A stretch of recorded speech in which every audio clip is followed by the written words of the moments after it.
Okay. Thank you all for coming. I am Senator James Gray. I'm the chair of the Finance Committee in the Senate, and we'll get going here in just a minute. Because we have these large groups, we do set time limits. The time limit for today is going to be 3 minutes. I've encouraged some groups to actually get together and one person speak for the group. My finger won't be as quick on the button when those groups are representing, several people, because it will save us all time and hopefully get through the information as quickly as we can. So with that, I will, run the meeting in accordance with the Senate policies. There'll be no cheering, no clapping, no those kind of things. We certainly want you to express your opinions, but that's better done in the voting box than here out loud in the meeting. No signs, those kind of things, so just so that you know what's going on. And generally protocol would have us take representatives and things, people of that nature first, so that they can get to other business in the State House. But we're going to try to mix them in a little bit here at the beginning so that everyone gets a chance. All right. With that, we'll call the first person who has signed up is Representative Jason Osborne. Following him will be Representative Ken Wilder. And I will try to call out 2 names at each time so that we know who is speaking next and who will be the one up right after that so that they can get prepared. I don't see either. Oh. Ken, come on up.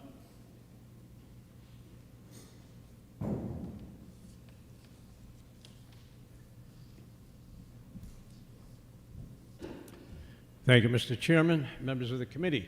Representative Ken Weiler chaired the House Finance Committee.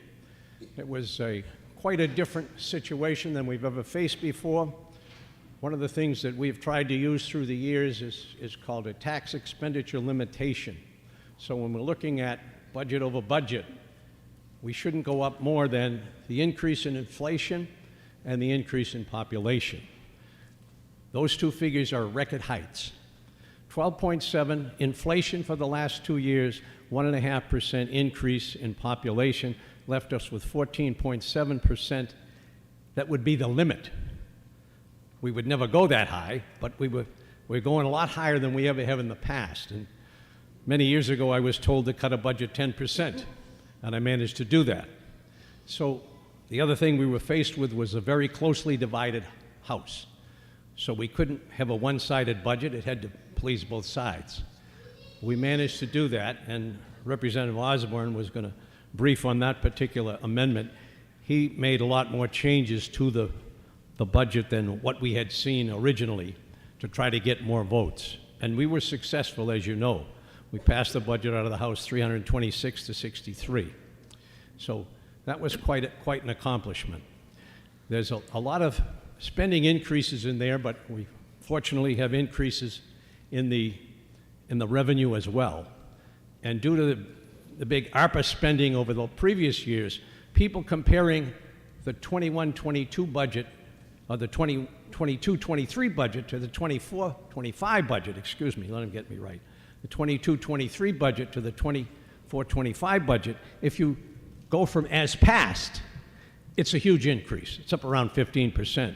But in 22-23, we had a huge influx of ARPA money and other federal spending, so that if you really compared the adjusted authorized 22-23 budget to the 24-25, it's more like a 7 or 8% increase because of all those big increases in federal money. There's some big increases there, as you'll see. First time we've seen this big an increase for state employees' pay raise, 10% for 24, 2% more for 25. And there's also some other additions to the employees. HB 436, you'll be hearing about that from many people. So It was a challenge. We did get it passed. I'm hoping to continue to keep working with you as we go. Our great hope is that we come so close together that we don't need a committee or conference. Anyway, that's one of those dreams. So that's all I'm going to say. I thank you for your efforts, and I'm happy to help on any particular things you want. Thank you. Thank you. Are there questions from the committee members? Seeing none, thank you very much. Is Representative Osborne, has he arrived? Okay. Moving on from there then, Mila Demers. And after Mila Demers, we will have Representative Maureen Mooney.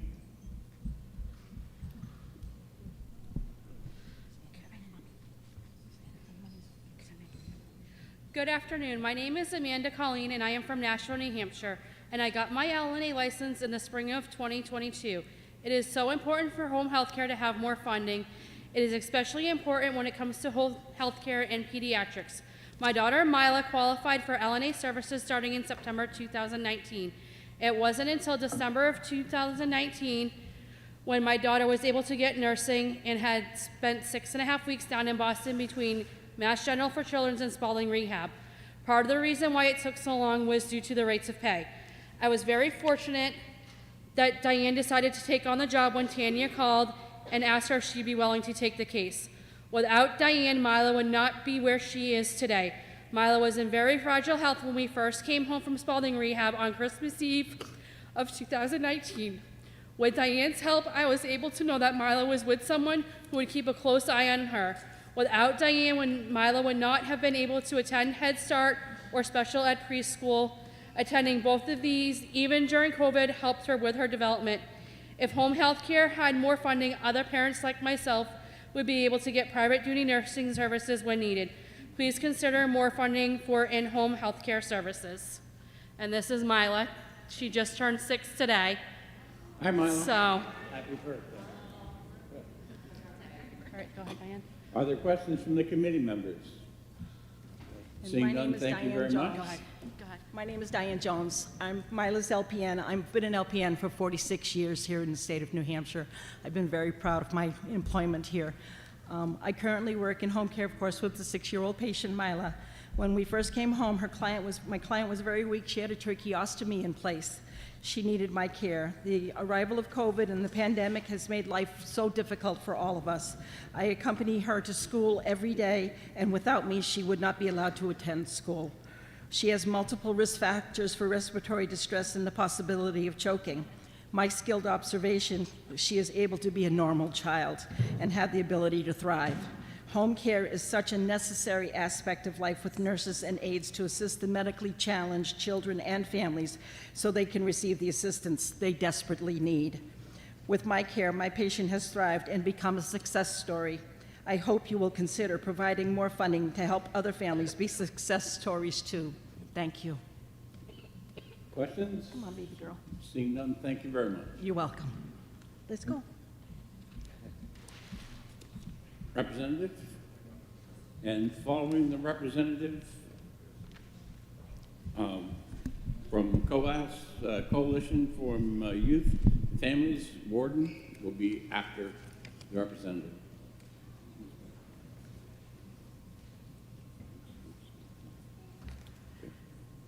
All set? Go Thank ahead. you, Mr. Chairman, and good afternoon to senators on the committee. For the record, my name is Representative Maureen Mooney. I'm from Hillsborough County, District 12. That's the town of Merrimack. I rise here in support of House Bill 2. Specifically, I'm going to limit my comments to those related to funding public charter schools. I prime-sponsored 2 bills in the House this session, both of which are contained in House Bill 2. The first section is Section 151. That would increase the additional grant part of the formula for our public charter schools. Right now, chartered schools are funded at approximately $7,300 per pupil. Section 151, combined with the adequacy aid amount, would then increase the amount per pupil to $9,000 per chartered school pupils. They have not had an increase since 2017 in their funding. Additionally, my House bill, that is now Section 151, which was House Bill 272, passed this House with a vote of 348 to 11. The next sections are sections 424 to 433 in House Bill 2. This simply allows public charter schools that own their own buildings to simply apply for school building aid. As it is in the law now, there are actually conflicting statutes. One statute says no charter schools can apply for school building aid.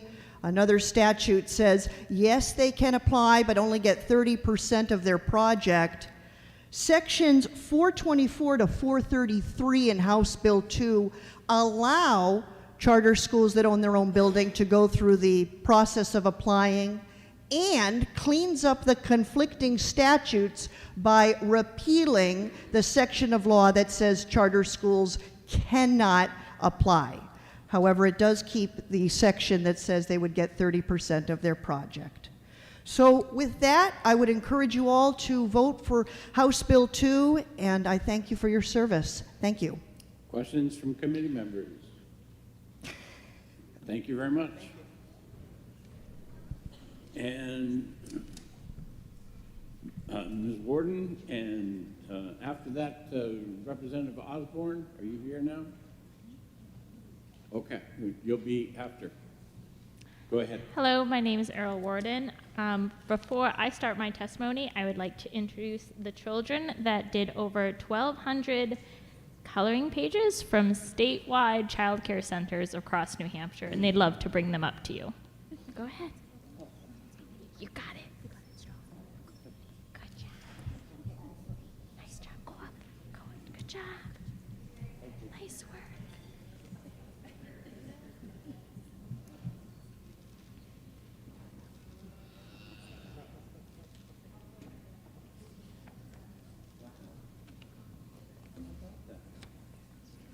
Thank you, guys.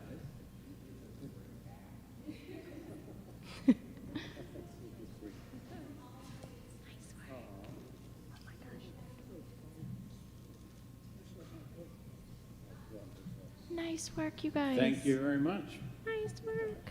Successful. Great job. Nice work, bud. Good job. And senators, if you do have a question, I'm going to encourage you to turn on your mics. It's a lot easier to see the red lights on your mics if you have questions than to see your hands go up. Back to you. Thank you so much. I'm the representative for the COAS Coalition, as well as representing all the child care centers within COAS County as the program manager for the COAS County Director Network. I'm here to speak in support of the critical investments in child care, specifically the provisions that were included in SB 237, which were tabled with the hopes that it'd be included in the budget you are crafting now. We must take meaningful steps to address the desperate workforce needs, crushing costs, and limited access to child care for working families, not only in Coas County, but across New Hampshire. Earlier this year, I last spoke in support of these investments. I spoke on how a police chief called one of the Coas County centers personally to look for childcare for 2 new police officers in rural New Hampshire. There was no childcare space available, and they could not work for months.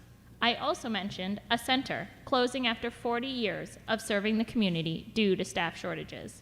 The wall filled with every child that was raised within that center is a testament to that community impact and the loss felt when the doors were closed for the last time.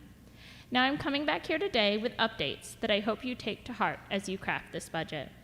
A center has now been called again by a police chief in need, this time for EMS firefighter that couldn't take a position until they found childcare. Again, they had to wait for another childcare spot to open. These are critical jobs that for the safety of our communities are unable to be filled due to this childcare crisis. I will end my testimony today with one last update. On the 31st of March, we lost another center. Another 20 families are now without childcare. The center had been caring for children for over 30 years. This is 30 years of experience, education, and passion lost to our New Hampshire communities. We cannot keep losing more motivated and passionate professionals to this crisis in funding. We are not only losing childcare professionals, but in turn we are losing our police officers, our doctors, our firefighters, and all the careers unable to fill positions due to the lack of childcare. Let us make a change and truly support the businesses and families of New Hampshire with the SB 237 additions to the budget. Thank you again for your time today, and I know you'll make the right choice, and I look forward to seeing this in action. Thank you so much. Thank you very much. Representative Osborne.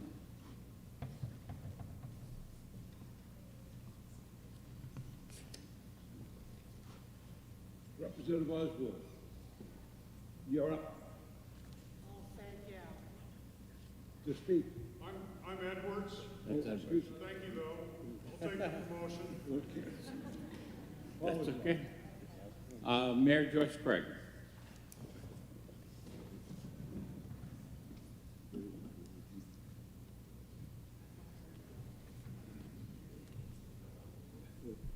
Good afternoon. Thank you, Mr. Chairman, and good afternoon, Senators. My name is Joyce Craig, and I have the honor of serving as the Mayor of Manchester. I want to begin by thanking House leadership from both parties for working together to pass a budget. Their bipartisan budget amendment helped achieve 3 goals most important to Granite Staters: lowering healthcare costs, increasing housing, and strengthening our public schools. I'm here this afternoon to urge you to support the bipartisan amendment passed by the House and increase Medicaid provider rates, support affordable housing, and increase our state's adequacy funding to our schools, to our school districts that need it the most. By providing the additional $40 million over the biennium to increase Medicaid provider reimbursement rates, combined with increases proposed by House Finance, we will ensure healthcare options are available for all Granite Staters. Without this important rate increase, New Hampshire will continue to fail in recruiting and retaining healthcare workers at a time when our state's needs are at the highest. Next, I ask that you look favorably at the improved education funding formula passed by the House. This formula restores fiscal capacity disparity aid, which will provide additional funding to New Hampshire communities with the greatest need. My community, where 50% of students are eligible to receive free and reduced lunch, would receive an additional $13.7 million this fiscal year to provide additional support, lower class sizes, and improve student achievement. Finally, I urge the Senate to support the additional $15 million to the Affordable Housing Fund. New Hampshire has a less than 1% vacancy rate, and we are facing an affordable housing shortage. In Manchester, my proposed budget adds $3.6 million to our own Affordable Housing Trust, but it's important that the state of New Hampshire be a partner in making sure our teachers, healthcare workers, and small business owners can afford to live here. There's a lot that the House budget was able to accomplish. However, there is one critical piece of funding that was not included: increased funding to address homelessness. In 2020, all 13 of New Hampshire's mayors, representing different areas of our state, from Berlin to Nashua, Claremont to Portsmouth, wrote a letter to Governor Sununu urging the state of New Hampshire to step up and address the top issue facing all of our communities: homelessness. Now, in 2023, we are still waiting. In their prioritized needs budget, the Department of Health and Human Services included a request to add $20 million to shelter services over the biennium, or $10 million per year. This request would change the reimbursement rates for shelter services from approximately $8 per day per bed to approximately $20 per day per bed. This is a necessary step forward, but still doesn't even approach what the real costs for shelters are to provide their services, which is approximately $45 per bed per night. The following is a quote from the Department of Health and Human Services about how necessary this funding is to our communities. They said, "The emergency shelter system has been severely underfunded for many years. With the rising costs due to the pandemic, many shelters are struggling to keep their doors open. Emergency shelters provide fatality prevention for people who would otherwise be experiencing unsheltered homelessness. Without increased support, shelters may have to reduce capacity or close their doors, leaving extremely vulnerable citizens at risk of entering unsheltered homelessness. The state of New Hampshire already does not have the shelter capacity to house all of those experiencing homelessness in our communities. Madam Mayor, your time is up, but we'll let you finish the paragraph that you're on, or sum up. Or... Thank you. Basically, Families in Transition, the largest state-funded shelter, is full, and the shelter that the City of Manchester set up has been at capacity as well. The state of New Hampshire is in the midst of a homeless crisis, and we are at a crossroads. As DHHS said themselves, without increasing funding, shelters may be forced to close their doors at a time when we should be increasing capacity and services. Thank you for your time and consideration. Thank you. Seeing no questions, Hampshire Police Association, John Sinelli, and followed by Representative Tim Organ.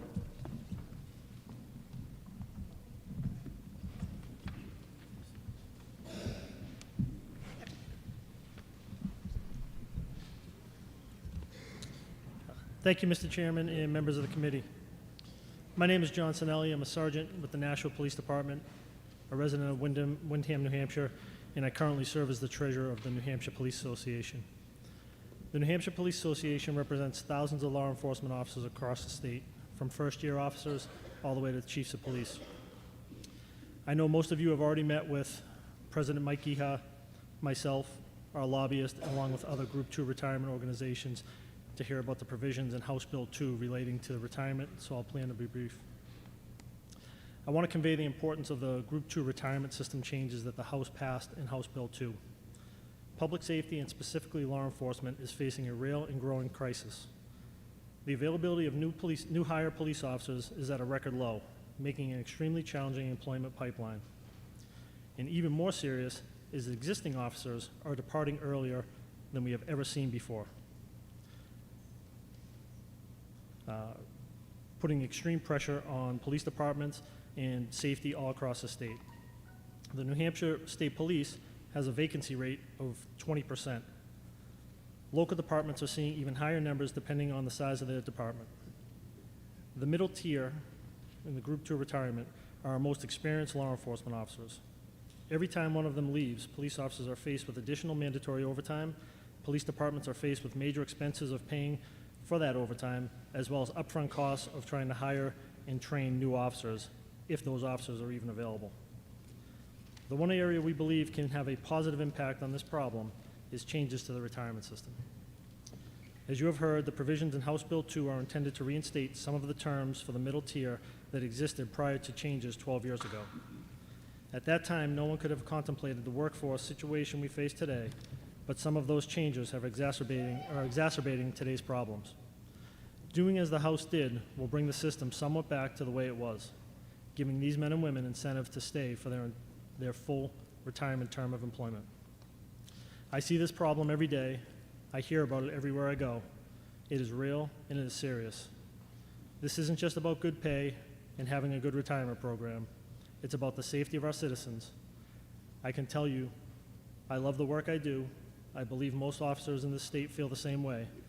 On behalf of all these men and women, I urge you to support the changes that are in House passed version of House Bill 2. Thank you. Thank you very much. Representative Organ, followed by New Hampshire Troopers Association, Joshua Quigley.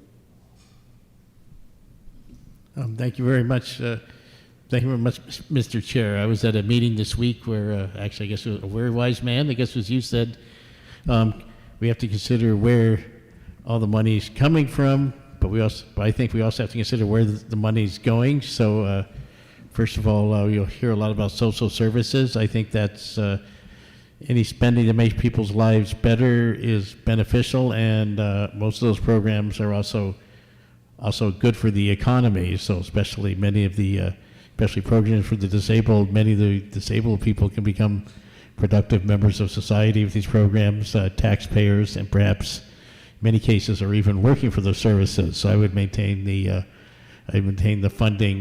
funding for those.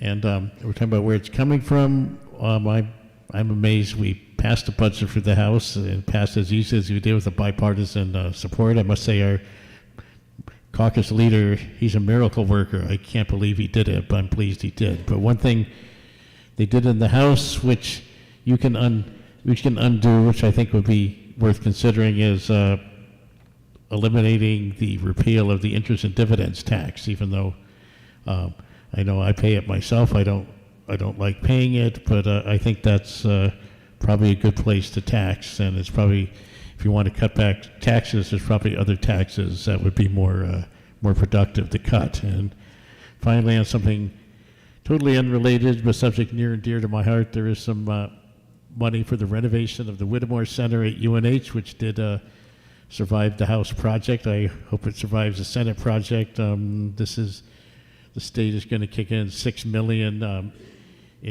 as part of a $30 million fundraising project, and it's a beautiful facility. I urge you all to visit it. A couple of years ago, it was even the State House for a few days, but it is almost 30 years old, and it just needs some renovation, but also like there were some design compromises made when they originally built it. So there's some things they left out when they built it, which they, in retrospect, the experience of the last 3 decades showed they should have left in. So even though that's, it's not, that's obviously sounds a lot more frivolous than social services or the police budgets, the other thing we're doing. I urge you to leave that funding in. I think that's an investment which will repay itself many times over the next 3 decades or longer. So anyway, so I voted for the budget in the House. I hope you'll pass a budget along the same lines, make it even better. So thanks. Thank you.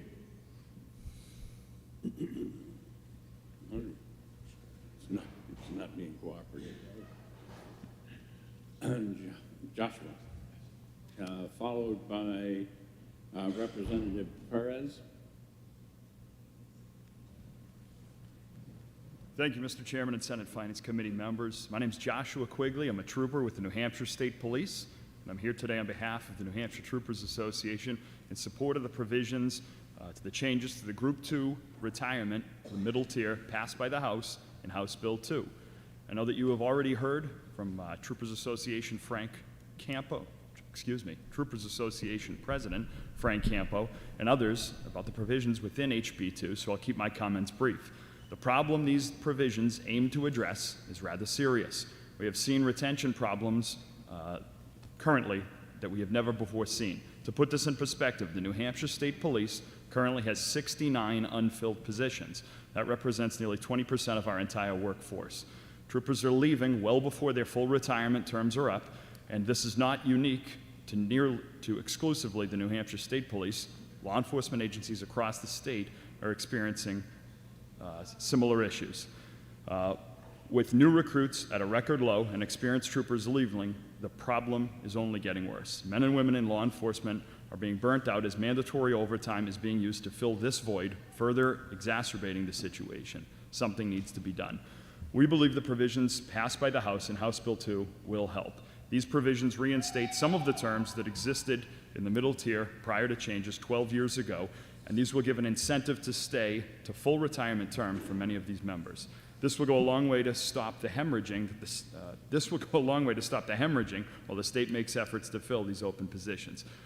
This is really about more than just us. This is about public safety and ensuring that there is an adequate state police force to deliver the services needed. I can tell you this: New Hampshire is one of the most outstanding state police agencies in the entire country. We love our work, and I'm particularly proud to be part of such a great group of men and women. On behalf of the troopers, I urge you to support the provisions of House Bill 2.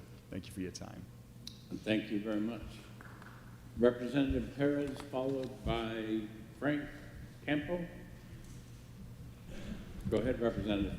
Good afternoon, Mr. Chairman, and good afternoon, members of the committee. For the record, my name is Maria Perez. I represent District 43 in Milford. I'm here in support of HB 2. We passed it in the House. I know that there's a lot of things that we left out when it was passed in the House. I would love to see more support for public school education. I'm grateful to see that state employees got recognized that they need the wages to be higher. But at the same time, a lot of programs for our communities, they desperately need more help. I can tell you that in my community, we don't see a lot of homeless, but I know the homeless crisis is here. Why we don't see it a lot in my community? Because a lot of the people probably in our community is going to Manchester. I've been very involved with Mayor Craig. I've been talking to her about, when we talk about homeless, we always say that it's Manchester's issue. It's not just Manchester. Yes, probably we see it in Manchester because, like I say, a lot of our community members, they moved to Manchester because the program exists more in Manchester than our communities. I will ask this committee to please help us with the homeless crisis that we have right now. And the other issue that I would love to see more help is healthcare and daycare. As someone who, my daughter has to pay $450 a week for daycare. Not many people can afford it to go to work and pay $450 a week for daycare. I will ask this committee to please put more money into help parents so they can go to work without has to pay $450 for daycare and many other issues that they affect in our communities. Thank you so much for your time, and I will look forward to support whatever bill passed here in the Senate. Thank you. Thank you, Representative. Mr. Campo, followed by Representative Stephen Pearson. Good afternoon, Mr. Chairman and members of the Finance Committee. My name is Frank Campo, and I'm a sergeant with the State Police, and I also serve as president of the Troopers Association. I am thankful for the opportunity to speak today and would like to express some reasons why it is important to fund the collective bargaining agreement for the State Police in the coming budget. In the last 5 years, we have received a total of a 5.32% wage increase. This number falls far behind inflation and even farther behind many of the local police departments. We are not even in the top 15 highest paid agencies in the state. The number of calls for service gets greater and greater each year, especially with many local departments downshifting their calls to us. Wages are having a significant impact on the overall morale within the state police. We feel underpaid and underappreciated. The Troopers Association sent out a poll to our members at the end of last August. There was an 80% participation rate, and the results were startling. 70% of our members named compensation as the biggest factor in unhappiness. The next factor came in at only 11%, which was staffing levels. Even more alarming, 72% of our members were considering leaving law enforcement for the public sector. The funding of this wage increase is extremely important for public safety and will go a long way in helping troopers understand that leaders in our government support them and appreciate the work that they do every day. Thank you. Thank you.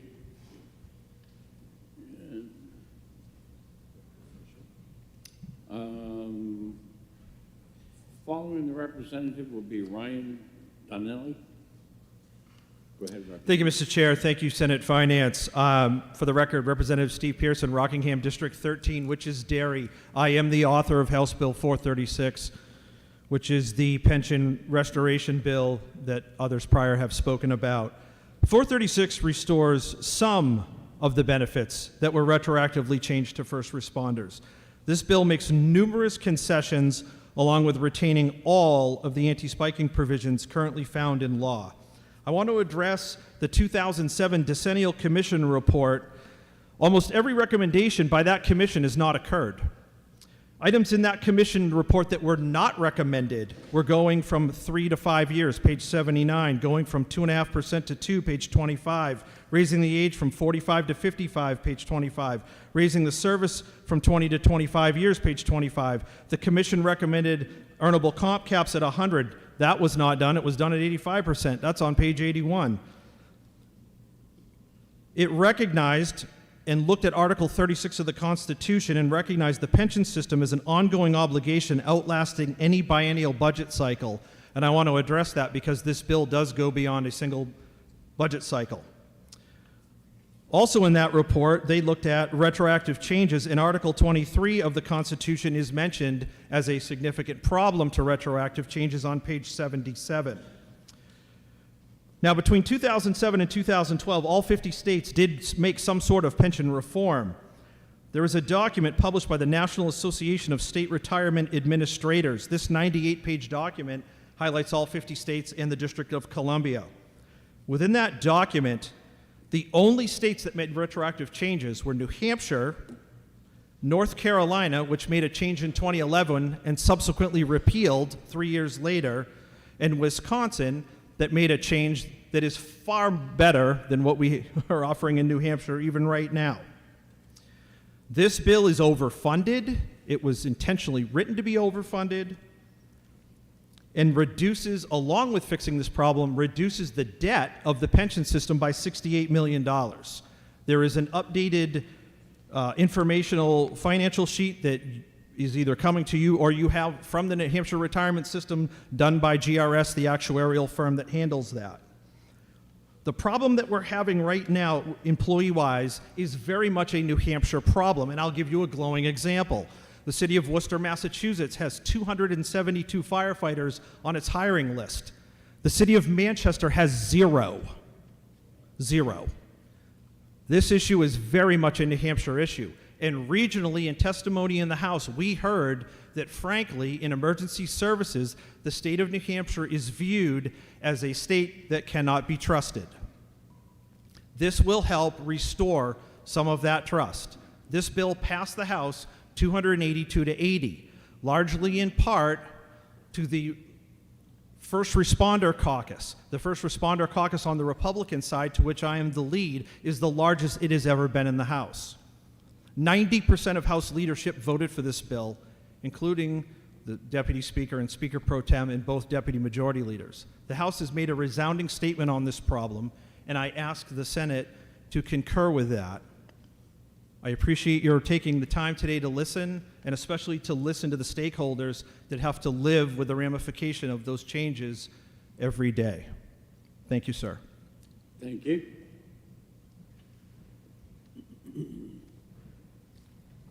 Ryan? Yes, right here. Would one of the Sergeant at Arms come down and assist him in the microphone?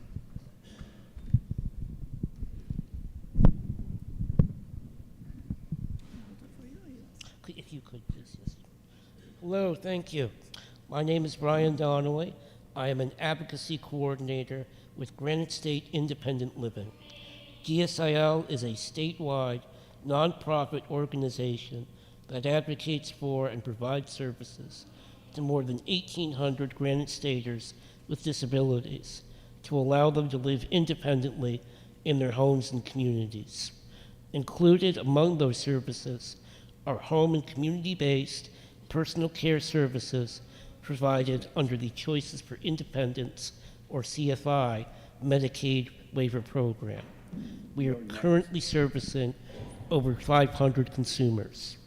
We request that as you set priorities for the state budget, please include increased funding for the purpose of increasing Medicaid reimbursement rates, as well as a targeted funding increase for these very important personal care services, which are crucial to allowing our consumers to live independently. CFI providers, such as GSIL and others, have struggled for years in the face of both low rates and workforce shortages.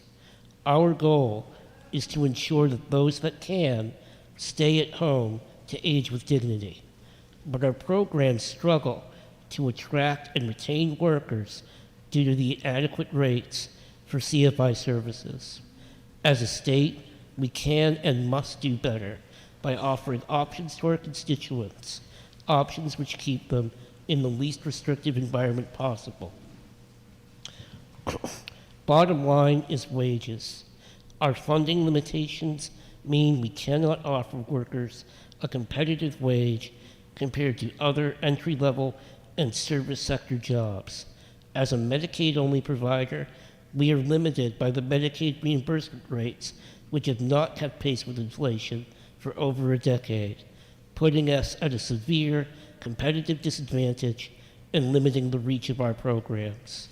We respectfully request that the committee approve additional funds to be allocated to CFI providers as proposed in the House budget, in addition to the House's recommended $24 million appropriation for the purpose of an across-the-board Medicaid reimbursement rate increase. These two line items will allow us to remain competitive by offering workers a livable wage. This request is for the many people who want to remain at home with familiar faces and surroundings. This is a challenge that is not subsiding soon. Remember that New Hampshire has the second oldest population in the country. This should be a budget priority. Without these increases, our challenge in hiring personal care workers will continue and likely worsen, and more consumers will be prohibited from remaining in their communities, forced to turn to nursing home care. These men and women ask for the dignity to choose their home. We can do it as long as we have the workers to help them get out of bed in the morning, get meals, and take care of daily personal needs. Ryan, Thank you. Ryan, your time has expired. If you'd finish up, I'd appreciate it. Okay. Well, thank you. On behalf of our attendant care employees and the consumers, we are proud to serve. Thank you. Thank you. Representative Cloutier, followed by State Employees Association, Rich Gula. Okay, thank you, Mr. Chairman, members of the Finance Committee. For the record, I'm State Representative John Cloutier from Sullivan County District 6, which comprises the communities of Croydon and Claremont. And I'm here today in strong support of the bipartisan budget bill that passed the House, and I was pleased to vote for. And I think overall, it's a great budget, which has many great provisions.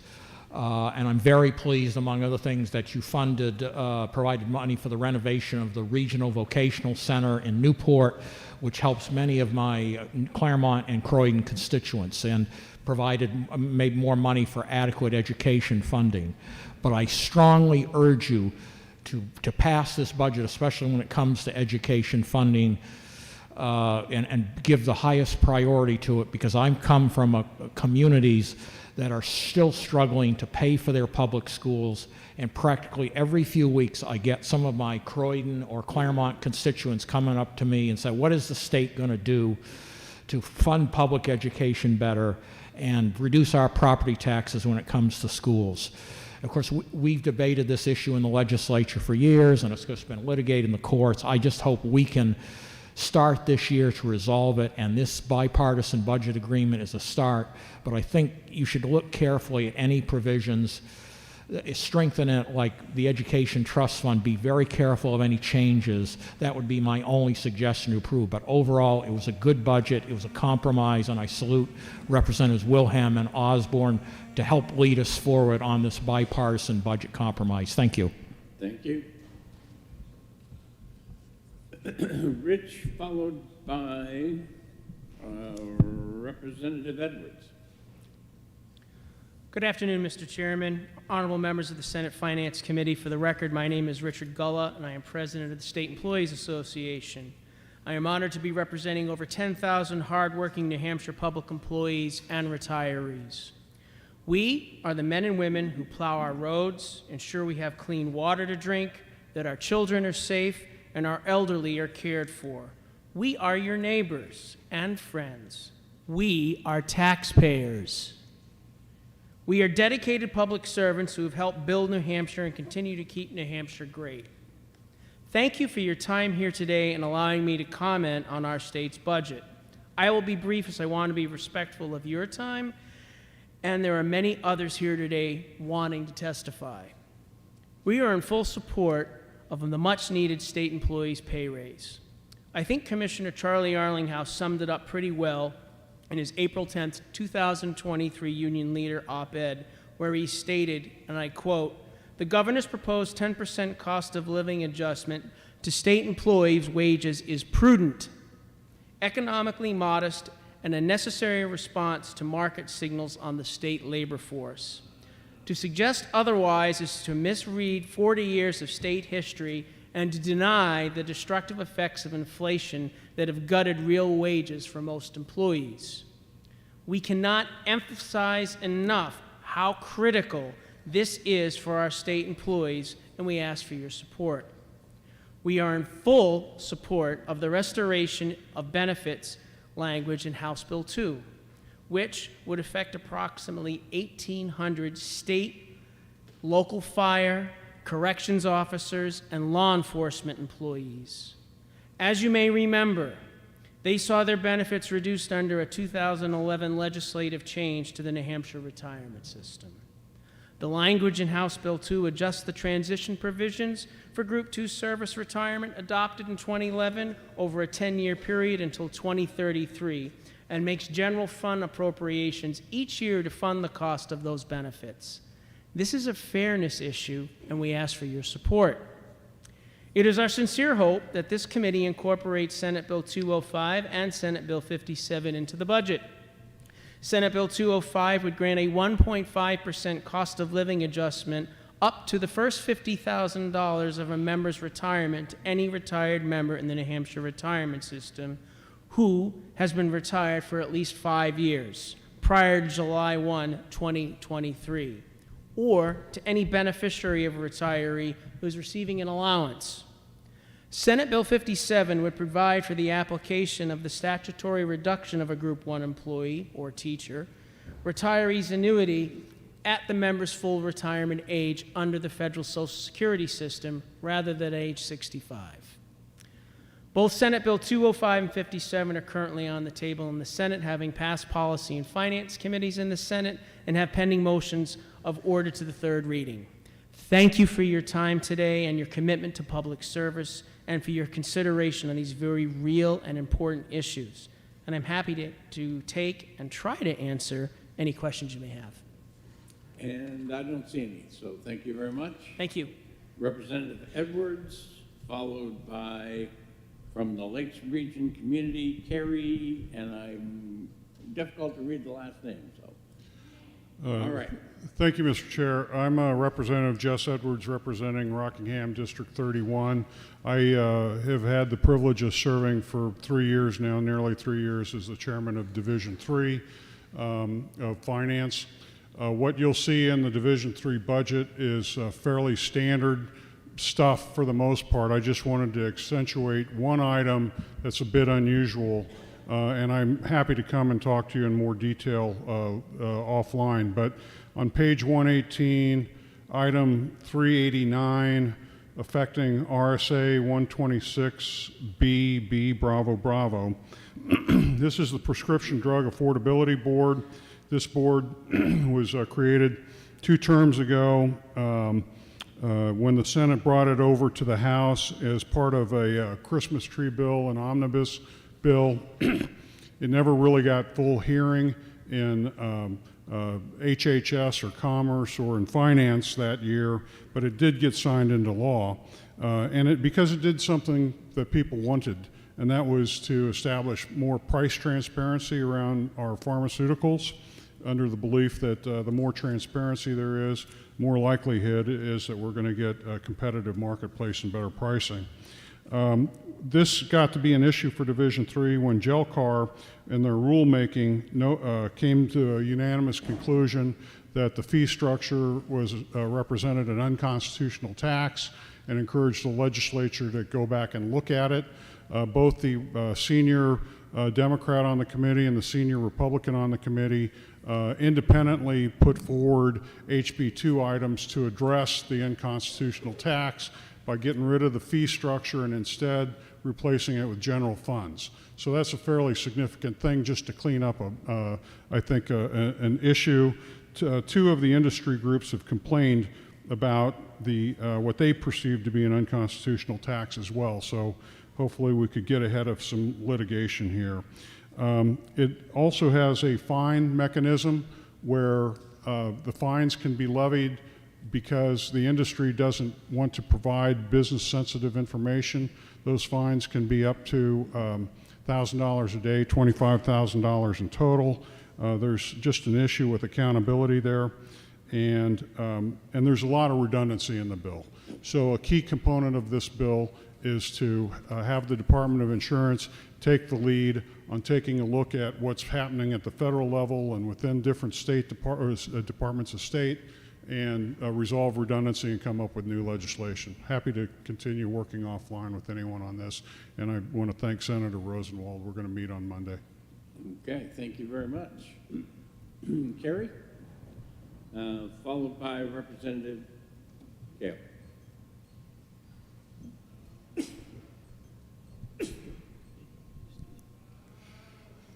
Good afternoon. My name is Carrie Duran, and today I am representing families and self-advocates with Lakes Region Community Services.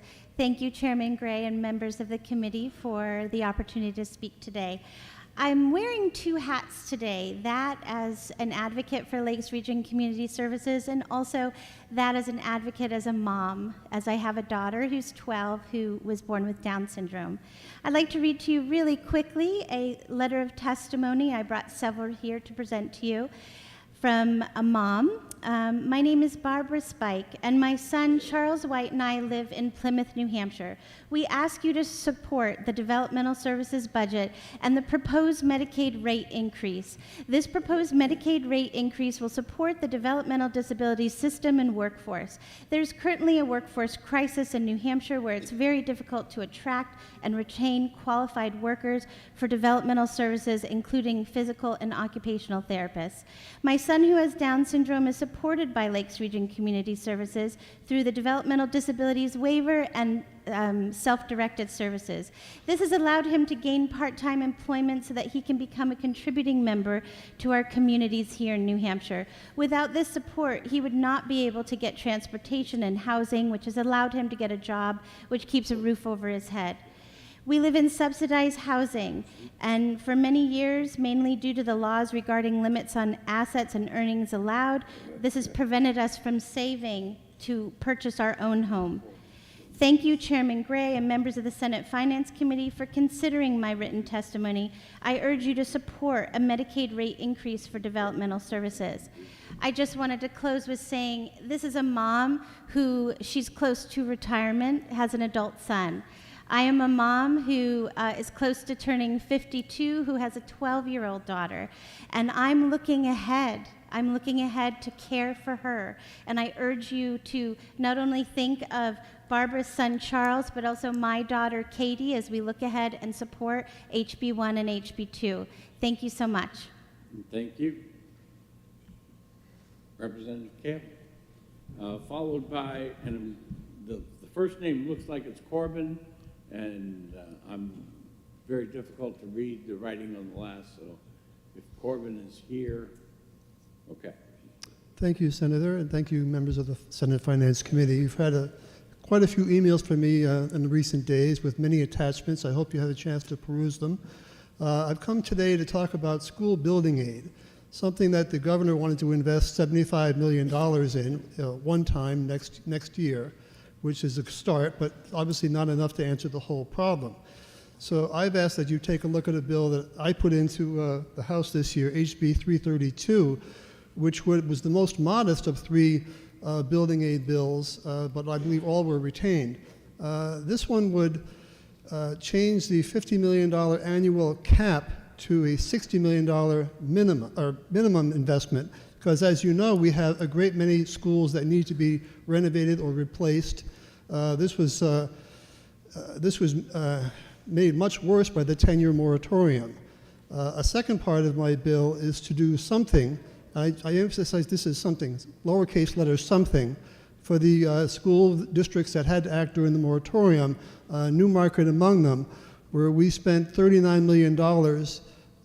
We would have received 30% of that and had therefore been able to borrow less, and we would not have our budget now with 8% of our school budget is paying the debt.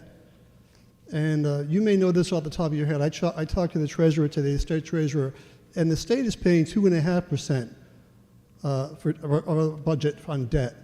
So we'd like to be in a better position than we are in Newmarket. One way to do that would be to begin to pay us some of the money we spent. I've asked in this bill for half. So the 30-odd school districts that had projects spent over $500 million during the moratorium.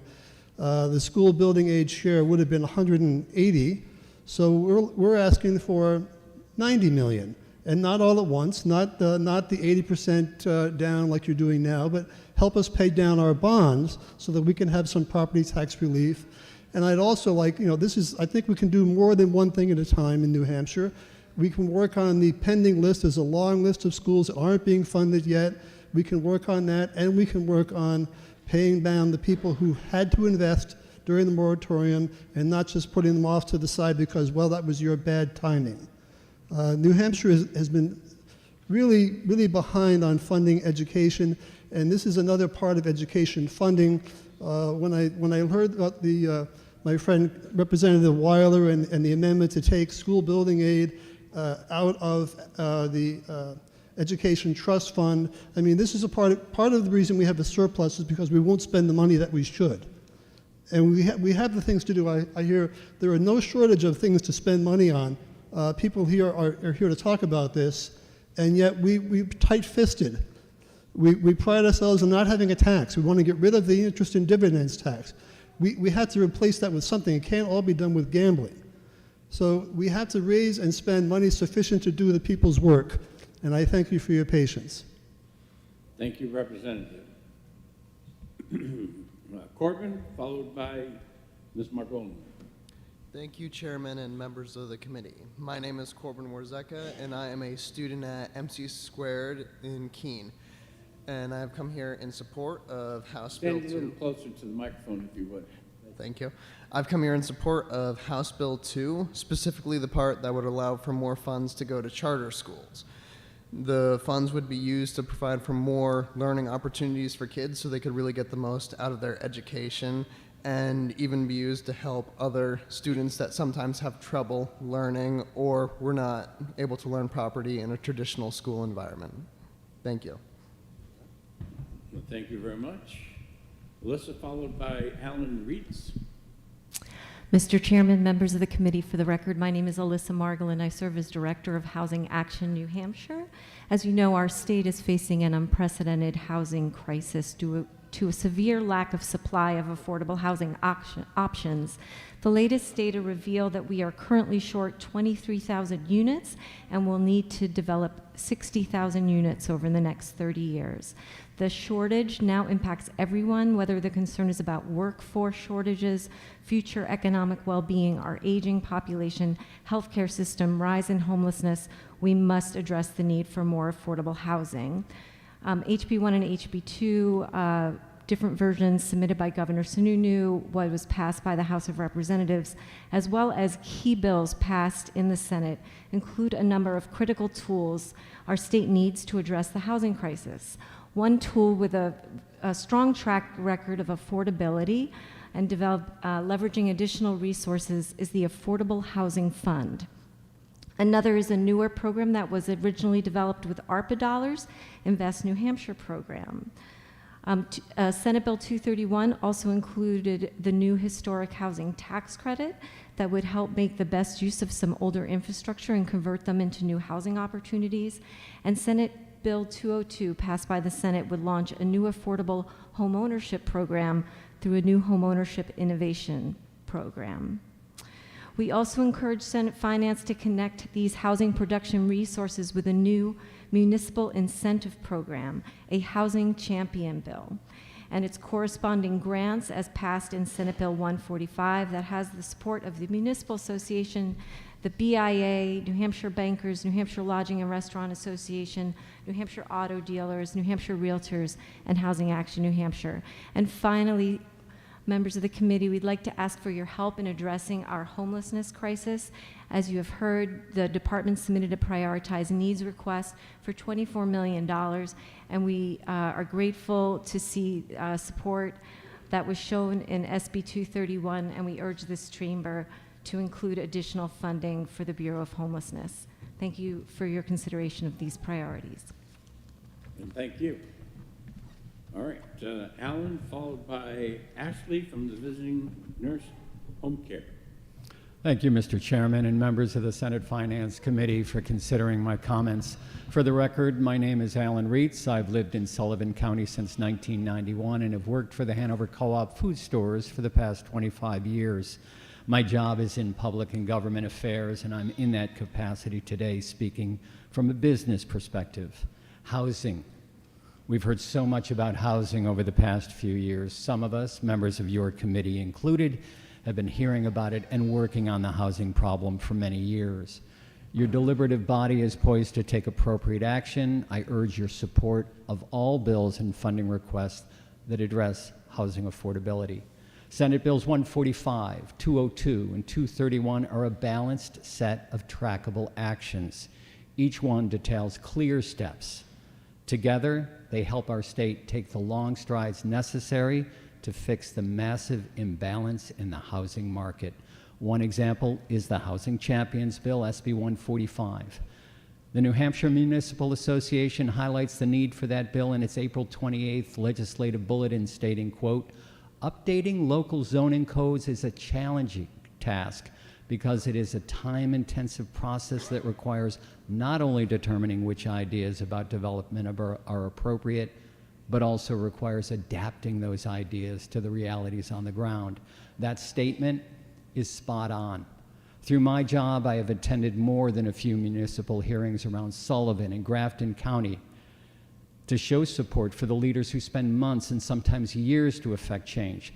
The heavy lift of crafting modern policies and practices for their communities requires a far more multi-dimensional approach than it did, say, 40 or 50 years ago. Please give the local leaders in our state the tools and program funding to pursue what makes sense for their towns. Support the Affordable Housing Fund to deliver long-term affordability. The request for an Invest NH funding tackles the rental housing market, while the historic housing tax credit taps into long-standing community assets that define our New England character. In closing, I urge you to say yes to all proposals before you. As a package, they address housing affordability, housing availability, and support local decision-making through straightforward adaptability. Thank you for standing with New Hampshire communities as they work to create sensible, safe housing and places for people to live.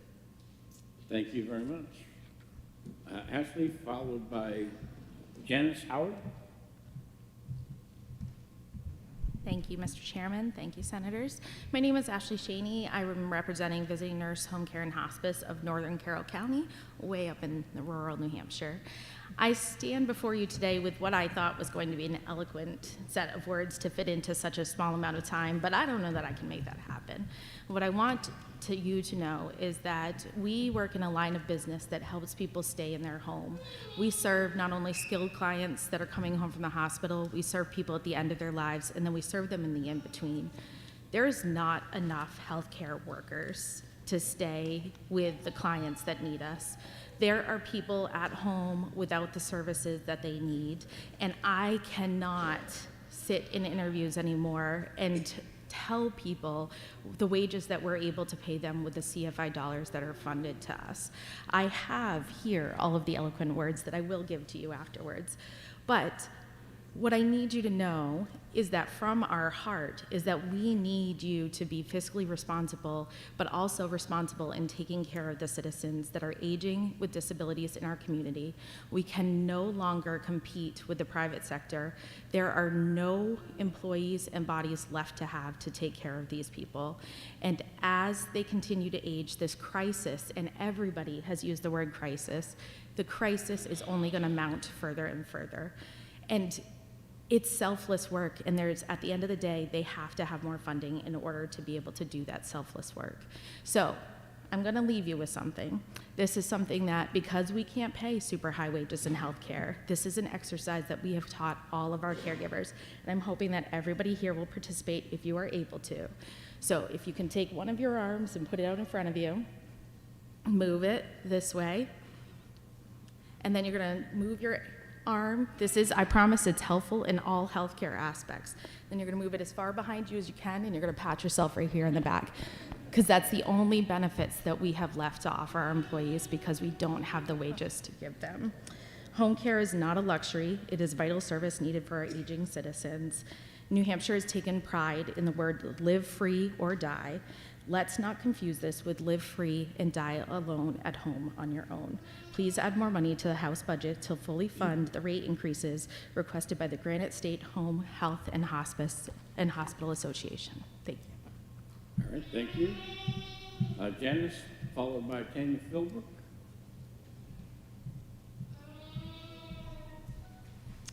Good afternoon, Mr. Chairman and members of the committee. My name is Janice Howard, and I reside in Wakefield, New Hampshire, and I am the Director of Life Care Support Services at Cornerstone VNA in Rochester, New Hampshire. I'm here to ask you to fully fund a rate increase for CFI reimbursement. Home care agencies need this in order to continue to care for our adult citizens who meet a nursing home level of care and they choose to stay at home. They require support to maintain a clean and safe environment. These are the things that many of us at this point of our lives may take for granted, such as grocery shopping, cooking meals, showering, and keeping our homes clean. Cornerstone VNA has had to limit how many hours of CFI services we can afford to take on because we lose money excuse me, on every hour of service we provide.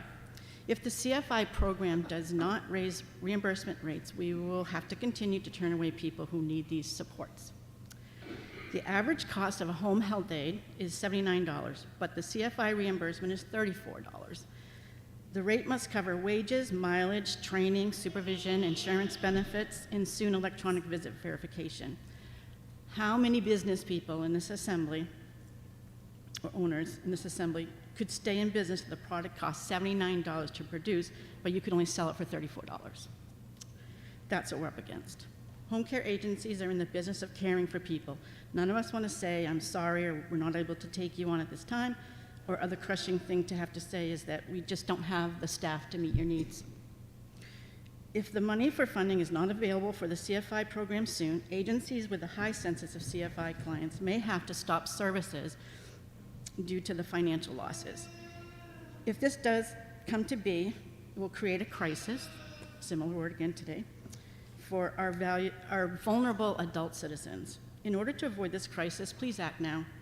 Please add more money to the House budget to fully fund rate increases requested by the Granite State Home Health and Hospice Association. Thank you for the opportunity to let me share this concern today. Thank you very much. All right. We are Tanya, and then followed by Brian Will, I think, is how you say it. Good afternoon, Mr. Chairman and members of the committee. I have to put the eyes on. Thank you so much for this opportunity to speak on the need for a rate increase for both private duty nursing and licensed nursing assistant services provided by home health agencies contracted with New Hampshire Department of Health and Human Services. My name is Tanya Philbrook. I'm an RN, and I'm the Administrator and Director of Nursing for Team Select Home Care in Salem, New Hampshire, and I'm a proud resident of Plastow, New Hampshire for 22 years now. We became Team Select as a part of we became part of Team Select just a little over 1 year ago, and I'm so proud to be a part of this organization that not only serves amazing families here in New Hampshire, but also in 40 locations in 10 other states. I am here today to talk a bit about the reasons for the needed increase for PDN and LNA for our medically fragile patients, specifically pediatrics, here in the state of New Hampshire. I have been a registered nurse for over 22 years, and 14 of those have been spent in home care. The nursing shortage in the state of New Hampshire is real, and it is even more complex in the home care setting. With what the current reimbursement rates are, we are unable to compete with what is being paid in New Hampshire hospitals, nursing homes, or assisted living facilities, further decreasing our pool of nurses, both RNs and LPNs. In addition, many New Hampshire nurses hold a Massachusetts license as well, and will be happy to cross the border to take advantage of higher pay rates, despite being a resident of our state. Our agency is in full support of the 40% increase for private duty nursing and 24% rate increase for licensed nursing assistants under the home health benefit. In our small office here in New Hampshire, we service 98 patients receiving either PDN, LNA, or both services. These patients' needs range from developmental delay, autism, ADHD, chronic medical, or genetic diagnoses. We work with G-tubes, JG tubes, and even tracheostomies and ventilators in the home. What we do enables pediatric patients to come to their homes and live at home versus being hospitalized or institutionalized to receive the care that they need. Our nurses and LNAs enable New Hampshire's most fragile and disabled children to live a somewhat normal life by going to school with them and following them into the community for activities that they would not be able to safely participate in if they did not have the skill and constant assessment of their nurse. I brought with me today, and you saw earlier, one of our success stories, Mila Demers, who is turning 6 today, and her birthday wish was to be here. She came to us in a very frail state medically. Initially, we were unable to find her a private duty nurse, but due to persistence, we hired Diane Jones, who you also met earlier. Diane is an LPN with over 45 years of experience, and she has worked with Mila consistently for years.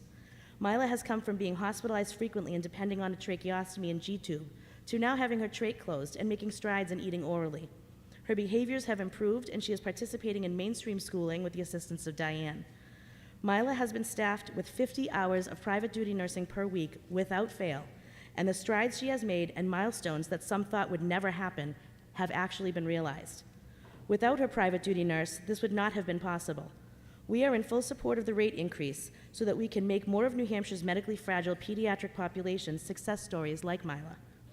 My colleague Bill Shapansky, Vice President of Government Relations. Your time has expired. If you wrap up, please. I will wrap it up, absolutely.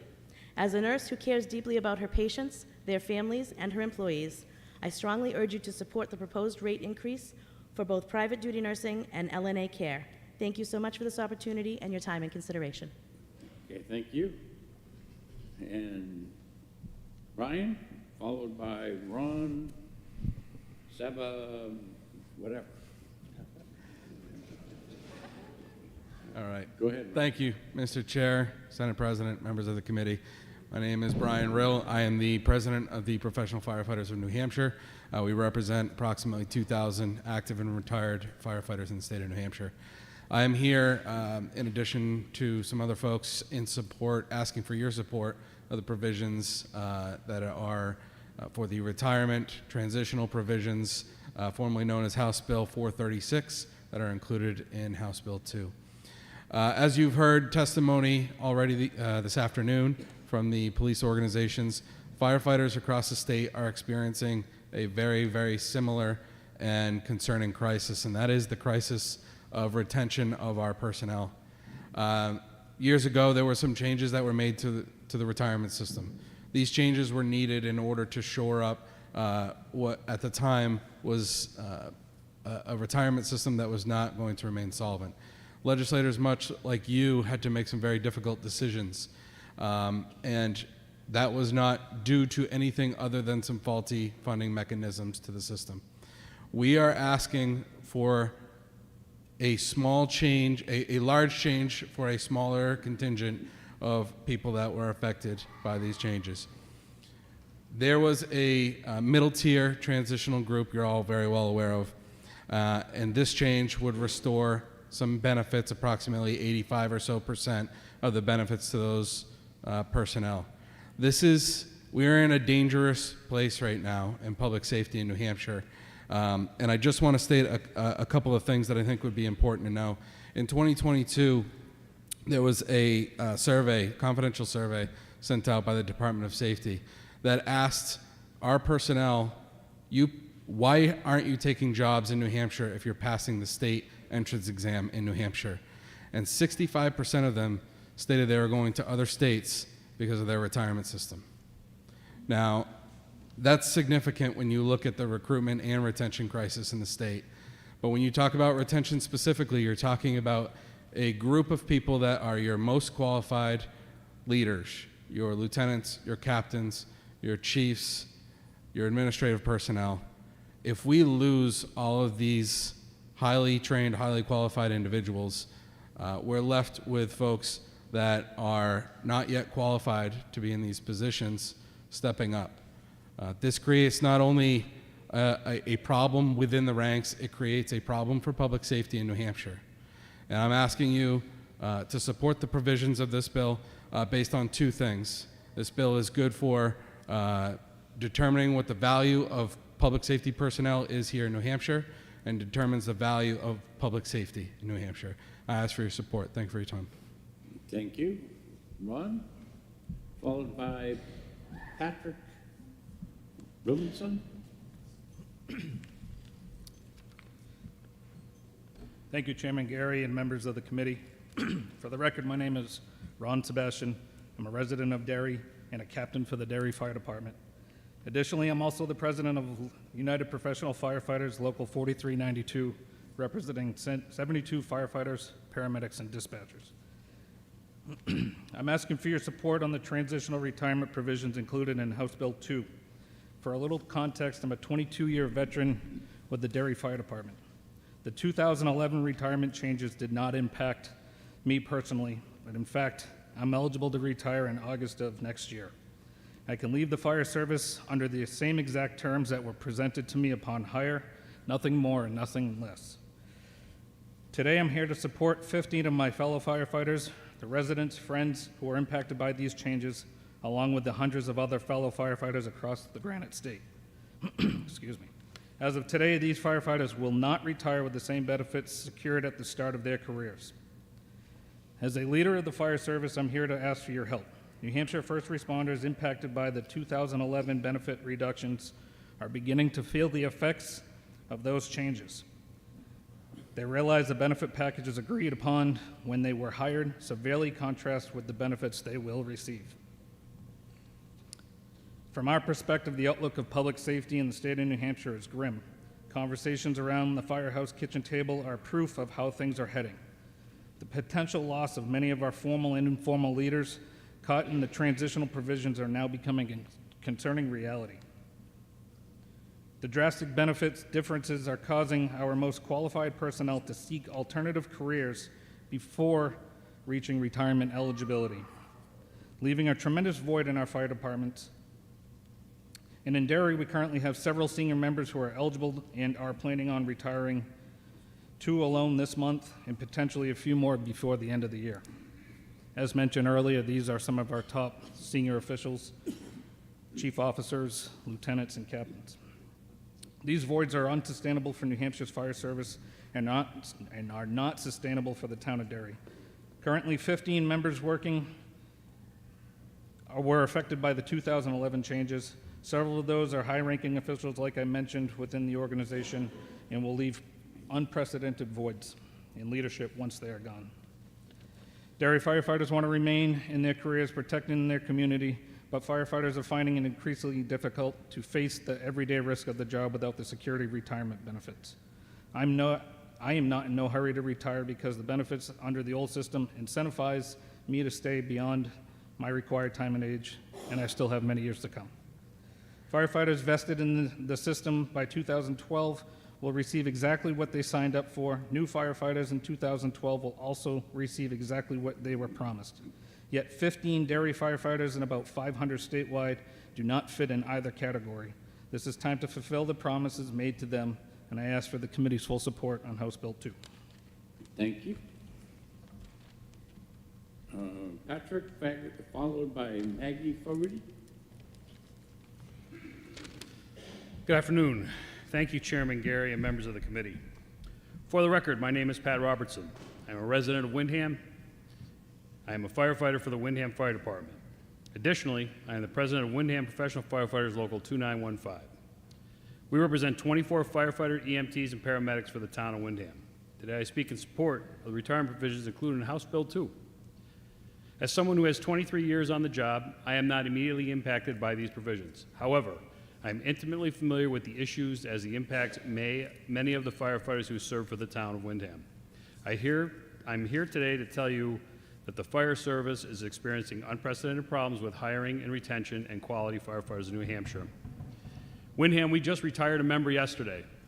He did not make a full service retirement. He was part of the 2012 change. He was in the middle group. He left, and the primary reason was it wasn't worthy of him to continue to stay to make his, what would have been a vested retirement for him. So he chose to retire. The last 3 retirements we have had, all have been from that group. All have said the same thing.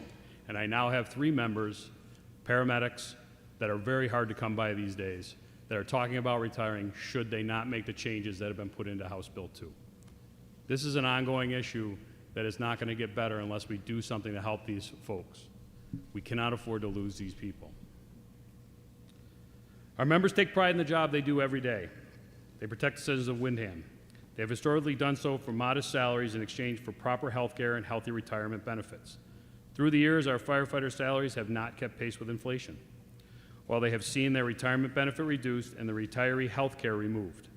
This has caused panic amongst the ranks, which has caused many to flee for jobs in bordering states or to other industries altogether. Windham firefighters that saw their retirement benefits change in 2011 are just now feeling the impact for those changes today. One other item that we have found is going on is when these people retire, and we do have the current hiring issue where we can't get people, is somebody still has to fill those seats. We are a single firehouse station and for our town, which means that if somebody can't come to work or there's a vacancy, somebody's being forced into that.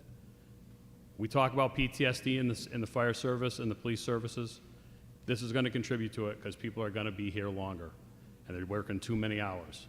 And one way to do it is to help keep the senior people on, and that'll help us be able to get more people into the fire service and keep us safe.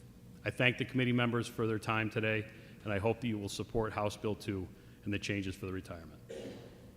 Thank you. Maggie, followed by Representative Wheeler. Senator Gray, members of the committee, thank you very much for this opportunity to speak. My name is Maggie Fogarty. I'm with the American Friends Service Committee, a Quaker justice and peace organization that just turned 106 years old. And I'm submitting testimony on behalf of the New Hampshire Campaign for a People's Budget, which is a coalition of faith leaders and nonprofits who believe that our budgets are moral documents, an expression of our values and priorities as a community. And we believe that New Hampshire people deserve a state budget that invests in our health, including with permanent reauthorization of expanded Medicaid, our mental health and recovery, family-friendly policies such as affordable child care and supports for healthy aging, well-resourced public education, and we hope that you'll protect the Education Trust Fund, restore building aid, and retain the disparity aid.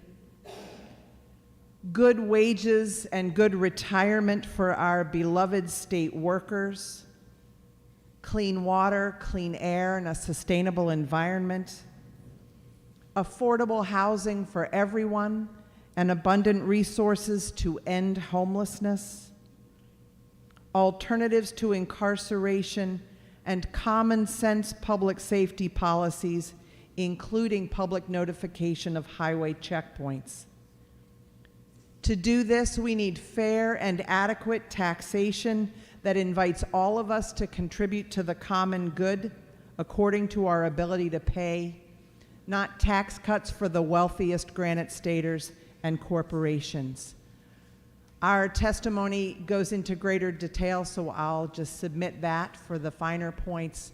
Thank you for your work on the state budget. Okay, thank you. And we have the representative, followed by Zach Sheehan. Well, thank you, Senator Gray, and I thank the Senate Finance Committee for allowing me to speak before you today. We have a budget, and that is a great accomplishment. You still should introduce yourself, Representative. Say that again? You still should say your name. I'm Representative Wheeler from Peterborough, New Hampshire, representing the towns of Peterborough and Sharon. We have a budget, and that is a great accomplishment. There are good things in here, things that I like. There's a lot of bad that I do not like. Not everyone in the House was supportive of everything that was in there, and some people got a lot of what they wanted, some people didn't, but we came together and we negotiated a compromise budget in a tighter legislature than we have had in more than 100 years. And I am just before you today to urge you to support the budget as it stands and move it forward so we can get this budget passed. And the only specific piece that I'd like to emphasize and mention is the state employees race, and just to emphasize how important that is for the thousands of public employees who have been awaiting their raise, who have finally got the 2% raise they're looking for. That is an incredible accomplishment to have happened in this tight legislature, and I'm very proud of that work coming out of Division 1 and most of the work coming out of Division 1. So I'm here to affirm the support of the House and urge you all to move forward with this budget as it stands. Not everyone's happy, and I think that's how you know it's a good thing. So please vote for the compromised budget, move it forward, and get this raise for our state employees and all the other good stuff that's in there. So thank you, Senator Gray. Thank you, Representative. Zach, followed by Representative Murphy. Good afternoon. For the record, my name is Zach Sheehan, and I'm the Executive Director of the New Hampshire School Funding Fairness Project. We're a nonprofit organization that educates citizens and policymakers about how we fund our public schools, shows the shortcomings of that system, and advocate for change at the state level like I'm doing here today. To start, New Hampshire's school funding system suffers from two injustices, specifically deep and enduring inequities in both educational opportunity and in the enormous differences in the property taxes we pay as residents and business owners to support our public schools. And the primary reason for this is the gap between what the state has determined to be the cost of an adequate education, currently about $4,700 per student on average, versus the actual costs it takes to run our public schools and all the amazing services that they provide for our students, which is closer to $20,000 per student on average. And those inequities result in dramatic property tax differences across the state, from $1.59 in Millsfield to $18.68 per thousand in Charlestown. And that's not to mention the communities that don't have students that have negative local education tax rates. And these injustices are despite constitutional responsibilities for the state to provide an adequate education to every child within its borders. And to put a price tag on it, the state continues to downshift about $2.3 billion per year onto local property taxpayers. That's $2.3 billion that we as taxpayers are paying each year to fund our local education, our local public education systems that should be the responsibility of the state. I urge the committee to at least keep the education funding provisions adopted by the full House. The budget, while far from perfect, at least improved upon that proposed by the governor, which would have reduced need-based aid by an estimated $1.3 billion to the highest need districts over the next 10 years. We are also strongly opposed to the amendment that was put in, that was included in the House's version of the budget, which will completely wipe out the current surplus in the Education Trust Fund, resulting in a deficit of about $20 million at the end of fiscal year 25. The stated purpose of this change is to have funds that are currently set aside for education-related expenses, such as school building aid that we've heard about, to compete with other state priorities. This move sends a strong signal that the legislature is more interested in raiding what little money is currently set aside for public education than working to honestly address this issue. I urge you to build upon the funding levels passed by the House, because taxpayers deserve to be treated fairly, our students deserve to have equal opportunity regardless of where they are, and public education is the bedrock of our society. Lastly, along with my testimony, I'm submitting a petition signed by over 400 Granite Staters from more than 130 cities and towns, calling on you to prioritize fair education funding in the budget. Thank you for your time. Thank you. Okay. Mark LaCour.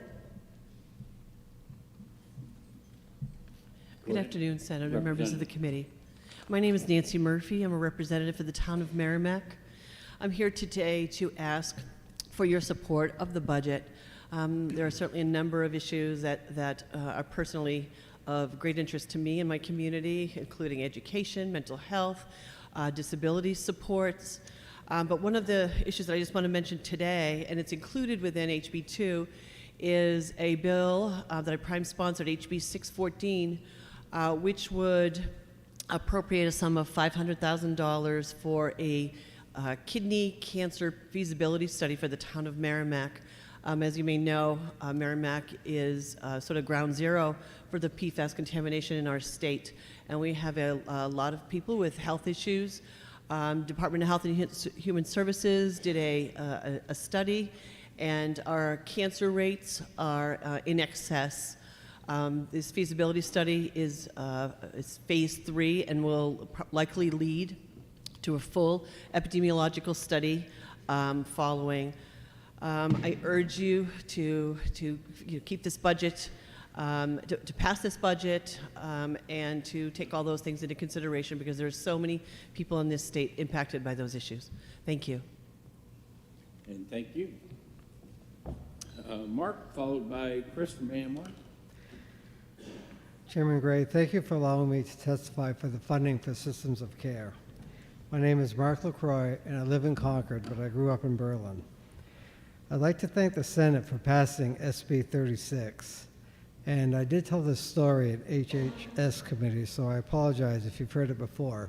But I think it's a great story, and it's worth sharing again. When my father was 91, he was living independently in Berlin in a second-floor condo that had no elevator.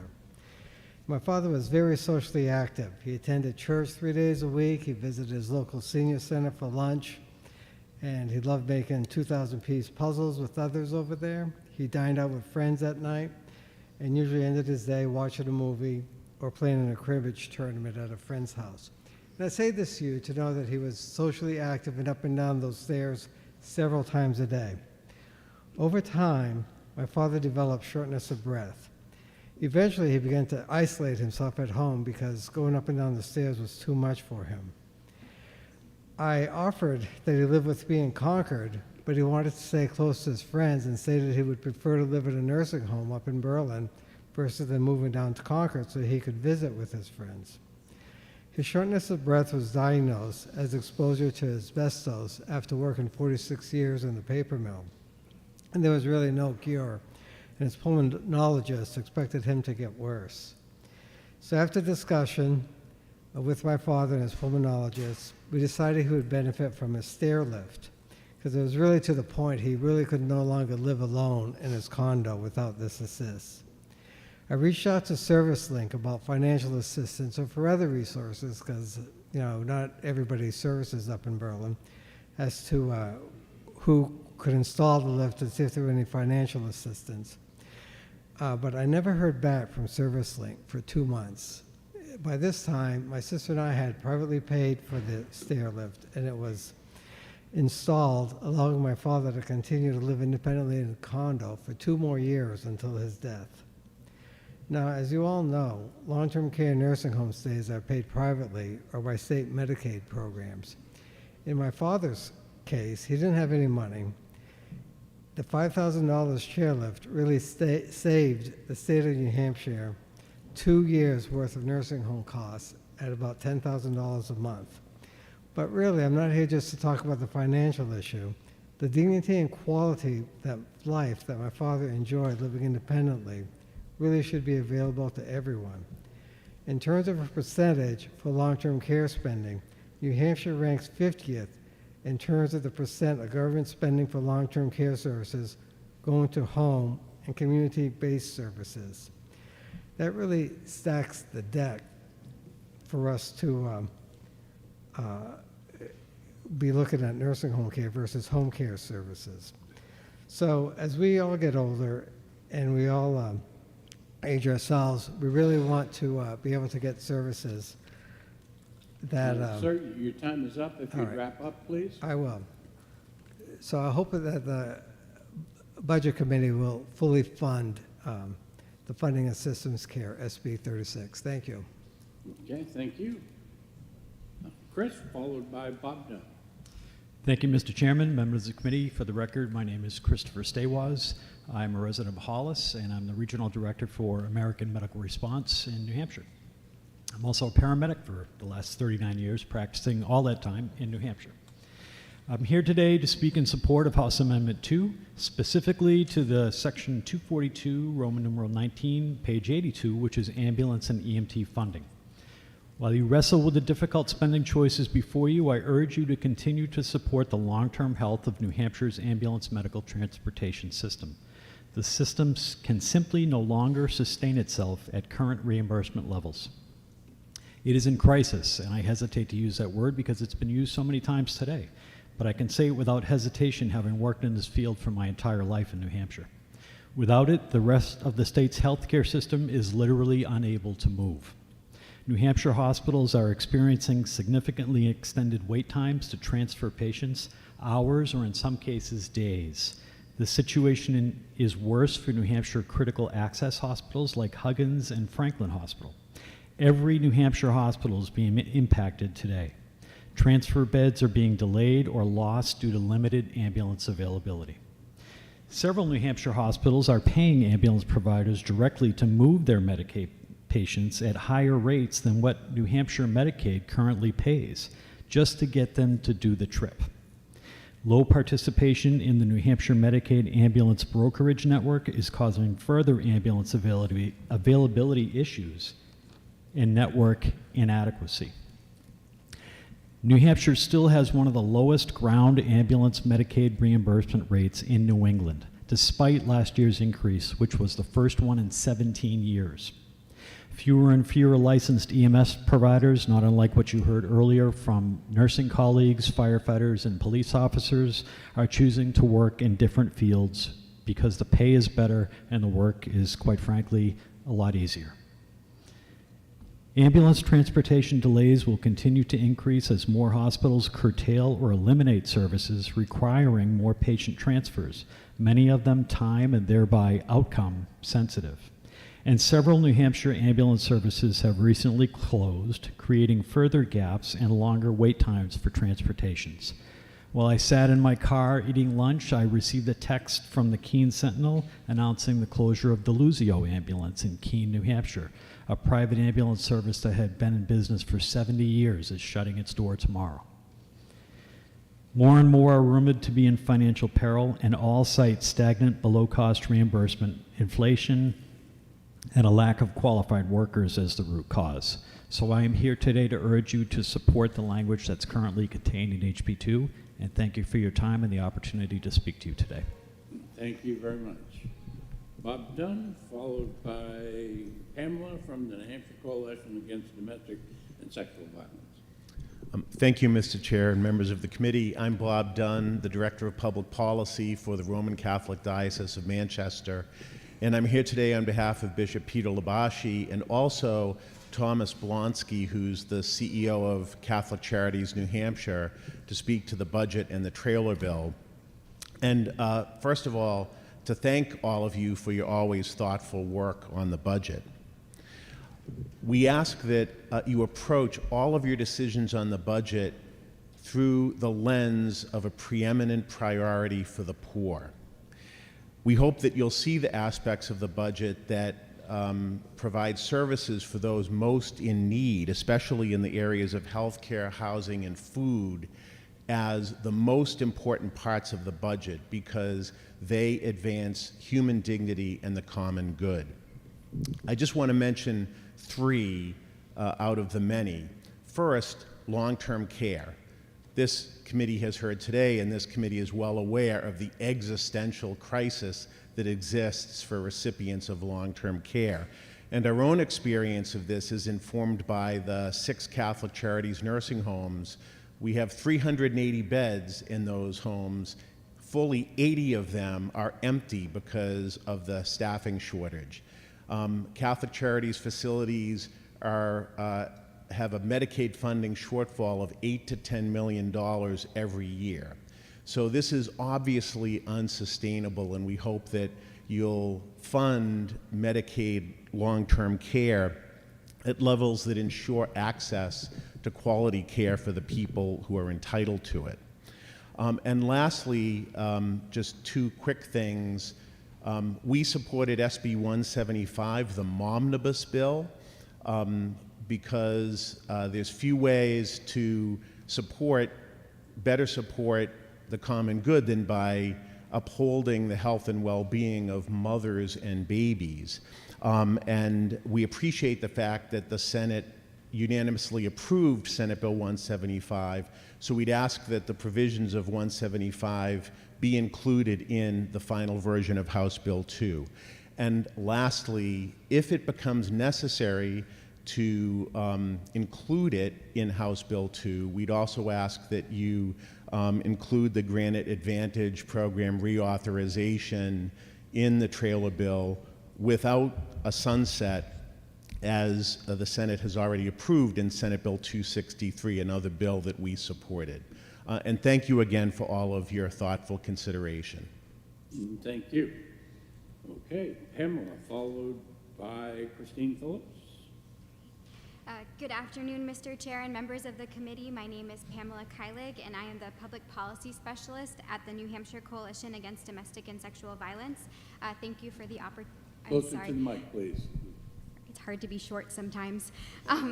Thank you so much for the opportunity to speak today. The Coalition is the statewide umbrella organization for 12 independent community-based crisis centers that provide free and confidential services to victims of domestic and sexual violence.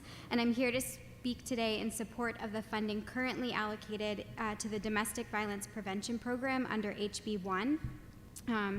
Here in New Hampshire, we have worked tirelessly to respond to some of the biggest issues facing our communities today: the opioid epidemic, lack of mental health treatment, use of DCYF services and YDC, and the housing crisis. Responding to these issues has come at an extraordinary financial cost to our state, with some of the most expensive areas within our budget all linking back to one common thread: childhood abuse and trauma. When victims don't receive the critical support they need, especially as children, the long-term implications are chilling. Fortunately, we have crisis centers located across the state that are ending the cycle of violence. The essential role that crisis centers play in our communities to respond to trauma cannot be overstated, especially over the last 3 years where we have seen demand for service skyrocket. The most important thing that we can be doing as a state is ensuring that kids are getting the help that they need and not falling into cycles of violence. The best way to save money is to invest in violence prevention programs. Crisis centers in the last biennium served nearly 25,000 families, and with every person we serve, we are preventing people from needing services in the future. And so we want to reduce the number of kids involved in many of the services that the budget supports. And so in order to do that, we really need to make a commitment as a state to end childhood trauma. We are so grateful for the longstanding support for these critical programs, and we ask for your continued support in FY24 and FY25. Thank you so much. And thank you. Christine, followed by Steve Helen.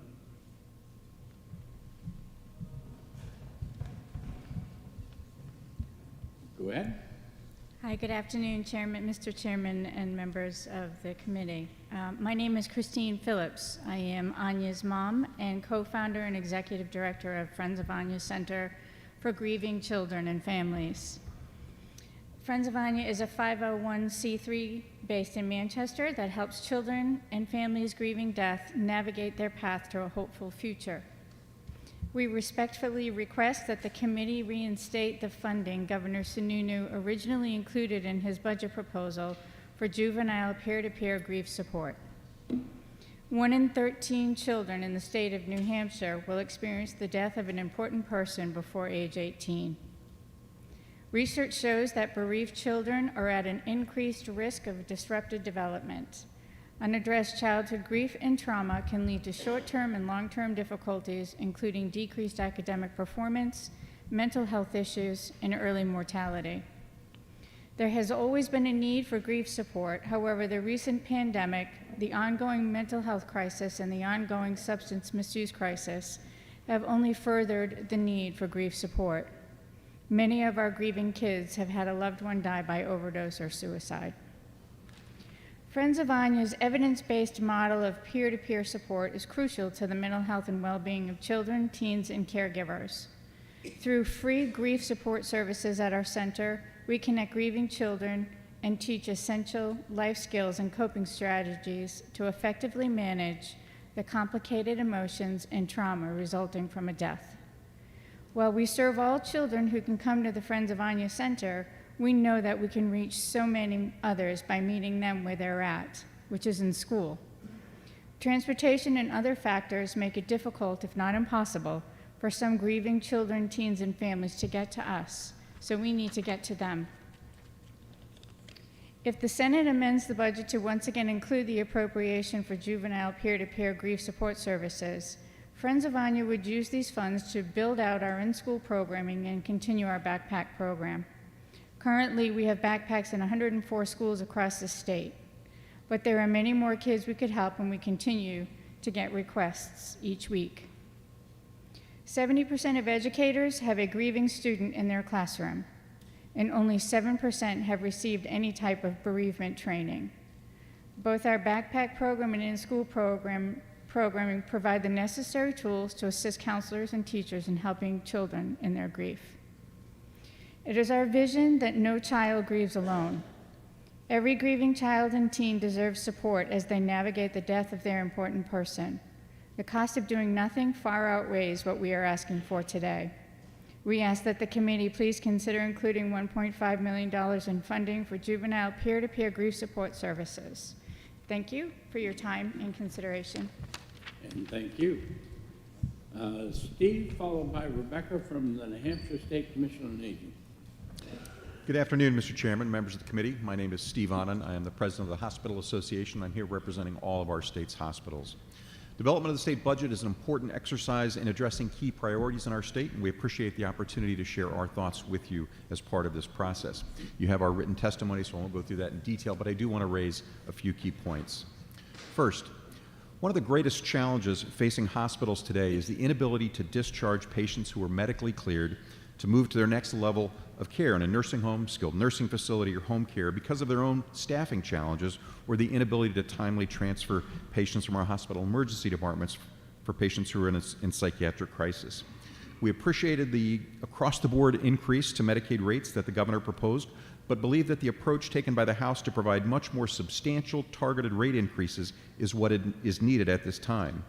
In an environment of limited resources, hospitals are willing to forgo a rate increase as part of the budget this year so that those funds can be targeted to those key areas of need: behavioral health and post-acute care providers such as nursing homes, long-term services and supports, as well as home care providers.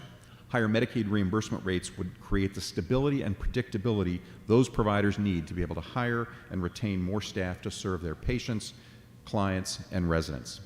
Second, building on that workforce theme, we are very supportive of funding in the House-passed version of HB 1 and 2 for the community college system. Funds are targeted to areas of acute need in New Hampshire and will help set New Hampshire high school students on educational and career paths to fill high-need jobs in our hospitals and other healthcare facilities across the state, will enable upskilling of current employees, and will support career changers who wish to train for healthcare careers. Third, we have concerns about the modifications that were made to the implementation of the Workplace Violence Prevention and Healthcare Workplace Safety Commission that were included in House Bill 2 as part of the House budget process. This is an important commission to ensure the health and safety of our workforce, and we look forward to working with the Senate to ensure it is up and running as soon as possible. Fourth, hospitals have been and continue to be strong supporters of the Grant Advantage Healthcare Program, New Hampshire's successful Medicaid expansion program, because it's helping to reduce the number of uninsured patients seeking care in our emergency departments, inpatient and outpatient settings, as well as reducing the overall uncompensated care related to uninsured patients. We're proud of the strong bipartisan leadership in the New Hampshire Senate to unanimously approve Senate Bill 263 to reauthorize the Grant Advantage Healthcare Program. We do have concerns with the House-passed provision in the budget that only calls for a 2-year reauthorization, as it will not provide the kind of stability and predictability that beneficiaries, providers, and health plans need for a successful program. And lastly, finally, for more than a decade, New Hampshire's mental health system has been able to meet the growing demand from patients experiencing a mental health crisis. That's due to an inadequate number of available DRF beds in New Hampshire for both adults and children. Those patients that are required to wait days, sometimes weeks, in hospital emergency departments across the state until they're transferred to the appropriate setting for their care. Over the past year, New Hampshire Hospital has closed 2 24-bed units due to staffing shortages.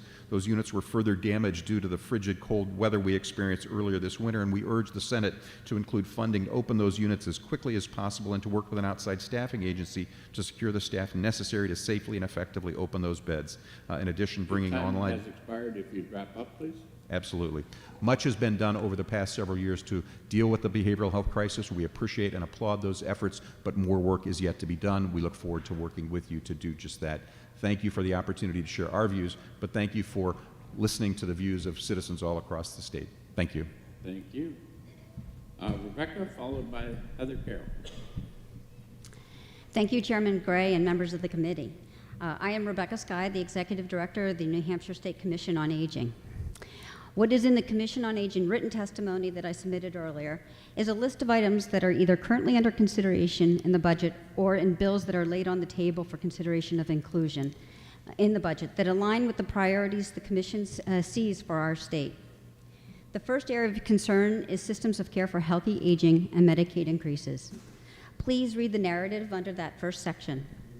Policy changes and investments laid out in Senate Bill 36, Senate Bill 86, along with changes in HB 2, are critical to move toward an effective system of care that supports the needed workforce. The Commission on Aging has studied this issue since its inception and voted unanimously in support of Senate Bill 36, the first and only time the Commission has voted to endorse a piece of legislation. The bulleted list itemizes what is already under consideration. The suggested additions are at the bottom. One, clarifying language in reference to adult day services, and a second item, which is a larger rate increase for CFI.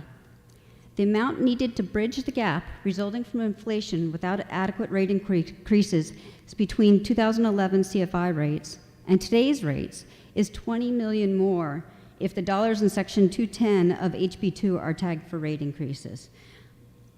This is critical funding. This is a lot of money, but this is critical funding. The continuum of care is at a breaking point, with providers losing money on this line of business to the point where they spoke plainly at the Senate HHS hearing about discontinuing these services if an adequate rate increase does not come. Moving on to housing. Getting the workforce our state needs means tackling housing challenges. Direct care workers in our health systems, providing childcare and caring for older adults in their homes and in nursing facilities are some of the lowest paid workers in our state, making a median of $16,300 in 2020, wages equivalent to 30% of AMI, average medical median income for an area. We need them and they need affordable housing. More housing options are also needed for older adults living on fixed income. Moving on to other workforce supports, addressing the cliff effect in childcare. Stabilizing the direct care workforce is critical to our systems of care for healthy aging. Both public assistance that supports people to work and develop financial independence and affordable child care are needed. And the final area of concern, investments in prevention and other determinants of health. There's a list there. I'm just going to highlight HB2, Section 228, Title 20, Nutrition and Transportation Services for Older Adult. And finally, I think I'm just going to call it time, and thank you for your efforts. And thank you. Okay.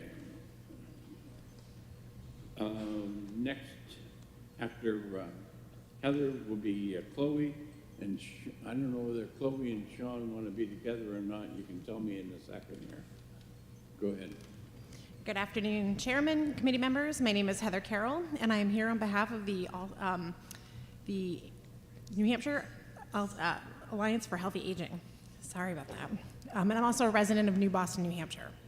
I am here to request that the state budget support a system of care for healthy aging in New Hampshire.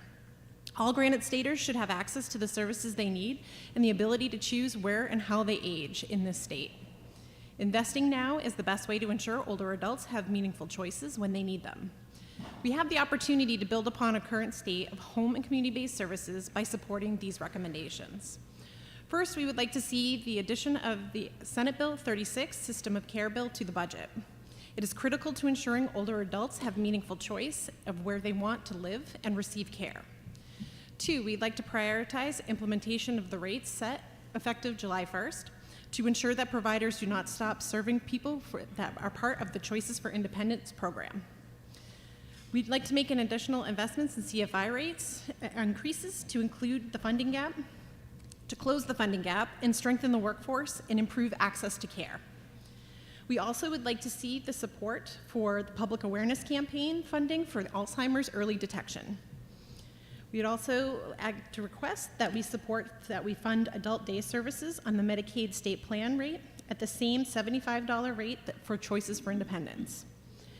We also see the need for transportation budget to include a $350,000 one-time appropriation, statewide community needs assessment, so that we can look at the transportation needs of older adults across the state.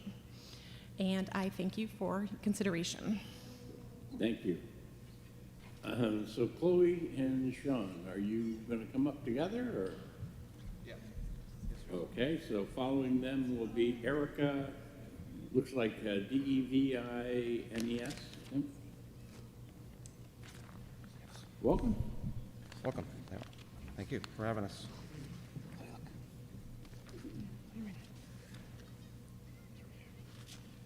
I'm gonna play with this. Ready?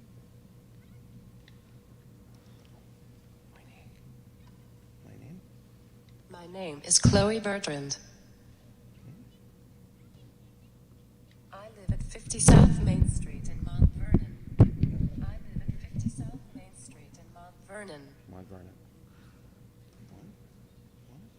I ask you to support full funding for developmental services and an increase of New Hampshire's Medicaid reimbursement rates. I ask you to support full funding for developmental service. I live at 50 South Main Street in Mount Vernon. This will support people like me to live fully in our communities. This will support people like me to live fully in our communities. Direct support workers provide meaningful and important care so we can focus on giving back, and better rates will help keep these workers employed and interested in providing this vital support. Direct support workers provide meaningful and important care so we... Say thank you. Thank you. I live at 50 South Main Street. She says thank you. Thank you for your service. She says to wait a little bit. And thank you for listening. All right, I'll go next. All right, my name is Sean Bertrand. I'm Chloe's dad.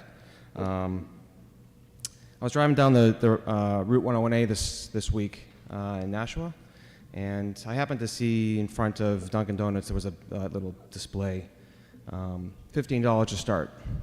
Not too bad these days. I know I remember making $7 an hour when I was that age. Then a little further down the road, it was McDonald's was $16 to start, and I know places like Walmart are 18 plus to start. Well, I know that these days the average wage for someone who's working with a person like my daughter here is $12, $13 to start. So it's really hard to hire and retain workers that keep Chloe engaged in her community, working and giving back to her community. But an increase in the reimbursement rates is a great place to start. The benefits are many. Productivity for the individual in the workplaces that welcome them and the workplaces that they start themselves. In this case, Chloe has her own shredding business that we started during COVID, and it's still going strong. It's increased productivity for the parents who can themselves work and support their own children in their endeavors. And then greatly reduce costs to the support of someone who otherwise might be an institution if they didn't have the support to live in their community and be included in their community. The home and community-based system really does keep these costs down low to a minimum, but only if we continue to fund them. So I ask for your support for HB 1 and 2 to those regards. Thank you. Thank you. All right, Erica, and followed by Jackie Caldwell. Erica had to head out a bit early, so my name is Maddie Kalaya, and I will be reading her testimony for her. Chairman Gray and members of the Senate Finance Committee, my name is Erica DeVries, and I live in Hampton, where we are struggling with an insufficient amount of affordable housing. This is having a negative impact on people trying to buy homes, and it's making renting exorbitantly expensive, putting out of reach for working families and seniors. Workforce housing is part of our town's new master plan, which was just approved. We are shortly convening our master plan implementation committee, but given that our budget didn't pass this year, I struggle to see how many of the goals of the master plan, especially around housing, will be implemented. I serve on my town's zoning board, so I am keenly aware of what perhaps is the greatest impediment to building more workforce housing: local zoning ordinances. Ours is a barrier to workforce housing and needs to be addressed. Zoning boards are frequently viewed as the primary impediment to adding more housing, but there are strict rules regarding variances. A lack of affordable housing alone does not vest in zoning boards the power to disregard local ordinances. The only way we can add meaningfully more housing is by updating our zoning ordinances, but that costs money. It is for that reason that I am respectfully asking you to protect and prioritize funding for affordable housing, including the Housing Champions program, in your upcoming budget negotiations. The Housing Champions program would help address this barrier by incentivizing municipalities to update their zoning laws to allow for the housing development that our communities and economy desperately need. Despite our best efforts, local municipal leaders cannot solve the housing crisis on their own. I am respectfully asking you to help us serve our communities by protecting and prioritizing funding for affordable housing. The Housing Champions program would support municipalities taking steps to address the housing crisis and help land use board members like myself to better serve our communities. For the sake of our communities, our economy, and our future, I urge you to protect and prioritize funding to incentivize affordable housing, including the Housing Champions program, in the state budget. Thank you for your time and consideration. And thank you. Jackie? Good afternoon. And how do you do? Jackie will be followed by, from Blueberry Express, looks like Barter. So. Yeah. Okay, go ahead. Good afternoon. So a couple of us have decided to consolidate our testimony on childcare to save time and so others could speak. And so those of us supporting childcare, thank you.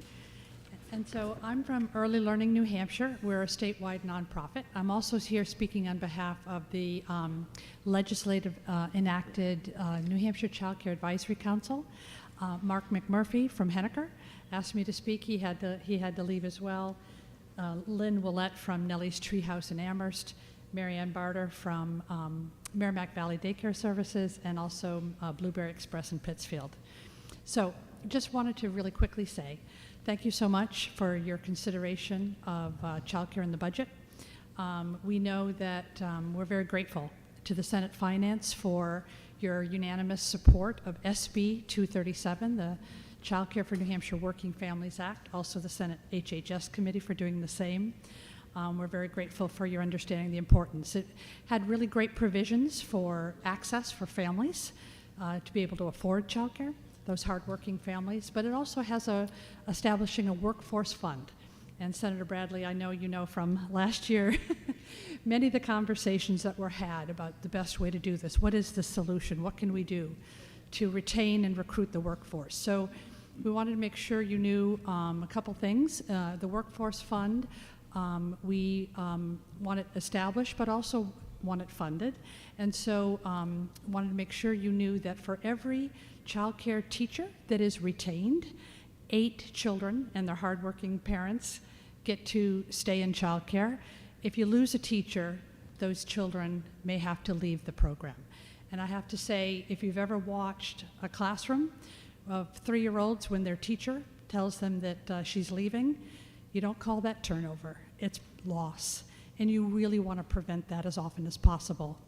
So what we've done with the Workforce Fund we'd like to take for your consideration is that Maine and many of our other contiguous states, Vermont and Massachusetts, have done some ongoing support to support the workforce, the child care workforce. As you know, every industry, you've heard it today, every industry is facing hardship, and child care is no different. The difference is when child care teachers show up, it allows many other people in other industries to show up to work as well. We call it the workforce behind the workforce. So your support would be greatly appreciated. What Maine did is they put in $12 million into their budget going forward to support the child care workforce. We looked at that and sort of extrapolated. That would be about $15 million in New Hampshire's workforce. And we really wanted to have it thinking, we wrote a grant to the governor's office for emergency relief and recovery, GOFR.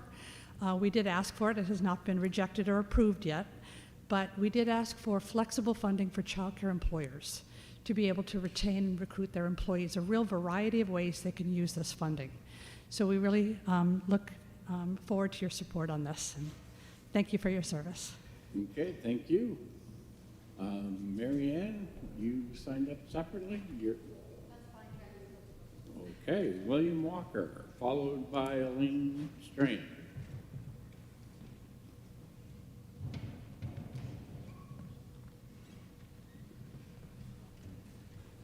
Thank you, Chairman Gray and members of the Senate Finance Committee for the opportunity to speak today.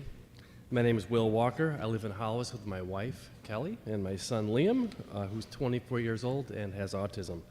I'm also the legislative liaison for Gateways Community Services out of Nashua, but today I'm speaking here as a family member.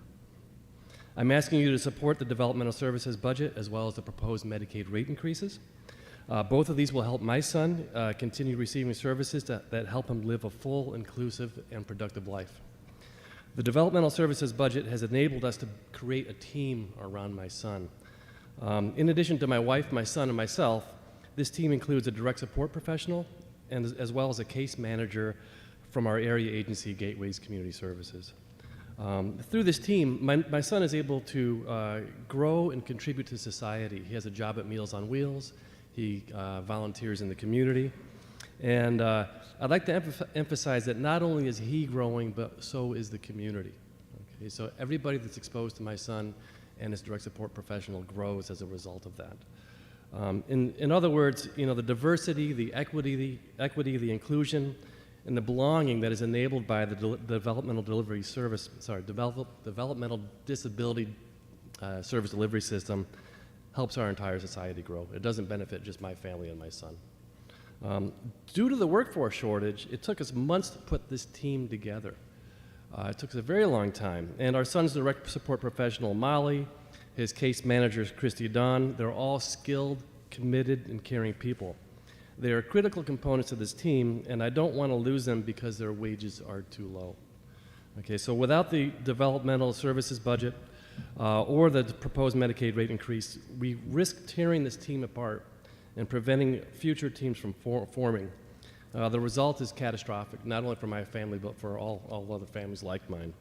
The proposed budget and the Medicaid rate increase will help keep my team together. It will help more teams like mine grow to support families like mine. So please support both of those, and thank you for the time to speak today. Thank you very much. Elaine, followed by Jess Esplin from Alzheimer's Association.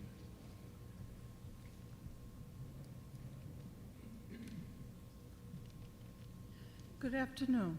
My name is Elaine Strand, and I live in Nashua, New Hampshire with my husband and son.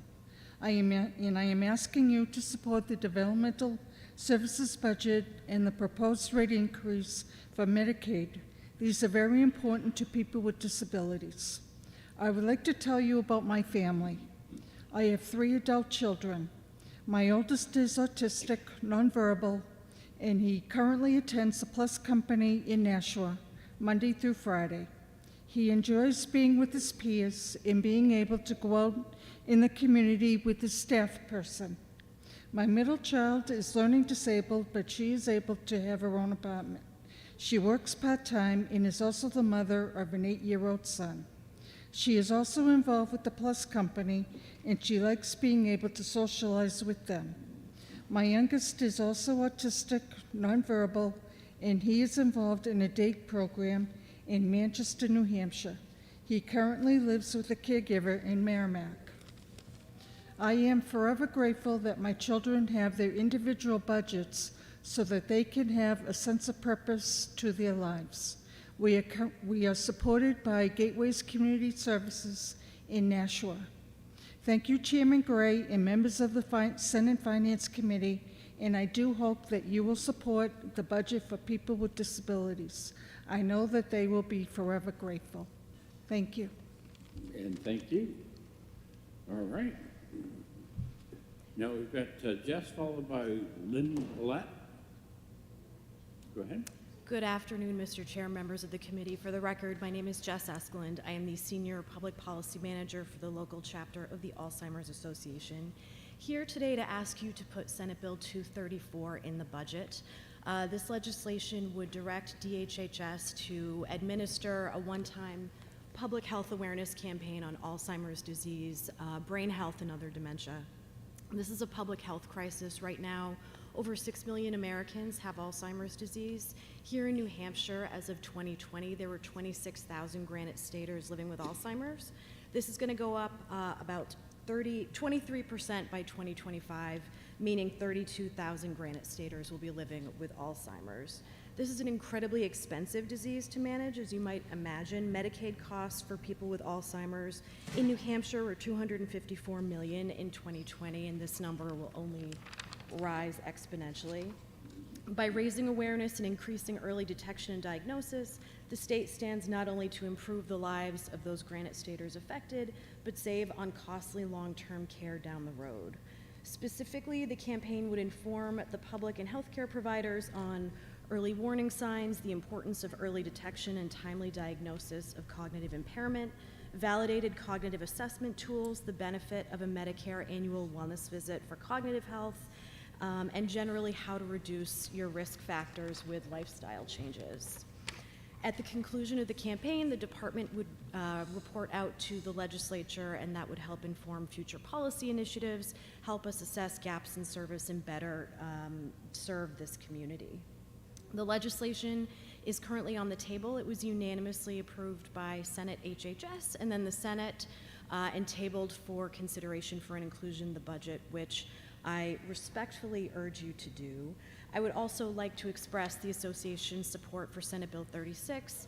The Alliance for Healthy Aging has done tremendous work on this legislation, and it also tremendously benefits our constituency. So we support that as well. So thank you so much. And thank you. Lynn, followed by Dave Basting from Moore Center. Got Lynn Willett. She had to leave, okay. David, then you're up, followed by Forrest from Maple, New Hampshire.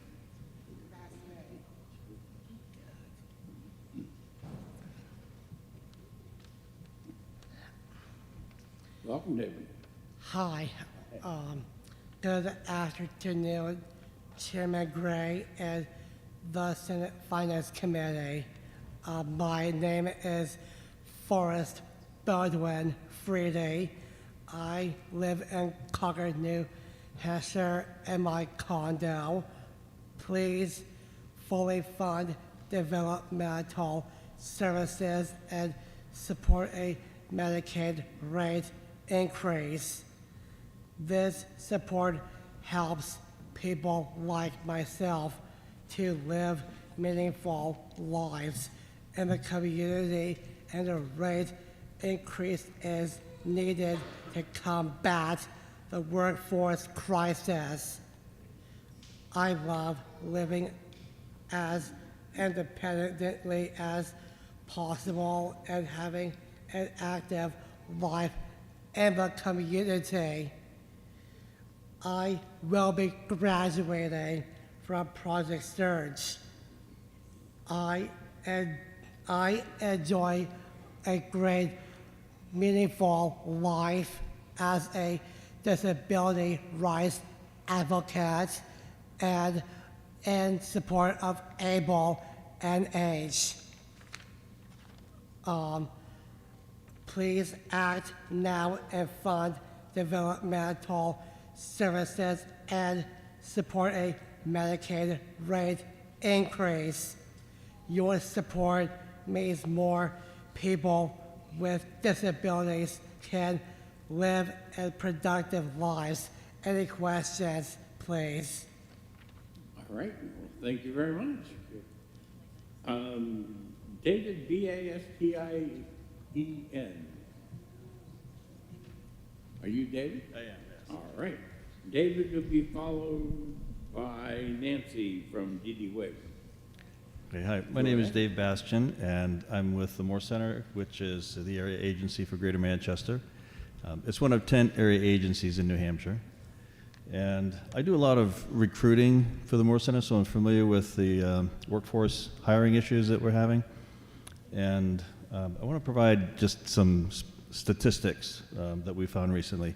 We have about 400 employees at the Moore Center, and we did an analysis of our employee wages with the wages from the Bureau of Labor Statistics using the Department of Labor's Standard Occupational Classification System. And we found that we have a wage deficiency of 29.2%. So you can imagine how hard it is to hire people when you're offering 30% less than what they can get on the open market. It's very difficult. And then we have people leaving because they're not getting paid enough and they can't afford to live.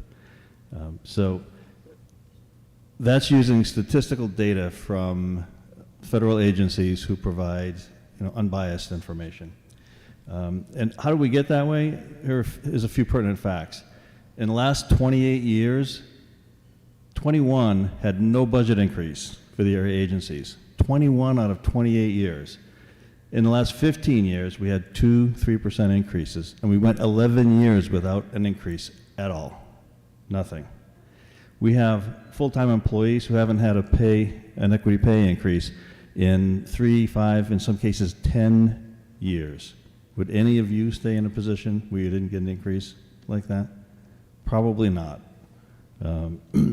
So you can imagine what it's like for us. Each budget cycle, people ask for money, and a lot of it's based on emotion and feeling. This is based on statistics. This is just the raw data. And there's more detail. I have handouts that I'll give you to help you understand the process. Currently, there's a proposed increase of 3, and I think the governor is adding another 3, so a total of 6%. And if that's what's provided, then everybody in here who testified for increased Medicaid rates is going to be right back next time. That's not going to fix it. So a solution, an equitable solution, would be to tie the wage component in the Medicare rate to the Bureau of Labor Statistics data so that it stays competitive and allows organizations and human services to pay a livable wage, basically. And that's all they're asking for. And that's not an unreasonable position to take. Now, in Massachusetts, there's a legislation proposed that would tie wages for the human services workforce to state employees who do the same job. And it's implemented over a 4-year period to bring parity up because theirs is significantly off too. So that's just one proposal to consider.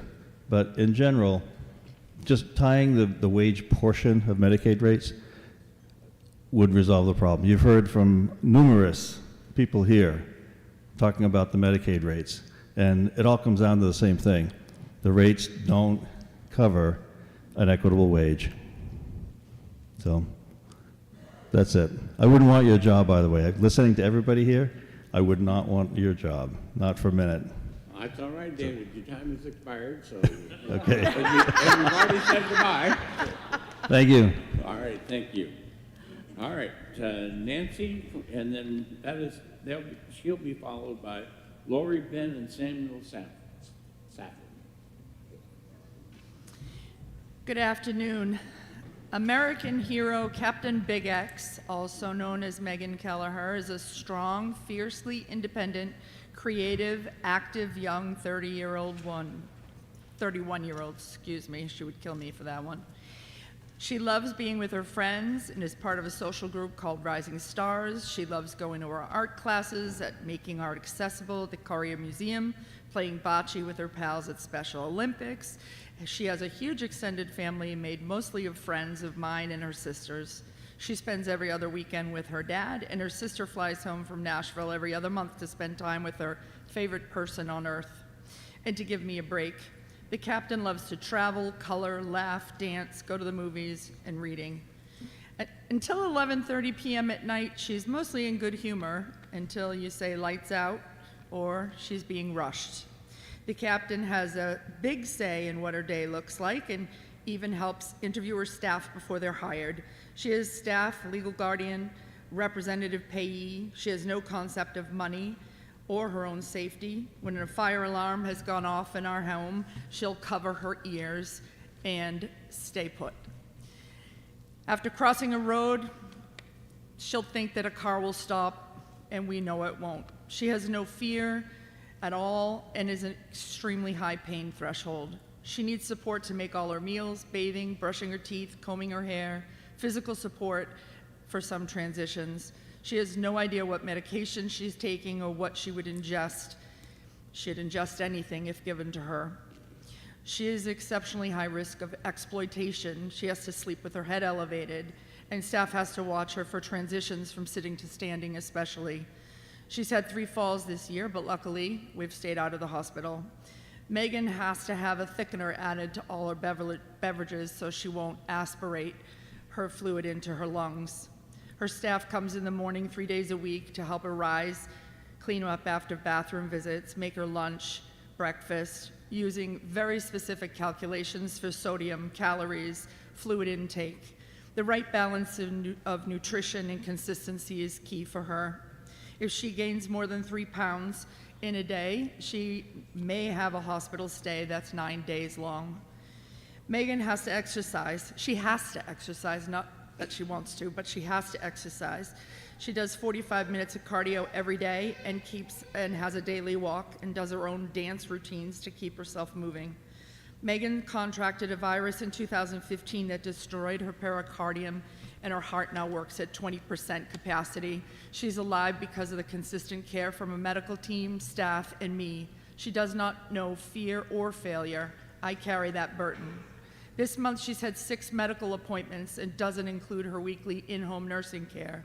I wanted to share this information with you about the captain because as legislators you need to know what it's like to walk in the lives of a family who cares for a person with a disability.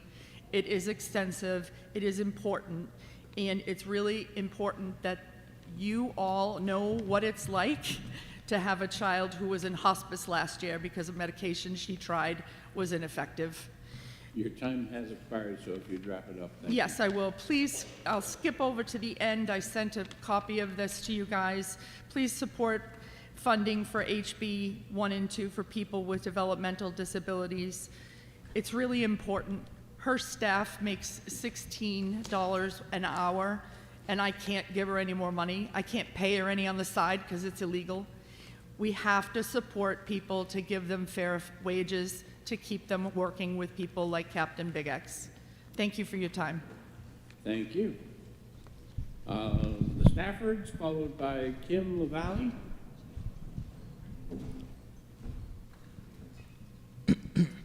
Chairman Gray and Senate Finance Committee members, my name is Ben Safford. Excuse me for my throat. I live in Pelham. My brother and I have Duchenne muscular dystrophy, a fatal muscle wasting disease with no cure. We are here to ask you to support further funding in HB 1 and 2 for adults with disabilities and the elderly on the Choices for Independence CFI waiver. My brother and I live at home due to the support of our widowed mother and the home care services we receive through Medicaid. However, due to increasing inflation and the workforce shortage, my mom has had issues finding people and providing many hours of unpaid care for us and herself. Under the CFI waiver, our caregivers are only paid $14 an hour, with no benefits to care for not one, but 2 of us, adult men with Duchenne. Why would anyone want to stay in a difficult healthcare job when they could make more money at Walmart Market Basket or Wendy's, as some of the other people have pointed out? Our disease is progressive, and as our health deteriorates and my mom ages, we will need increasing levels of care to live safely in our community and not be in a nursing home, which are already understaffed. I implore you to keep the appropriation to increase the Medicaid reimbursement rate, as you've heard the statistics, and to even further increase it to bring some modicum of solution to our current crisis. We've had a great life living at home. I've been able to attend college due to services from GSIL, Granite State Independent Living, and a lot of these things we had to fight for to get. So thank you for your time. Thank you. Anyone else in the Stafford family wants to speak?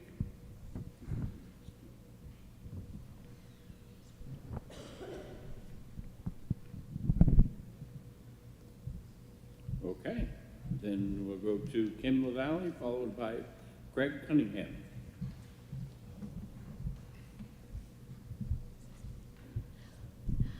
I'm sorry, I'm going to go. I was waiting for my son Sam, but we get a little block okay. up there. Well, Good maybe- afternoon. My name is Lori Safford, and I have 2 adult sons on the CFI waiver. Ben and Sam need 24/7 nursing home level of care. I have sacrificed my career, my time, my energy, my dreams, my finances, and even my health to keep them at home for the past 27 years. I am 60 and unable to physically care for them on my own. It has been difficult, if not impossible, to find home care workers. A CFI Medicaid provider recently told me that I'd have a better shot at winning the lottery than finding a new caregiver. I have been postponing surgery for a paralyzed diaphragm and a knee replacement for over a year, but it can be postponed no longer. I meet with a surgeon next week. What would you suggest I do? Ben and Sam can't be left alone. The CFI provider network is in danger of collapse. These workers have not been given a meaningful raise in many years. Jane, if you could join me. Our caregiver, Jane, has not received a raise since 2011. That's 12 years. I love our law enforcement. I love our services, our teachers, but our state employees have pensions. They have health insurance. They have unions and lobbyists. People like Jane don't have any of that. How much has the cost of food, gas, electricity, and home heating increased in 15 years? How can we possibly expect people to work for $14 an hour in 2023 with no benefits? I've attached some additional information on the hardship that these caregivers endure. A 3% or even a 6% increase in wages is a drop in the bucket, especially when we're giving our state employees 12%. The state is cutting off its nose despite its face if it doesn't provide the services necessary for families like me to keep their adults with disabilities and growing elderly population in their homes and out of the hospitals, the nursing homes, and other institutions. I understand the plan is to put tens of millions of dollars into New Hampshire's rainy day fund. Considering our home health care system is in the midst of a tsunami, this makes no sense. I urge you to do whatever it takes to enable us to hire and retain qualified home health care workers like Jane. Thank you. Thank you.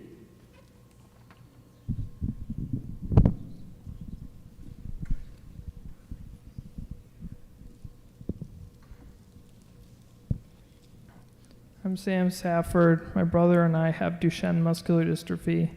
We're here to ask you to support funding in HB 1 and 2 for adults with disabilities and the elderly on the CFI waiver.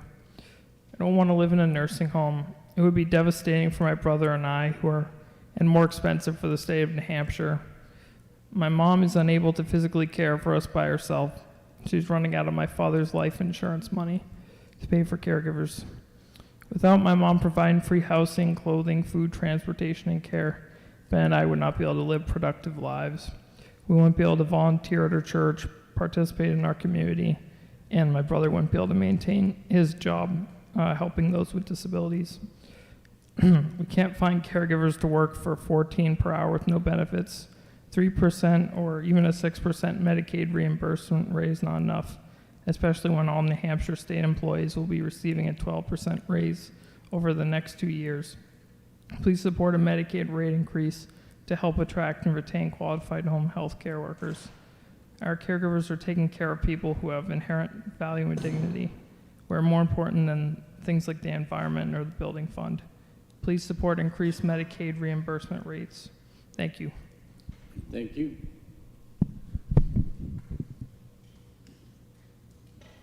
Kim? Followed by Craig Cunningham. Good afternoon, Mr. Chairman and committee members. Thank you for the opportunity to speak. My name is Kim LaValle, and I am in favor, in support of HB2, specifically sections 151 or 131 and 59 regarding charter schools, public charter schools, the increase for funding to support them. We've heard earlier from people supporting education that it costs close to $20,000 per pupil. Charter schools currently receive $7,338 per pupil. This raise will bring it to $9,000, allowing some of the schools to continue to exist. We have the same expenses that a traditional business will have, including facility, which charter schools are responsible for. They do not have local taxing authority. If we receive a lease from a landlord, that's what we have. There's not a lot available out there, and they tend to be triple net leases, which puts the charter school in the position of being responsible for everything from property taxes to a new roof maybe, or new HVAC systems, anything. We made a promise to the state when we were authorized, and in order to continue that with inflation, we absolutely need an increase to be able to hire people. We're hearing this throughout the hearing today. We need to be able to provide the appropriate tools and materials to students, the appropriate care that they need. It's necessary at this point. Our last increase was in 2017.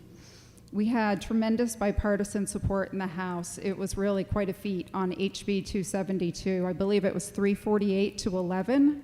It was impressive. I hope we can see that here in the Senate. And I hope New Hampshire can continue to show that they support school choice and support charter schools, which are public. I can take any questions if you have any. I think we're good. Thank you. Thank you very much. Craig, followed by James, and it looks like Marstead. Thank you, Mr. Craig? Chair. I appreciate the committee giving me the opportunity to address you today. In 1970, the legislature created the business profits tax, which eliminated a number of local taxes and was intended to be shared with the towns. In 2010, the state stopped sharing this revenue with the towns. Since then, the state has also cut the pension match for the towns and failed to increase school funding with inflation. During the past 10 years, New Hampshire's population has aged faster than the U.S. population. At the same time, our gross domestic product, GDP, has been growing at a rate that is slower than the rest of the country, slower than the average for the country. These metrics point to an economy that's not sustainable over the long term. I'm here today to ask you to consider making investments that will help to change the course of New Hampshire's economic future. The Housing Champions Bill, SB 145, passed in the Senate with unanimous support and is now tabled for consideration in the budget. There's a critical shortage of housing in New Hampshire. Young people are unable to purchase homes. There's simply no inventory. The vacancy rate for our small supply of workforce housing is almost zero. The housing shortage is driving a severe labor shortage and threatens our economy, particularly the tourism and hospitality industry. Municipalities that receive a Housing Champion designation will have access to additional grants and low-interest loans. The state funding connected to the program will provide relief for tight municipal budgets by returning taxpayer money to the New Hampshire and towns to support housing. School funding is a major driver for the housing shortage. Why would any town want to encourage residential development when the taxes that a single residential unit generates are less than half the average cost of the town for a single student in a school district? Today, I'm asking you to consider investing in housing and investing in our schools. Without thoughtful public policy changes, we will not be able to reverse the two trends, aging population and slowing GDP growth. Thank you. Thank you. James, followed by Devin Quinn. Good afternoon. Thank you, Chairman Gray and members of the committee. My name is Jim Marshall. I'm from Derry, New Hampshire. Over the last few years, the state of New Hampshire has cut spending on education, given money to people to use our taxpayer money at private schools, lowered business taxes, and repealed the interest and dividends tax. This all sounds great on the surface, but in order to pay the interest and dividends tax, a married couple would have to receive more than almost $5,000 in interest or dividends. If you think about that for a second, that means you have to have a savings account with $240,000 in it, getting an average interest rate of 2%. How many New Hampshire residents actually have that kind of money or stocks in the market? Interest and dividend tax will disproportionately give a tax cut to wealthy Granite Staters, but not the average one, like those of us here today. No one likes paying taxes, but it unfortunately is necessary. The budget should be about helping the average citizen, your constituents, not just the wealthy or business owners. These continued cuts just drive costs down to the town level. How does the town make up money lost paying for these EFAs or the meals and rental tax that was changed or others? The only way is for them to raise property taxes, which is a tax on everyday Granite Staters. I don't know about others, but I think someone who has $240,000 or more in savings can afford to pay a little bit extra for their interest and dividends compared to the average citizen paying more and more property taxes, especially when you have taken no action to reduce the state's electricity prices or other prices that have increased due to inflation. I urge you to restore the interest and dividend tax. Using that money, we can make critical investments in affordable housing, education, healthcare providers, and other things, which account for, if your wish for getting rid of the interest and dividend tax was to help older people, you can certainly add provisions which account for someone's age when paying the interest and dividend tax, such as excluding those over 65 from the tax. As you know, the people here today have taken time off from work, perhaps unpaid, found child or elder care. We've come to tell you that we need to put the average Granite Stater ahead of the wealthy and powerful in this state. At the end of the day, we're the ones who make the state run, and we deserve better than higher taxes and rent to give a wealthy person a $12,000 break in taxes, which is what they get from the interest and dividends repeal. Thank you. Thank you. So, Devin, followed by David Crandall. I'm Devin. Chairman, would you mind if we allowed someone with a baby to cut line? Who is? Isabel Plant and Clover. Good afternoon. Isabel? Yes. And Okay. I am here in support of SB 237. We are here in support of SB 237. So I appreciate you allowing us to take the time to share our story. I was born in New Hampshire and have had family here for 60 years. We were fortunate enough during the pandemic to be able to move here permanently now that our jobs are fully remote. However, we're considering leaving the state because there is unfortunately no child care. Unlike most families or many families in New Hampshire, financial resources are not a constraint for us. There simply is not the capacity to serve our children in the state. We have contacted every daycare center within an hour commute. I live in Center Harbor, New Hampshire. And unfortunately, they have very, very long waiting lists or are not even taking names on waiting lists anymore because it is so long, or simply do not have infant care. So Clover will not have early education. She does have a spot when she's 13 months old, but I won't be able to go to work until she's 13 months old.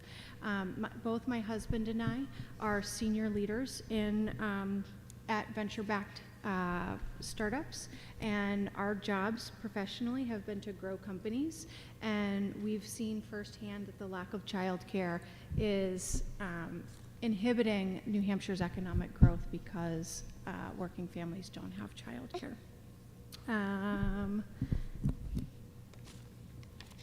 So I urge you to support fully SB 237 and also to fully consider expanding future support for early education and caregivers and for our children's education. Thank you so much for your time, and I'm happy to answer questions. Your last name was Plant? Plant, P-L-A-N-T-E, yes. Okay, I just Thank wanted you. to make sure I crossed the right person off here. I'd get. Thank you so much for your time. All right. Back to Devin. Thank you, Chairman and members of the committee. My name is Devin Quinn. I'm the Policy Director at the New Hampshire Women's Foundation, where we invest in opportunity and equality for the women and girls of New Hampshire. And we want to thank this committee and the whole Senate for previously passing investments in child care in the form of SB 237 and investments in maternal health in the form of the Momnibus SB 175. Not all aspects of those bills are currently in the House budget, and so we thank you in advance for making those into the final budget. Simply put, women make the economy work, but women with children can only return to work, as you just heard, if they have affordable child care. And they can only remain in the workforce if they are healthy and have access to health care. SB 237 and SB 175 target support for working women who support families and who are the backbone of our thriving local economies. Some data to consider is that when families are faced with childcare issues, mothers are 4 to 5 times more likely than fathers to reduce hours or leave the workforce entirely. Finding childcare, as you heard, is one challenge, and then affording it is another. The median cost of infant care is $13,250 a year. That represents 11% of the median income of a married couple and a staggering 55% of the median income of a single mother. So without childcare scholarships, working is simply not a viable option for many mothers. SB 237 invests in the child care workforce, 86% of whom are women, and they on average make $24,500 a year, which is less than half the average New Hampshire salary. The Momnibus extends health care for postpartum women who are making a little bit too much for Medicaid for a year postpartum, increasing it from 2 months. And of course, that avoids broader uncompensated care costs in our healthcare system, but it would also provide preventive, acute care, mental health care, and substance use treatment to our postpartum moms. And the women who would benefit in this income range are the very workers we're seeking to recruit and retain in the food prep industry, retail workers, paramedics, substance use and mental health counselors, and yes, childcare workers themselves.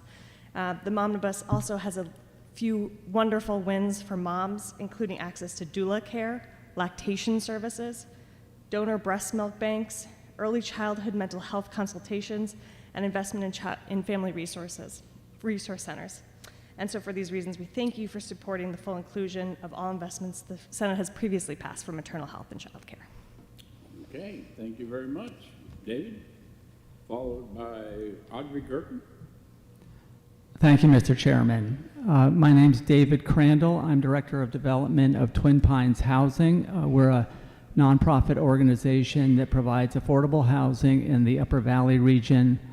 We have 565 units in both Vermont and New Hampshire, the majorities in New Hampshire, serving mainly Lebanon, Hanover, and Enfield.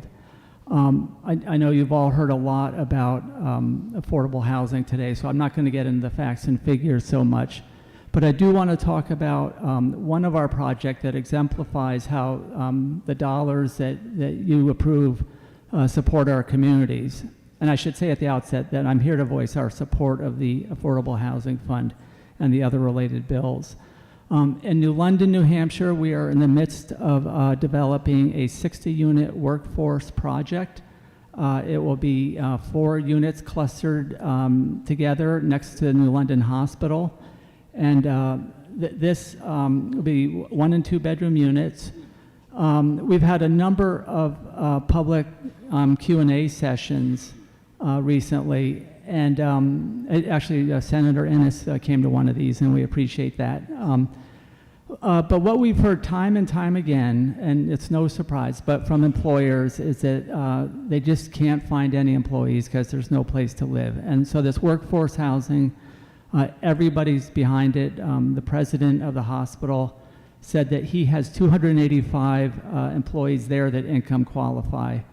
And remember, with workforce housing, you have to income qualify for that. Our organization does serve other populations like the chronically homeless and seniors and others, but this is workforce. So Colby Sawyer College said the same thing, all the business owners in town. This support really matters. It's the linchpin to our success, and we really appreciate your consideration. Thank you. And thank you. Audrey, followed by Quinn Jai.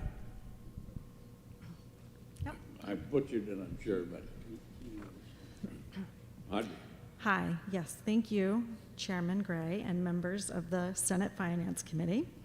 My name is Audrey Gerken, and I live in Brentwood, New Hampshire. I work as the Council Administrator for the Council for Youth with Chronic Conditions, and as the Public Policy Fellow for the ARC of the United States. Most importantly, I am the mother of 3 daughters and wife to my husband, who works as an occupational therapist in the state of Mass. My oldest daughter, Lexi, who is now age 21, she was born with Cornelia de Lange syndrome, which comes with medical complexities and developmental delay. She is not here today because of her complicated, incomplete web of support services, as well as to save energy because we will be at Boston Children's Hospital tomorrow and Thursday for medical care. I am here today to ask for your support of HB 1 and 2 budget funds for people with disabilities so they can live fulfilling lives in their communities. In particular, I want to say how important a Medicaid rate increase is to support the wide spectrum of direct care professionals. My daughter is eligible for private duty nursing provided by home health agencies, one of the extreme ends of the workforce that doesn't get enough attention. These nurses provide day and night support through Lexi's secondary Medicaid insurance by 3 separate nursing agencies. While her area agency, Community Partners, provides important supports, the private duty nurses provide coverage we cannot live without every single day. And even still, we are short on coverage.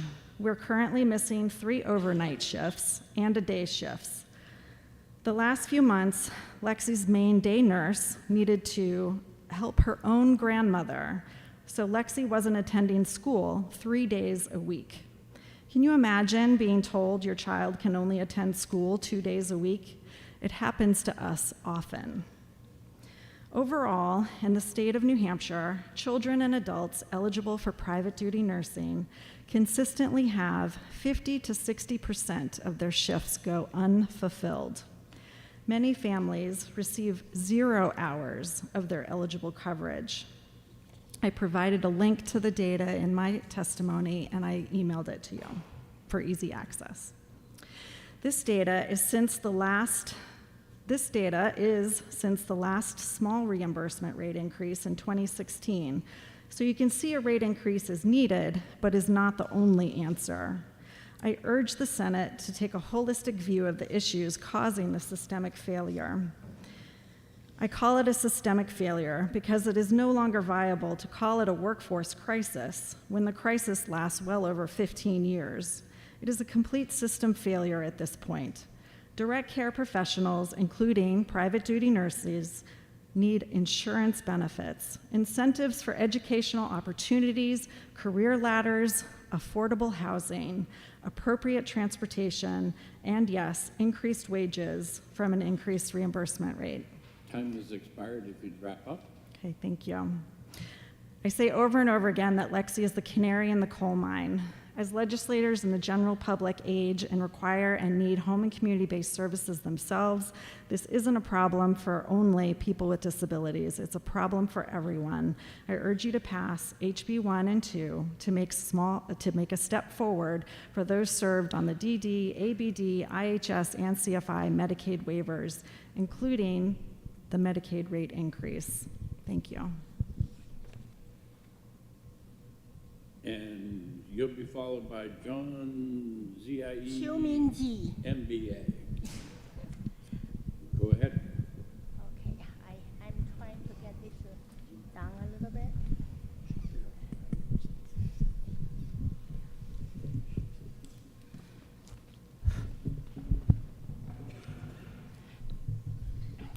Maybe going down, I'm still very unsure.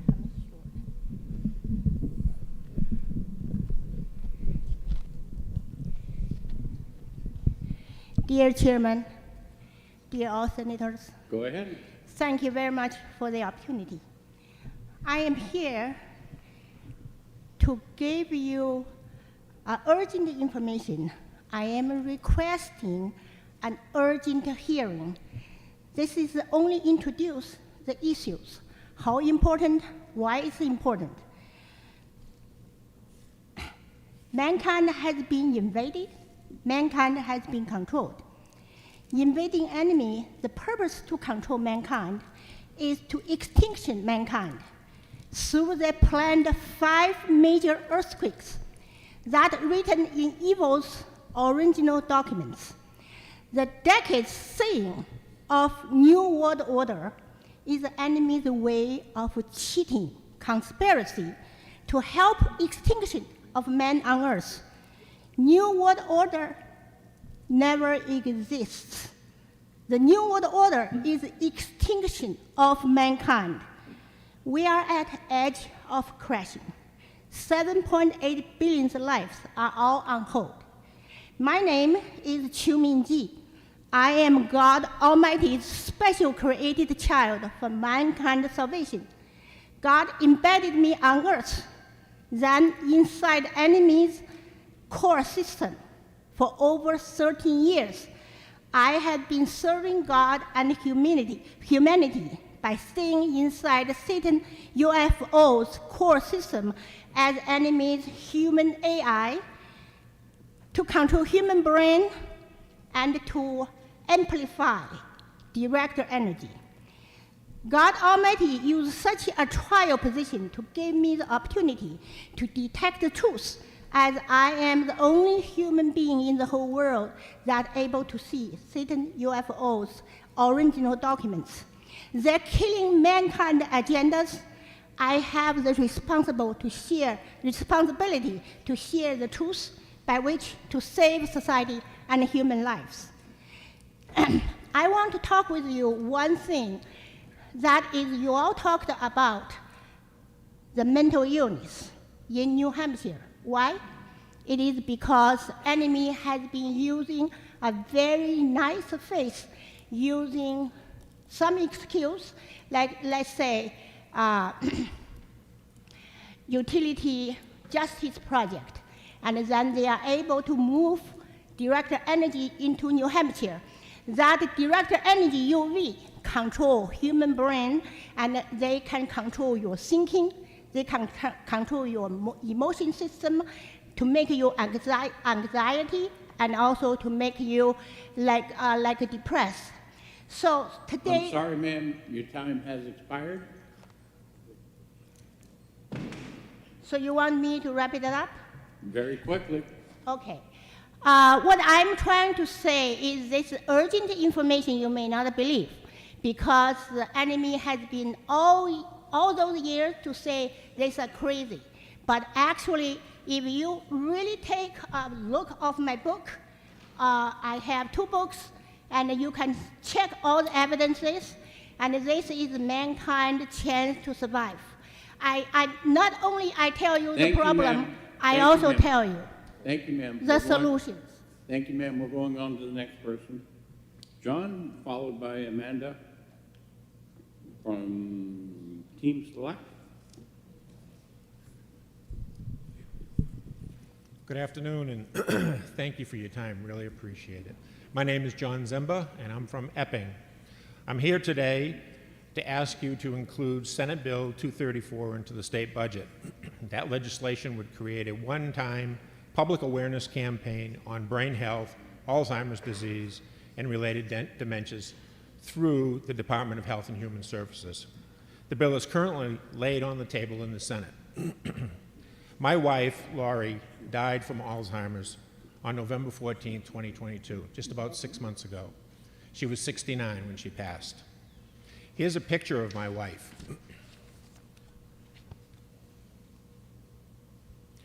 In this picture, she's 66. This was taken about 3.5 years before she passed.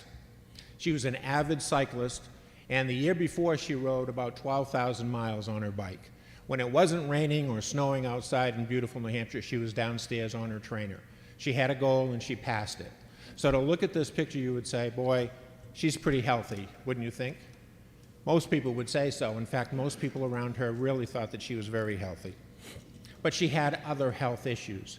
And those health issues, when they came up, when some of the clues came up, they were dismissed, ignored, or they were put to the fact that that was maybe a medication adjustment that was needed for other health issues. But that was not the case. In fact, as I look back now, I realized that there were signs out there that the doctors missed, and there were signs that I missed. For an example, I had a business trip to Seattle, which was not unusual. I was back and forth there quite often. That morning, my wife became very upset and did not want me to leave. I left. I called her from the car. I called her when I got to Logan. I called her when I was on the plane. And then when I got to Seattle 6 hours later, I called her to see that she was okay, and her reaction was, says, "I don't understand why you're calling me." She was out for a bike ride, and she dismissed the whole thing that happened earlier that day. Atypical behavior. Another time, she got upset with an old-time classmate of ours that we haven't seen for decades. She was upset with him because he broke up with her best friend in a cruel manner. This was over 50 years ago. My wife looked at it as if this had happened just this past week. We didn't pick up on that. We just thought this was an atypical type of reaction. More recently, but before her diagnosis, okay, I'll wrap it up. Before her diagnosis, she no longer watched the show that we would regularly watch each week. The fact is that she thought characters were changed on the show, but the fact was that she couldn't follow more than one plot at a time. These are only 3 examples of things that happened over several years. After she passed, I looked at her journal, and her journal called her condition brain fog. She never once expressed that to me or to her doctors. Developing a public awareness campaign on brain health, Alzheimer's disease, and related dementia is critical. Simply put, I did not know what I did not know. Had I known these atypical actions were in fact... Your time has expired. If you'd wrap it up, please. Yes. Had I known that these atypical actions were in fact symptoms of Alzheimer's, I might have been able to connect the dots and get help earlier. Maybe we would have more time. Thank you for your time and your consideration today. Appreciate it. Amanda, followed by Diane Jones. There's another Amanda. Is it Amanda Sears? Amanda from Team Select. That's not me. And, okay, from Team Select, Diane Jones. Okay. Anne Marie, looks like ZAN.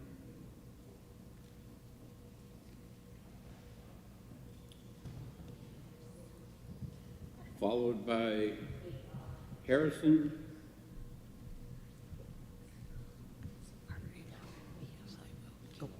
Go ahead, Clock.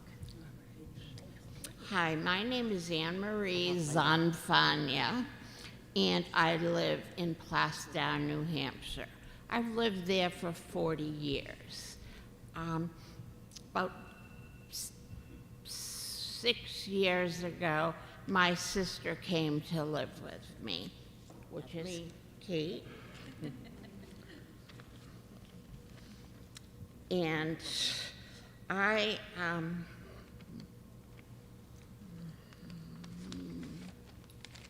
just put my glasses on. I am here to support HB1 and HB2 for people with developmental and other disabilities.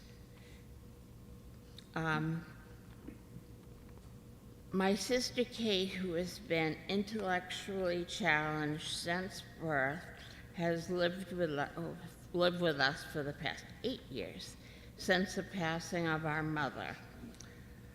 And I would have to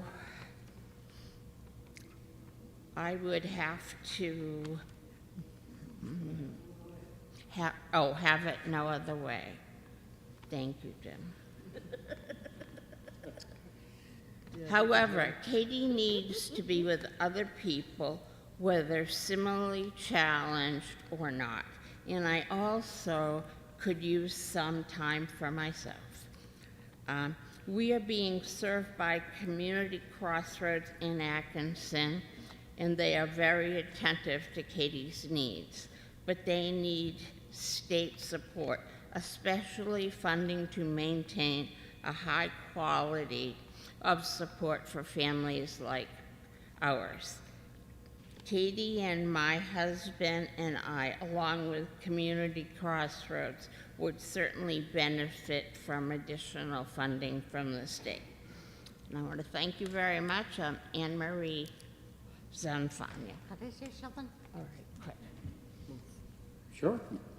Say your name. Hi, Kate. I am Kate Foley. That's okay, Kate. Keep going, Kate. I live in Placerville, and my mother died in heaven, thank God. And I miss my mother, and I wish my mother was here to see me give her a speech to her. So give a speech to you, Mother. Take it, Mother. I'm done. Okay, Bye-bye. Kate, thank you. Harrison, followed by Claudia Prescott. All right, Harrison's going to send the testimony. So we've got Claudia, followed by Chris Cackard. Claudia Prescott.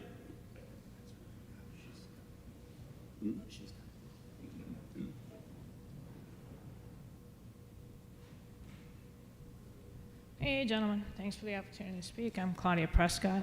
There's a couple provisions in House Bill 2 I'm here to speak in support of. I work at the Department of Corrections, so I'm one of the people that was caught up in that tiered system you've already heard a lot about. So obviously I support that. I'm getting old now, and I was hired when I was in my 30s, and we get forced a lot at work, so I wanted to do vested deferred. I can't keep doing it. I'm in my 50s now, and the 80-hour weeks are killing me. So I'm one of those people that was going to tap out the end of this year. So we need experienced workers, and I realize that, but I just can't keep doing it at my age. So because of that bill, I would have to do a few extra years, and I just can't keep it up. If this bill were to pass, I would only have to do a couple more years. So that would give me some hope. So I might reconsider, obviously, doing the vested deferred. So it would help retain. I think it would also help recruit. I have a couple of daughters that are nurses, and I told them not to come work for the state because of the 10-year vestment and what happened to me. I understand there's also provision in this bill that would make people vested sooner. My daughter, one of them became a travel nurse, and the other one went to work for Concord Hospital that also has a pension in which you're vested after 3 years. So I advise them not to come work for the state because of the way the pension system worked under the old system. So I think that there is some provisions in there that would help not only retain but also to recruit. So I would encourage you to consider passing the bill in its form. And I thank you for your time. I take any questions if you have any. Thank you, Claudia. Thank you. Chris, and followed by Abby Rowe.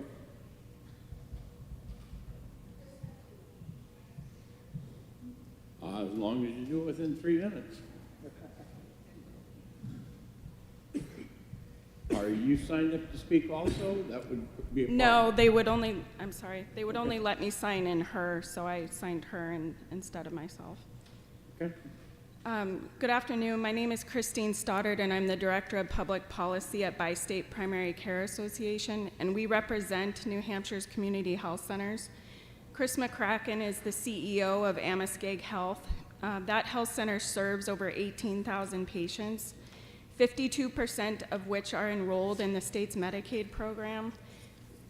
Just to give you an idea of how much Medicaid loss each health center has, in 1 year they lost over $7.5 million, and that was 3 years ago. Each year they lose progressively more because of the cost of doing care in New Hampshire. One of our health centers that serves Senator Bradley's district reported to us I guess 2 months ago, that their labor costs have increased over 21% in 1 year because of the pandemic. Our health centers can't afford to go without Medicaid rate increases that are contained in House Bill 2. And we respectfully request that you move forward with those rate increases, not only for the FQHCs, but also the other Medicaid providers in the state of New Hampshire. Thank you. Thank you. Abbey Rowe, followed by Emmett Mackin.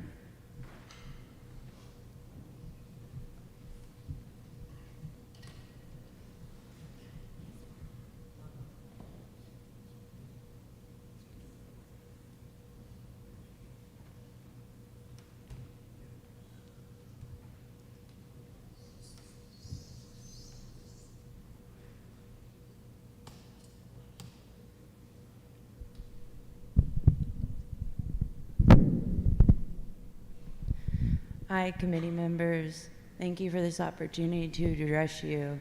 My name is Abby Rowe. I came up from Rochester, New Hampshire today, and I just came to share my story. I'm somebody that was born with a degenerative genetic disease, and I'm somebody that's quality of life completely depends on the state welfare. I'm unable to work, but with proper health care, I am able to contribute to my community, and that's something really important to me. I also just wanted to point out that I have many friends that are single parents or just parents struggling to live in places like Dover and Rochester because of the cost of housing and the cost of childcare. So I'm just asking you guys to please consider the people that actually use these programs. Thank you for your time. Thank you. All right, we've got Emmett, followed by Brendan Williams. Hi, how are you? Good afternoon. Thank you for hearing me today. I don't want to be redundant. My name is Emmett Mackin. I've been a police officer for 23 years. This has gotten very whittled down because I don't want to keep going over the same stuff you've heard already. The one thing I wanted to touch on, I'm a Manchester police sergeant. There's a big group of us here, and I just want to make sure we get up and just kind of give you some of our numbers real quick. We're replacing 109 officers in the last 5 years. An overwhelming majority of those are guys and girls that normally would have stayed. They were the middle group, not 1 or 2 years and off the job. The incentive is not there with the way it's set up. I really like what she was saying. That's reality. Unfortunately, but it is. And the only other thing that I want to touch on is the trust issue. It's gone. You know, it's been gone in the state of New Hampshire for a long time. That's how these jobs get filled, right? It's word of mouth. It's networking amongst ourselves. You call a buddy. I'm from out of state, certified, came here. You know, I'm one of those guys. Would not have come here if I'd known 6 or 7 years into this it was going to change, that kind of thing. So it's definitely a detriment to us trying to invite people into this profession that's getting only more difficult every day. And I think we call around the state, we talk to a lot of elected officials. What we always hear is, I support law enforcement. So I'd like everybody to show it and pass this bill with the retirement provisions intact. Thank you very much. Thank you. Brendan, followed by Kathy, and it looks like Slack. Kathy Slack. Thank you, Mr. Chairman, honorable members of the committee. For the record, Brendan Williams, I'm the president and CEO of the New Hampshire Healthcare Association. We represent long-term care facilities capable of serving over 7,000 New Hampshire residents. I have submitted written materials to you.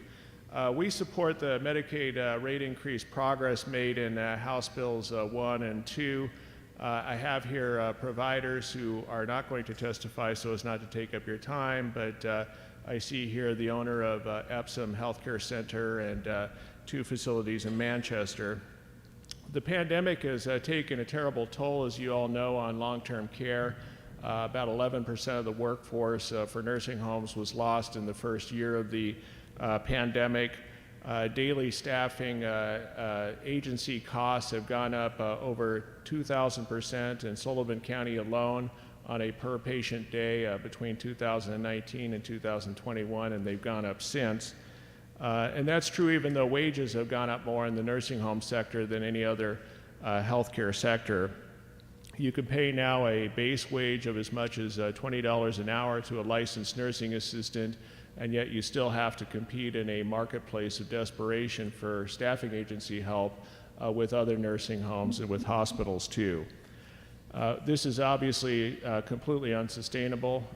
When my smallest nursing home member, a 22-bed facility that serves impoverished nuns in Manchester, is shipping $43 an hour checks to a Texas address for the services of a licensed nursing assistant, just simply can't be sustained.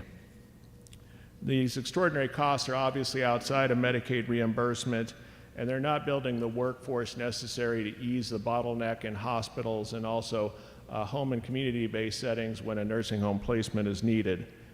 And yet my members continue to step up. Just yesterday, Rochester Manor, for example, was taking in residents displaced by water damage to the electrical system at Lilac View, which is an assisted living facility in Rochester, even though Rochester Manor is so staff-strapped that they can't take ordinary admissions.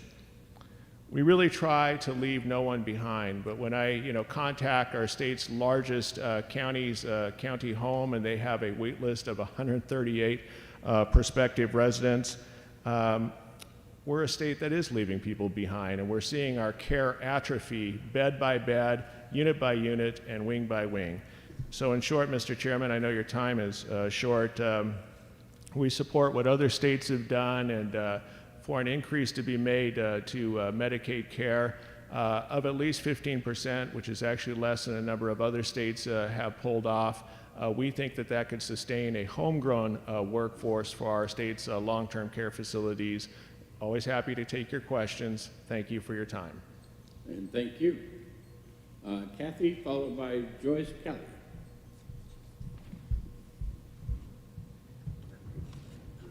You're fine.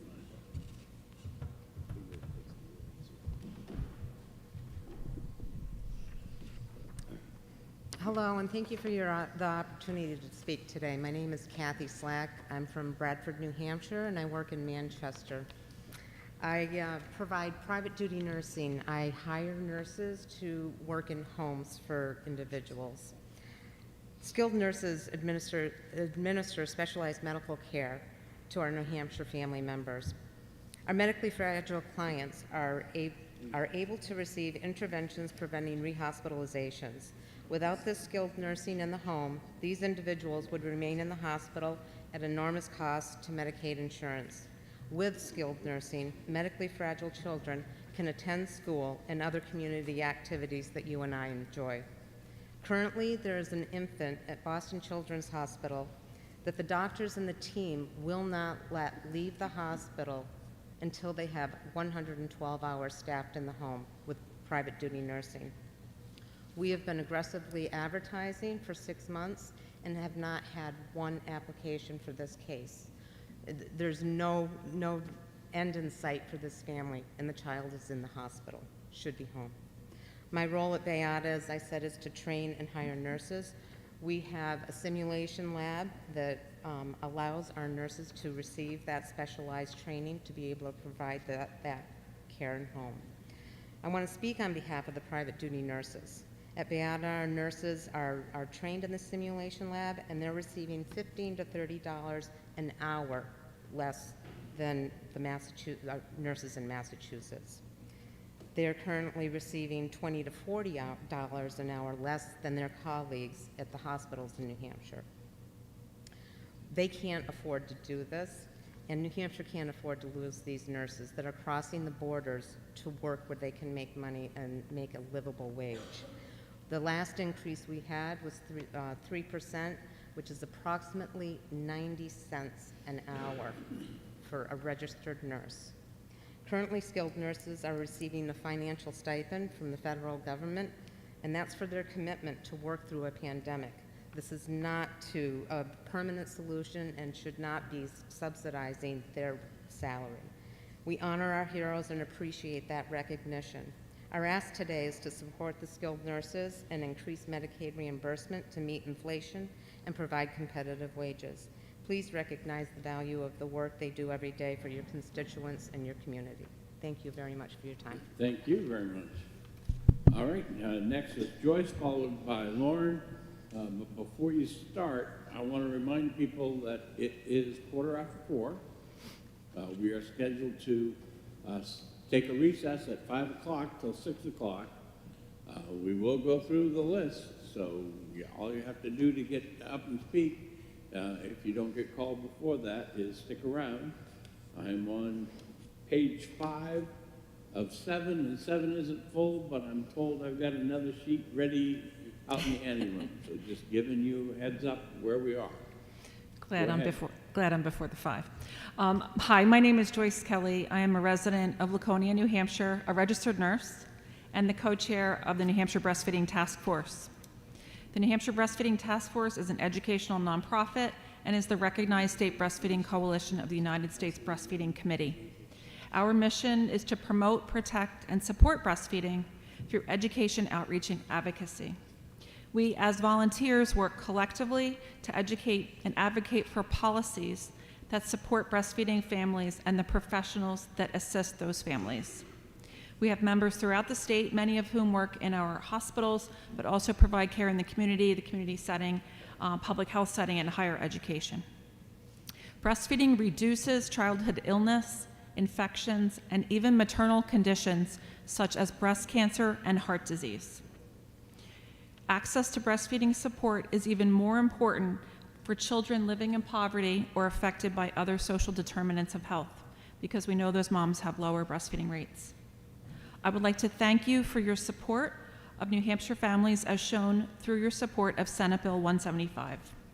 Medicaid reimbursement for lactation care, donor human milk for sick infants, doula, which is birth attendant care, as well as employee protections to express breast milk at work are pivotal to advance maternal health. There is a significant return on investment for providing lactation care and education during the postpartum period, as well as for after returning to work. Mothers who have access to clinical care and employer support breastfeed longer, reaching their goal, and can improve their maternal health outcomes as well as health babies. Again, I would like to thank you for your support of Senate Bill 175 and hope for your continued support in this year's budget to advance maternal and child health. Thanks so much. Thank you very much, Lauren. Joyce. Lauren is up next, followed by Laura from New Hampshire Hunger Solutions. Thank you, Mr. Chairman. I think we've got help too. Thank you, Mr. Chairman, members of the committee. My name is Lauren. I live in Plastow. Thank you for giving me the opportunity to speak. As a mother, I'm deeply concerned about New Hampshire's debilitating child care and housing crisis and defunding our public schools. We know New Hampshire is strongest when we have children that have resources needed to succeed. Therefore, I urge you to protect and prioritize funding for public education, housing, and child care in your upcoming budget negotiations. I have my 4-year-old daughter with me today, Ava. As a Granite State parent, I'm all too aware of the state's child care crisis. Fairly recently, I'm between jobs, but while I was working, I paid $2,000 a month for child care for my 2 kids. My mortgage is $1,900. Just yesterday, camp registration opened in my town rec center. It was my first year registering as a town resident and completely unaware that if I logged onto the website in the early evening of opening day of registration, it would already be fully booked. I have to worry then, when I find work, will I be able to find child care for when I start? There are waiting lists at just about every camp, every daycare. Why is it so stressful and so hard to find the proper care and support we need as working families to be able to work in a society that necessitates 2 incomes to support having children and a home to raise them in? Unfortunately, this issue is not unique to my family. Across the state, families are struggling and failing to afford decent child care. That's why New Hampshire families desperately need legislation like the Child Care for New Hampshire Working Families Act, for which would support working families, keep our children healthy, and strengthen our economy by investing in affordable child care. As a concerned parent, the state of New Hampshire's child care accessibility is just one of my worries. The housing crisis in our state has reached unprecedented levels with a staggering shortage of 23,000 housing units. This has resulted in exorbitant housing costs that are beyond reach in many families. The high cost of both housing and childcare are squeezing families to their breaking point, leaving them struggling to make ends meet. It's a dire situation that requires urgent attention, as the well-being of our families, children, and economy are at stake. We cannot afford to ignore these crises any longer.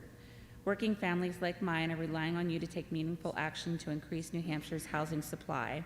Our state budget needs to invest in programs like the Housing Champions Program, which incentivizes our municipalities to take steps to increase supply and safe, affordable housing so that our families can grow and thrive in the Granite State.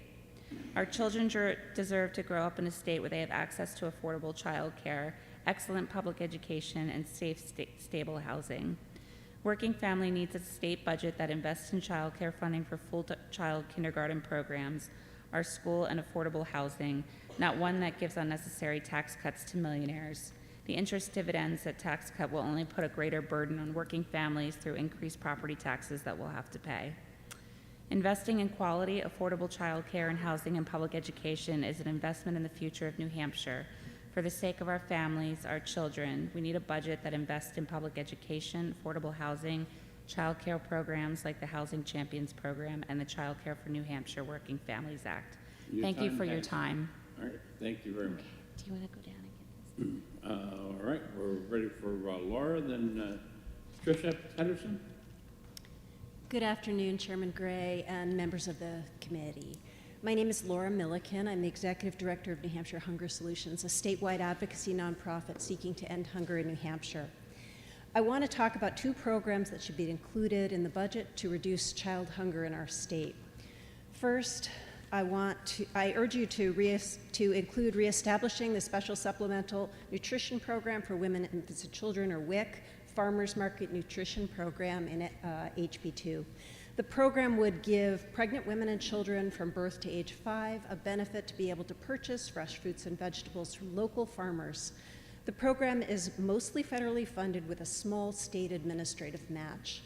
Rising food prices mean it's increasingly difficult for low-income families to afford fresh fruits and vegetables, which we know are critical for children's health. WIC Farmers Market Nutrition Program is a thoughtful, conservative, and innovative investment in the health of mothers and children and local farms and farmers as well.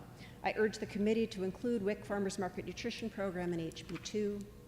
I also want to talk about Medicaid direct certification, which reduces child food insecurity and reduces administrative burden on school districts. Medicaid direct certification automatically enrolls children already receiving Medicaid and whose family's income qualifies them for free and reduced school meals without families needing to submit a separate application. We all want to be responsible managers of our public resources and ensure that government is working efficiently and is helping and not harming New Hampshire communities. Medicaid direct certification will make access to a federal nutrition program more seamless for those eligible and for the department that runs the program and for schools that implement it. It has the potential to ensure that 6,000 to 7,000 more children in New Hampshire have the nutrition support they need to do well in school, and it ensures our schools are getting every penny they deserve for serving New Hampshire's children. School meals improve health outcomes in the short and long term and improve child behavior and academic outcomes. I have more detail in my written testimony, so I'll just say Medicaid direct certification is a benefit to students and a benefit to schools. It's a win-win for New Hampshire. We know how to do this right in New Hampshire because we value efficient government and take seriously our responsibility to ensure the next generation has every opportunity for health. Please support Medicaid direct certification in the budget. Thank you. And thank you. All right, Tricia, followed by Carol Comfort Adams.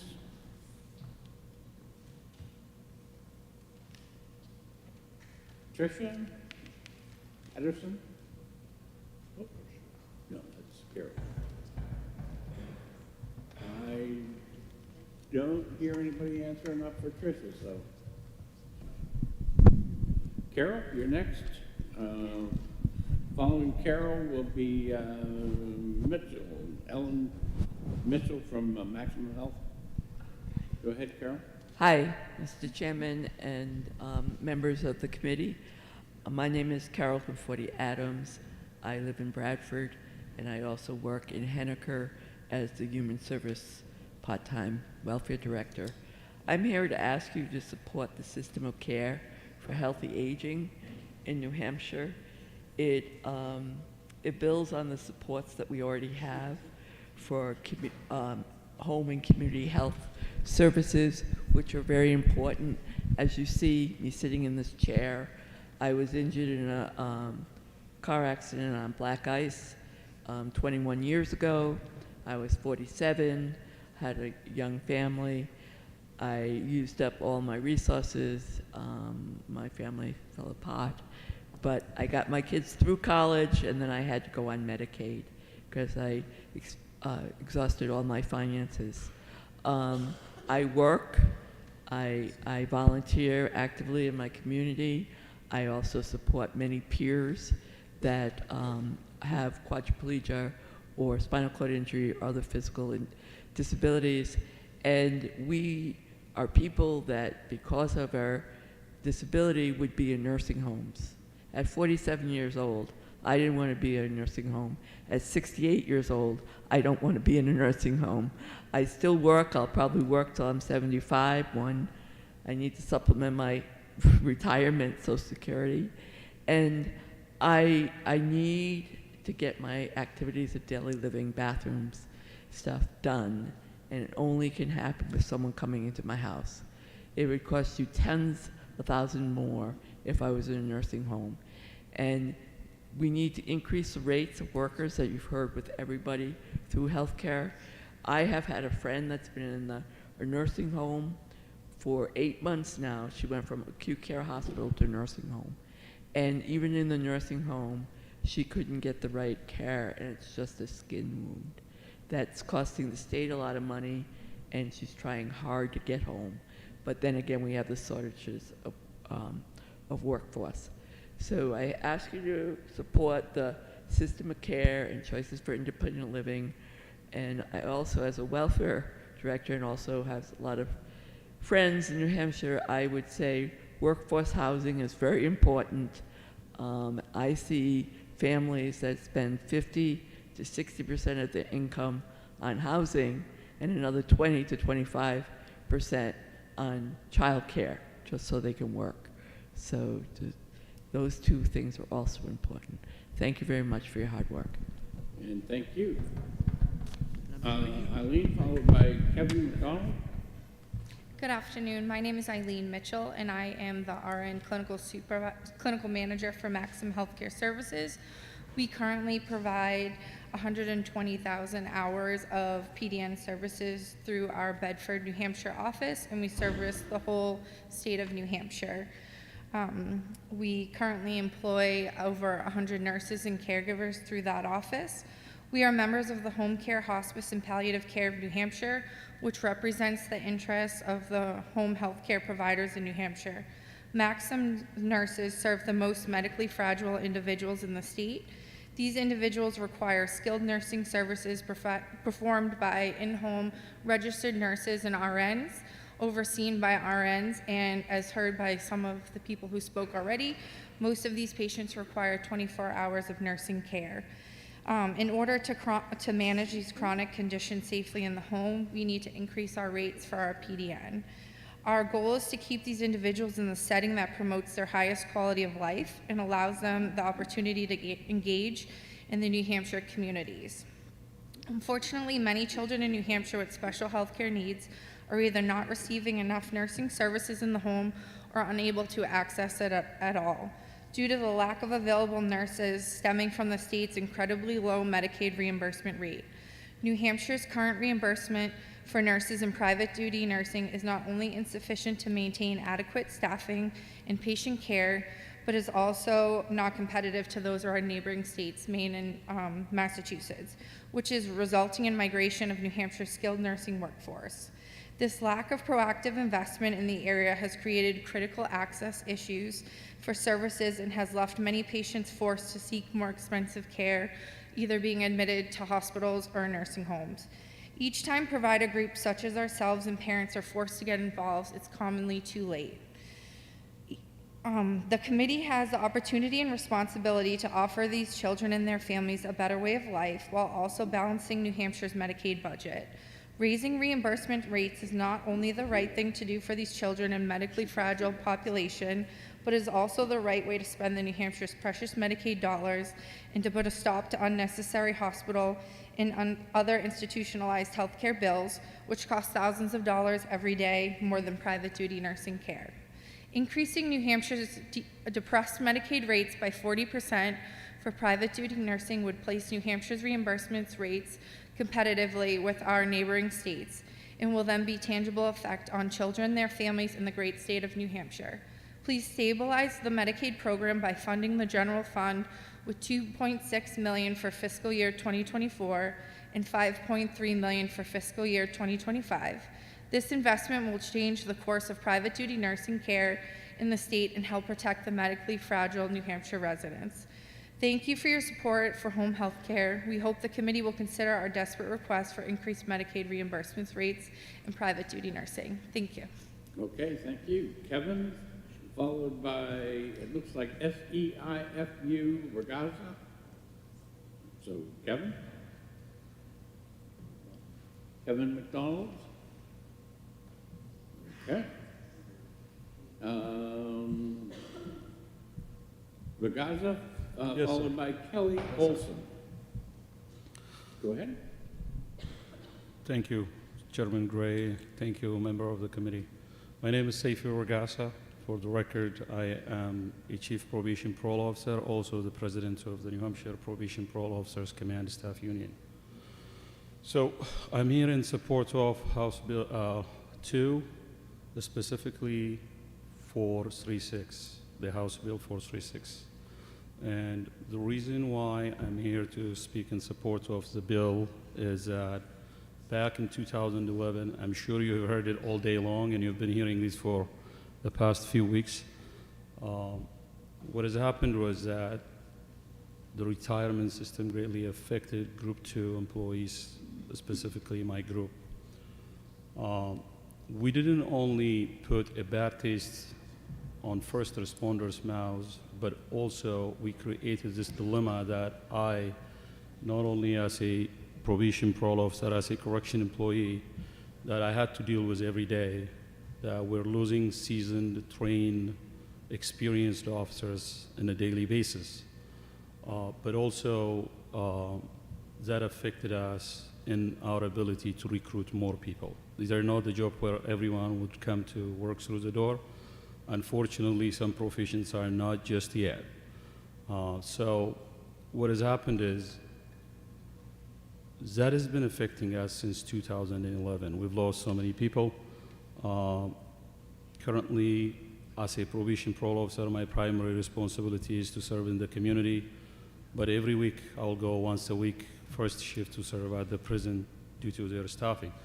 I know we see the National Guard at the prison, but what we don't hear and we don't see is that other professionals are going to the prison to assist almost on a daily basis.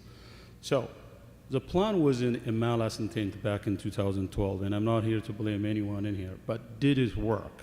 It didn't work because we're dealing with unemployment currently with lack of retention. Can we fix it? Yes, we can. Aside from my full-time job that I'm a professor at the university, 9 out of 10 students have no desire to work as a law enforcement officer, even though they are sitting in the criminal justice courses. They have no desire to come and work for this state. So hopefully you would understand why the House of Representatives from both sides supported this bill, and I hope you'll help us restore what was taken away from the people back in 2011. Thank you for your time. Okay, thank you. Kelly, followed by Leslie Leah. Kelly has departed, okay. Leslie, military families? ELA is the last name? Okay, that's you. Followed by Mark McMurphy. You get my tongue working again. Thank you, Chairperson and rest of the senators. My name is Leslie Ela. I live in New Boston. My husband and I have a 2-year-old. We're expecting our second in a few weeks. I'm here to ask that you fully fund SB 237. I do have a written statement, but I'm actually going to speak a little bit on things that I wasn't able to include in that. In my professional life, I'm a care coordinator for military families in the state. I'm contracted by the New Hampshire National Guard. I have my master's degree in public health, and I want to highlight two programs that already exist for our military families. One is a child care fee assistance program, which is federally funded. This is for active duty or activated service members. So a lot of our New Hampshire military in the Guard, when they go on a deployment, are eligible for this program, which helps cover child care fees. There's also, in New Hampshire, we are one of a handful of states that have been approved to pilot a child care drill weekend program, which covers the expenses of child care on drill weekend. So how this relates to this is these are two approved and funded programs that are not getting utilized because of the lack of accessible child care in the state due to staffing shortages and licensing issues. What this also means is that our military families are eligible for a benefit that they're having to leave on the table because they can't find an open slot or the wait lists are too extensive. Switching to another component of this bill is the child care scholarship for low-income families. I recently worked with a single mother who came to me in a panic after she got a raise at her job. The raise equaled about $60 a month, pretty negligible when you think about it, but it pushed her over the limit for her child care scholarship. Effective immediately, she lost the funding for her child care that was being covered, and so that put her at a deficit of several $100s a month. No one should feel devastated to get a raise and for working hard. It shouldn't also jeopardize her employment or her housing, which it did. And there were really no options for her. What was done was done. So I'm here today to talk both in part on my military families. I have a little more of my own personal experience in the statement, but we'll wrap this up for everybody else. I just do want to really express that investing in children, youth, and families will pay dividends for generations to come. So please do consider this. Thank you. All right, thank you. Mark, followed by Chip Kimball. Mark McMurphy. Going once. Chip Kimball. Good afternoon. It's still afternoon. Just a second, followed by Jessica Bourne. My name's Chip Kimball. I'm the chair of the New Hampshire Wetlands Council. And the Wetlands Council, as you know probably, hears appeals of DES wetlands and shorelands decisions. I'm speaking to HB 2, sections 18 to 25. These are revisions to the DES appeal process. We've provided a letter to the committee. We oppose in part and support in part the changes, and what we suggest is that a study committee be formed to review the appeals process. The part we support is the moving of the council appeals clerk to DOJ. We haven't had an appeals clerk full-time for 2 years, and we think that DOJ would be able to give us some better service than DES is able to at the moment. The changes we oppose are an effort to move the DES appeals process completely to DOJ. This might be a good idea, but we don't believe the way it's written this is going to work out and be an improvement.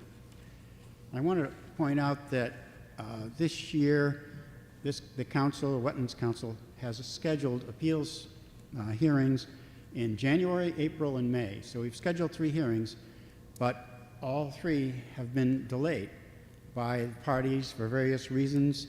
Motions, objections, reconsiderations, blah, blah, blah. So I think that what we need to do is have the study committee look at the process and figure out why it is we seem to be moving backwards in terms of resolving these issues of the appeals. Thank you. Thank you. All right, Jessica, followed by, we think it's Amy Moore. It's Amy Moore. Good afternoon, Senator Gray and Finance Chair Committee. I'm going to speak on behalf of somebody who couldn't be here today, who is a school food service worker, to support Medicaid direct certification in HB2. Hello, my name is Tricia, and I live in Portsmouth, New Hampshire. I'm writing in support of Medicaid direct certification. I'm a parent of a child on free and reduced lunch, and I'm also the lunch lady at his school.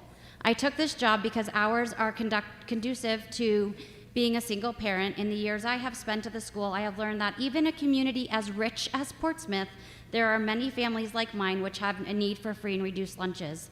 My neighborhood is full of families, mostly single parent households, and because I work at the school, I become a familiar face. Neighbors have become friends and arguably family. For these reasons, I hear firsthand all of the struggles and frustrations. I also get asked questions about filling out the lunch application, who to send it back to, when they might hear back after applying, and the confusion all around. My friends and I are open about our situations. We talk about finances like an open book. Many friends in my neighborhood have children who are on Medicaid. Some families share parenting time, and when this happens, assume the other parent has filled out the necessary paperwork, which can lead to a child who would qualify incurring negative balances because of this. My families do not apply because they assume they will not qualify. Some do not know they can apply throughout the school year and more than once if they are denied and their income changes. I had a friend who did not apply because she assumed she didn't qualify. She eventually applied and she called me in tears saying she had been approved for reduced and how that was a tremendous burden off of her. I see this all of the time, simply not applying because they have been denied for other benefits such as SNAP. In some instances, families simply do not apply. Families who would likely qualify just do not know this. I have seen families who are impacted by language barriers. While our district is fortunate to have an online application, when families do not have access to the computer or internet, it is not helpful to everyone. I've personally volunteered my time to go over the application, to answer questions. However, I cannot speak that all districts have the time and resources to do this.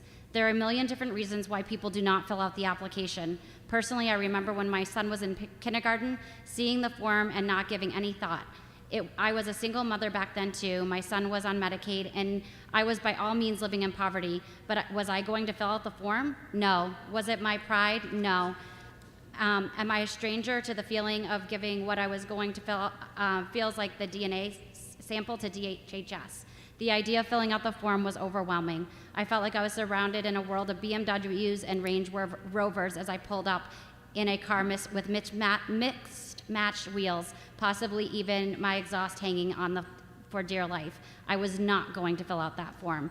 Put it in my child's backpack and have him labeled as the kid on free lunch. Did I think that my child would be judged by the woman who was helping him learn the alphabet and write his name? Maybe. Was I remembering my school years? Your time has expired, so please, I'll give you another 10 seconds. How's that? Okay. Well, basically she says that it was out of stigma for the reason that she didn't apply, and she feels that Medicaid direct certification would solve that issue. Thank you. Thank you very much. We think it's Amy Moore, followed by Rick, and it looks like it could be Singer from the Alzheimer's Association. Yes, Amy? good afternoon. My name is Amy Moore. I'm the director at the In-Home Care Program for Essentia Care Alliance, and I also serve on the board of the Home Care Hospice and Palliative Care Alliance.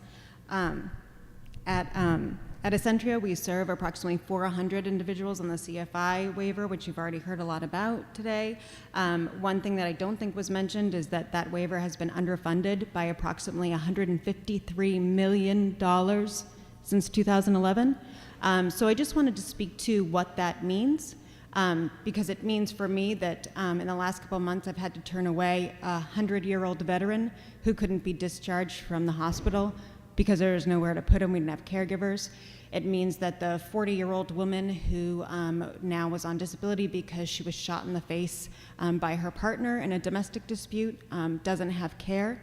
The list goes on, but I also have a list of people that have died that are supposed to be receiving services, and they've laid there for days waiting to be found because they're not getting what they need. I know that I've been coming here for the past decade speaking to you about this looming crisis, as many of my colleagues have been as well. I know that there are a lot of people here vying for a lot of things, but CFI costs a fraction of what a nursing home or anywhere else does, and we know that this is a system of care. You've heard from others. We can't discharge from hospitals if there's nowhere for them to go. So I hope that you really look at this. the House put money in, but it's not enough. And I can tell you that Accentria and Waypoint, I can speak for Keith, are both in a place of having to close our CFI programs because that's where we're at. My daughter's 15 and makes more babysitting than the people who take care of our veterans, which is just, if this is a, what the budget, I think Maggie Forwardy said it was a, what did she say, a moral document? It doesn't speak well to how we treat those living with a disability or those that are aging. Thank you. And thank you. Rick, followed by Holly Stevens from NAMI. Good afternoon. My name is Rick Singer. I'm from Manchester, New Hampshire. I'm a member of the board of directors and also an advocate for the Alzheimer's Association. So I lost my father and my father-in-law to Alzheimer's. And back in those days, there was very little public awareness about the disease, not even much awareness within the medical community about the disease. Thanks to a lot of hard work by the association, thousands of advocates across the country, some high-profile media people, along with some political people at a federal and state level, we've come a long way in terms of public awareness. But we aren't there yet. And so I really support Senate Bill 234 to drive more public awareness of the illness and other brain illnesses, as well as early diagnosis. I think that is critical at this point in time, because for the first time in history, the FDA approved over the last couple of months a couple of treatments for Alzheimer's. Now, these treatments today are costly and not very accessible and all of that sort of thing, but nonetheless, they are the first treatments that have ever happened. They also are treatments that only are effective for people in the early stages of the disease. So detection becomes critical. So again, I urge your support of Senate Bill 234. I know it passed the Senate unanimously and was put on the table. I certainly urge you to make sure that it gets into the final budget for the state of New Hampshire. Thank you for your time this afternoon. Thank you very much. Holly, followed by Jenny Nossoff. Thank you, Chairman Gray, members of the committee. My name is Holly Stevens. I'm the Director of Public Policy at NAMI New Hampshire, the National Alliance on Mental Illness. NAMI New Hampshire is a nonprofit grassroots organization whose mission is to improve the lives of all people impacted by mental illness and suicide through support, education, and advocacy. It's no secret that New Hampshire is amid a mental health crisis exacerbated by the effects of the pandemic. Local and national data indicate during the past 2 years, there have been significant increases in stress, anxiety, and depression across all ages, though particularly impacting one of our most vulnerable populations, children and youth. The most visible symptom of this broad crisis is the emergency room boarding crisis that we've seen, where individuals in mental health crisis are awaiting an inpatient bed for days, if not weeks, as you've already heard. On any given day, there are upwards of 60 individuals who are ready to discharge from New Hampshire Hospital, but are unable to do so because there is simply no place for them to go. In addition to lengthy waits for inpatient beds, Granite Staters are waiting months for initial outpatient mental health appointments. One of the root causes of these long wait times in New Hampshire, as you've heard, is the workforce shortage crisis. As a result, people needing mental health treatment have difficulty accessing services that will support them in their community, allowing them to get the right care at the right place at the right time. When individuals have adequate community-based services, they are less likely to need costly inpatient care to manage their mental illnesses. Another issue exacerbating the mental health crisis is the lack of appropriate and affordable housing in our state. New Hampshire is in need of step-up and step-down units, supportive housing, residential treatment facilities, and additional individual and single-family housing units. Through adequate housing opportunities, people would be better equipped to discharge from New Hampshire Hospital, opening up capacity and thus reducing the number of people boarding in ERs. While there's been significant investment and much accomplished in the implementation of New Hampshire's 10-year mental health plan, we know that it is vital that we expand and enhance the work to address the needs of all Granite Staters impacted by mental illness and suicide. It is imperative that this budget address the mental health crisis, the workforce shortage, and the lack of appropriate and affordable housing. NAMI New Hampshire urges the committee to increase Medicaid rates and provide adequate funding for the following: intensive reentry services, additional inpatient bed capacity, step-up and step-down units, telephone, mobile, and stabilization crisis services, supportive housing, residential treatment programs, affordable housing, and workforce development programs. Only a comprehensive approach will fully address the mental health crisis that Granite Staters are currently facing. Thank you. And thank you. I don't think anybody said the time almost exact like you did. So, Ms. Nosif, followed by Susan Stern. Chairman Gray and committee members, my name is Ginny Nosif, and I live in Conway, New Hampshire. I'm here to ask for continued funding for our mental health system.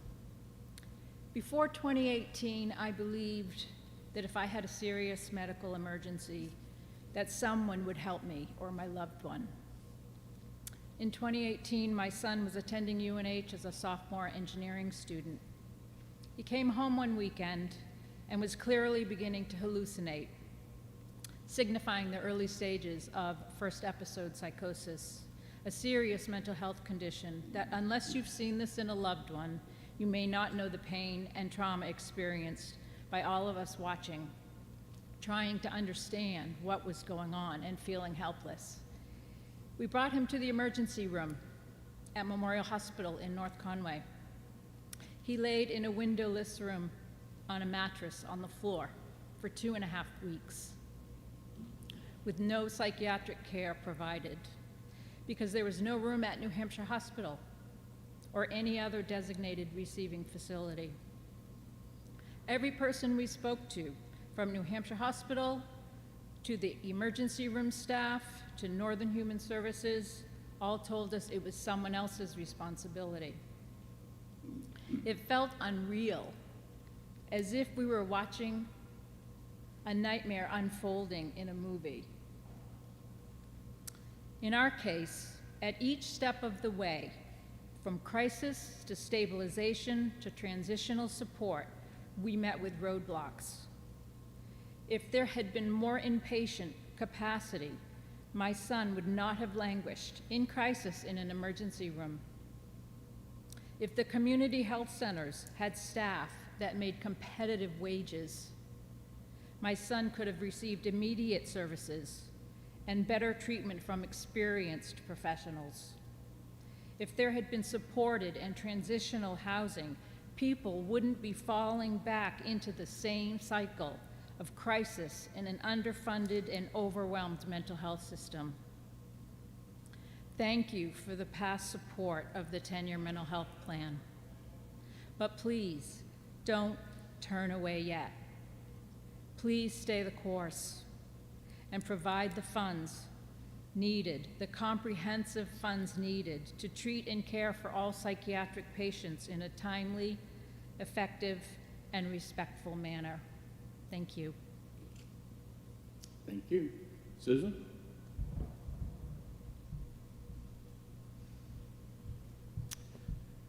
Good afternoon, Chairman Gray and members of the committee. For the record, my name is Susan Stearns, and I'm a resident of Samberton. In the interest of full disclosure, I am employed as the Executive Director of NAMI New Hampshire. However, I do not come before you in that role today, but rather in my role as a family member, having a loved one living with a severe and persistent mental illness. Also, for the record, Ginny and I did not compare notes. But you're not going to repeat, right? I'm not, and I'm not going to Right. read everything in here verbatim either. I am here to urge you to, just as Ginny has said, to ensure adequate funding for robust community-based services. Today, there are 33 adults and 6 children right now boarding in New Hampshire hospitals waiting for a bed. We know that this crisis has been going on for a decade, and we know too many loved ones, like Ginny's family member, have gone through these truly unacceptable conditions. I'm here to tell you about someone who has not in the last 10 years, and that is my family member. My family member who is now almost 52 years old and living with a severe and persistent mental illness.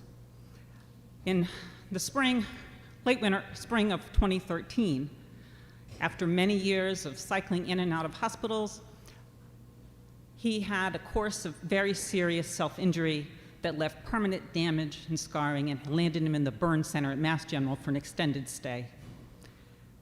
We, his family, thought the time had come where he could no longer live independently in the community. It just was not safe.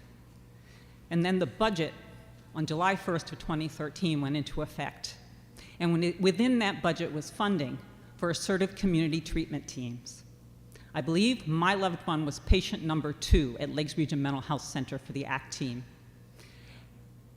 They moved rapidly, making sure he had regular visits every day, monitoring his compliance with his medications, helping him with activities of daily living, helping him be engaged in his community.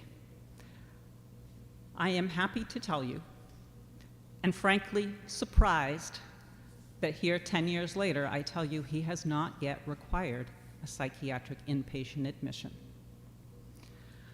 So thank you.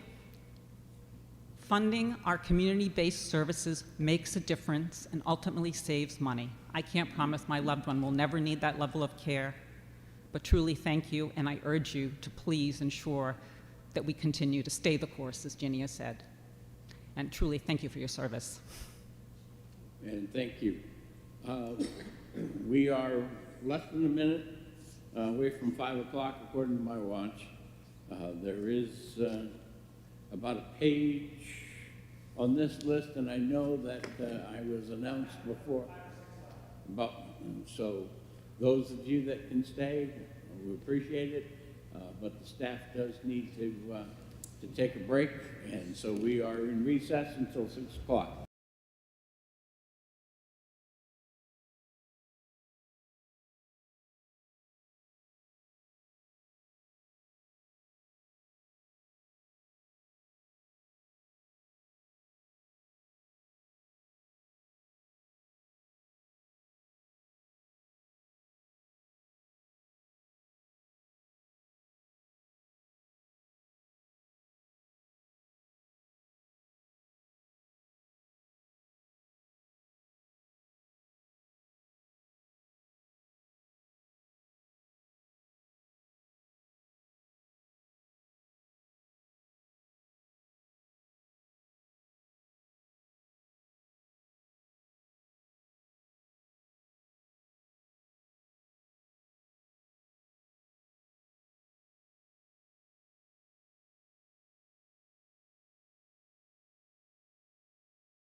We'll call the committee back to order.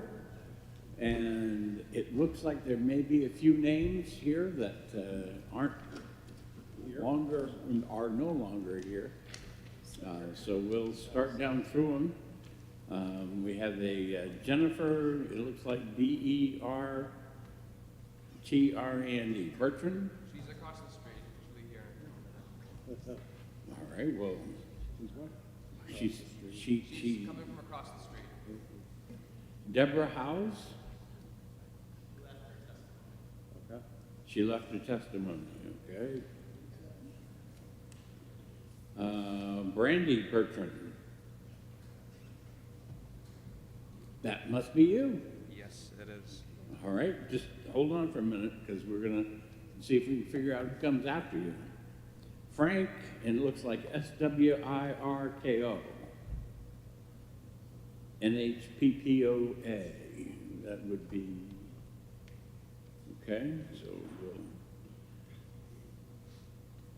put a circle there. Whoop. Gary Burke. Gary Burke. No idea. Brian Hawkins. All right, Brian is here. So after you, Brian comes next. All right, Randy. All right. Good evening, Chairman Gray and the Senate Finance Committee. My name is Brady Bertrand, and I live in Mount Vernon, New Hampshire, with my family, and currently attend Sauhegan High School as a sophomore. I ask that you please support funding for HB 1 and 2 for people with developmental and other disabilities served on the DD, ABD, IHS, and CFI Medicaid waivers to live inclusive and productive lives in the community, and a Medicaid rate increase to strengthen the workforce necessary to support these individuals. My sister Chloe enjoys being with her family, biking, volunteering, making choices, and being an active citizen. Due to her disability and medical conditions, Chloe has to have support 24 hours each day to be safe and live her life. I am proud of how my sister Chloe works in her small business, Chloe's Shred Shed. Chloe loves shredding and works as much as she can. She's also known and respected by people in the community for offering a valuable service. The workforce situation is really bad, and my parents have not been able to find and keep direct care workers for my sister Chloe. Direct care workers make it possible for Chloe to live in the community. This care is necessary so Chloe has the support she needs and so my parents can work and support our family. A Medicaid rate increase is needed to pay appropriate wages to keep these skilled professionals. Strengthening the workforce so my sister has the support needed to continue contributing to her community is of utmost importance to our family right now. Please support HB 1 and 2 and fund services for people with developmental and other disabilities, and also support a Medicaid rate increase to help support families like mine. Thank you for considering these thoughts as you deliberate HB 1 and 2. Okay, thank you, Brady. And so we're going to go to Brian Black. Let's see if we can figure out who's after that. Lori McIntyre. Don't see her. Jay Pepper. Nope. Tracy, looks like Korhonen. No. Liz Scruton. All right, you'll be after. Go ahead. Thank you very much, Mr. Chairman, honorable members of the Senate Finance Committee. For the record, my name is Brian Hawkins. I'm here representing NEA New Hampshire. Today, we're the largest association of education unions in the state, representing over more than 17,000 members across the state of New Hampshire. Of course, these are the dedicated professionals who work to educate our kids in K through 12 in public schools in higher education. I'm here mainly, I won't repeat a lot of what has been said already about education. The things I'll focus on and then deliver my written testimony really have to do with the education workforce. I think the Senate has a tremendous opportunity in this budget to really begin to address some of the major challenges we're seeing in the educator workforce shortage. So I think that also includes the lack of the additional state aid that would be required for school districts, as well as making sure that we're not going backwards with respect to our commitment to a robust public education for every student. It's been covered widely that one of the major challenges our schools face today is a shortage in the workforce. While it's not a new problem, it is one that's been exacerbated since the pandemic. And as districts across the state struggle to fill crucial positions from teachers to paraprofessionals to custodians, we're also seeing from some of the surveying we've done of our own membership that people are leaving the profession early. More people are thinking about leaving the profession early, whether that's mid-career or retiring early. And so several things that we would respectfully ask the committee to support and that the Senate has supported already. The first is to include in the budget the language of Senate Bill 57. This is relative to the reduction in calculation for state retirement annuities at age 65. You're familiar with the bill. This was endorsed by the Decennial Retirement Commission back in 2017. And so this includes teachers and many other school employees who their full Social Security age is no longer 65. And so we feel this is long overdue and would be a positive change for thousands of employees in the system and at a relatively small cost, particularly compared to, or when you look at the thousands and thousands of employees that would impact. It was brought up earlier, doing Senate Bill 205 as well, which is the cost of living adjustment that the Senate passed for retirees. The average teacher pension currently, according to the retirement system, is just over $23,000 a year. And so it's a fairly modest pension. Addressing the workforce challenge is also one of the helps is to strengthen the pipeline of qualified and prepared educators coming into the field. So the Senate has already passed, and I'll wrap up, and tabled Senate Bill 140, which is establishing a program for the recruitment of educators.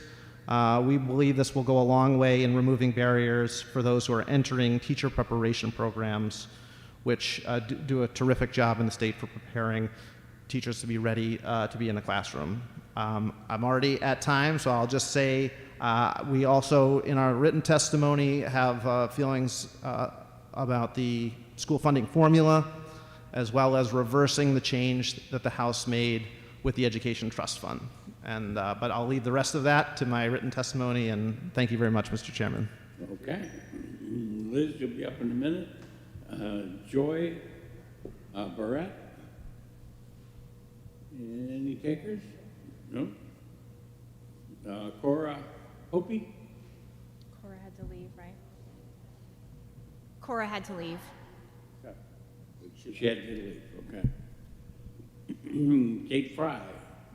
She's here. All right, you'll be up second. Perfect. Go ahead. Good evening. Thank you for being here. I hope you enjoyed your long-deserved break. I'm still here, so thanks for being here. I'm Liz Scruton. I'm the Early Childhood Initiatives Director at New Hampshire Children's Trust. Today I'm standing before you as a member of the early childhood community and as, hopefully, a New Hampshire parent. I wanted to express my concerns for the child care sector and the need for New Hampshire lawmakers, businesses, and residents to stand behind early care and education. Even before the COVID pandemic, we started to see a decline in programs, providers, and educators. As the field is so historically low paying, we've been struggling to ignite the passion and support for early childhood. As a previous statewide technical assistance specialist, I've seen many wonderful and warm programs struggle to find staff, struggle with zoning and compliance issues, and struggling to keep their classrooms open. We appreciate the temporary funding and waivers granted from the Bureau of Child Development and Child Care Licensing, both which have supported the field and elevated our needs. As New Hampshire tries to attract young professionals such as myself and a diverse work population, our small state needs to find innovative ways to support families. And the expansion of quality child care programs through Senate Bill 237 is one of those ways. As a future mom-to-be, I am planning my steps as a family right now. I live in New Durham, which is a super small town and is located within a childcare desert. That means that along my 40-minute commute to work, I might pass 4 programs, all of which have no availability or don't even offer infant care. In 2021, New Hampshire led the nation in birth increases, according to research from the Pew Charitable Trusts, and our birth rate grew 7% since 2019. The early childhood sector is feeling the strain of meeting the needs of families and professionals in the field. As families, we feel it through the wait lists, the closed classrooms, and the numerous children unable to be served. We've seen through the pandemic how critical childcare is to families, but something we haven't seen in a while is that this field also plays a large role in the state's primary prevention realm. According to the CDC's Essential for Childhood, providing quality childcare and education early in life helps reduce the likelihood of childhood abuse and neglect in our state. Each of these providers are connecting and supporting families.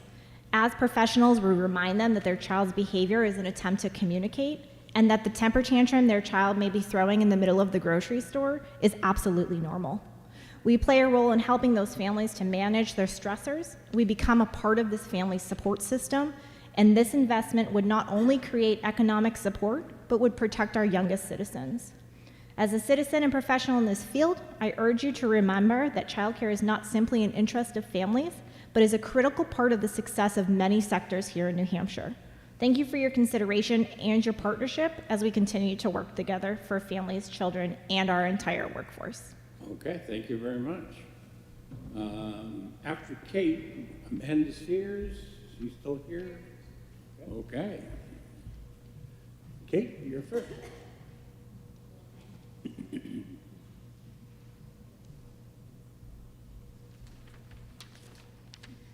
Good evening. My name is Kate Fry. I'm the Vice President of Advocacy from New Futures. Thank you so much for spending the entire day here so far. New Futures is a nonprofit, nonpartisan organization that educates, advocates, and collaborates to improve the health and wellness of New Hampshire residents. We work extensively with policymakers, service providers, families, coalitions to enact policies that promote health and wellness, to address alcohol and other drug issues, provide behavioral health resources for children, and increase healthy early childhood development through the Granite State. We follow several areas in the department's budget, Department of Health and Human Services budget. I will highlight them very quickly. If I run out of time, you have my full written testimony. Our first item is the Alcohol Fund, the Governor's Commission on Alcohol and Other Drugs. New Futures has always supported a fully funded alcohol abuse prevention and treatment fund since the law was enacted in 2000. The intent behind the creation of this fund was a small portion of very substantial revenues, 5% of gross profits, in the state would be used for prevention, treatment, and recovery programs administered through the Governor's Commission on alcohol and other drugs. For context, 5% of gross profits of liquor sales was estimated at $10.3 million in 2021, a drop in the bucket compared to the Liquor Commission's record total of gross sales of $801 million for that same year.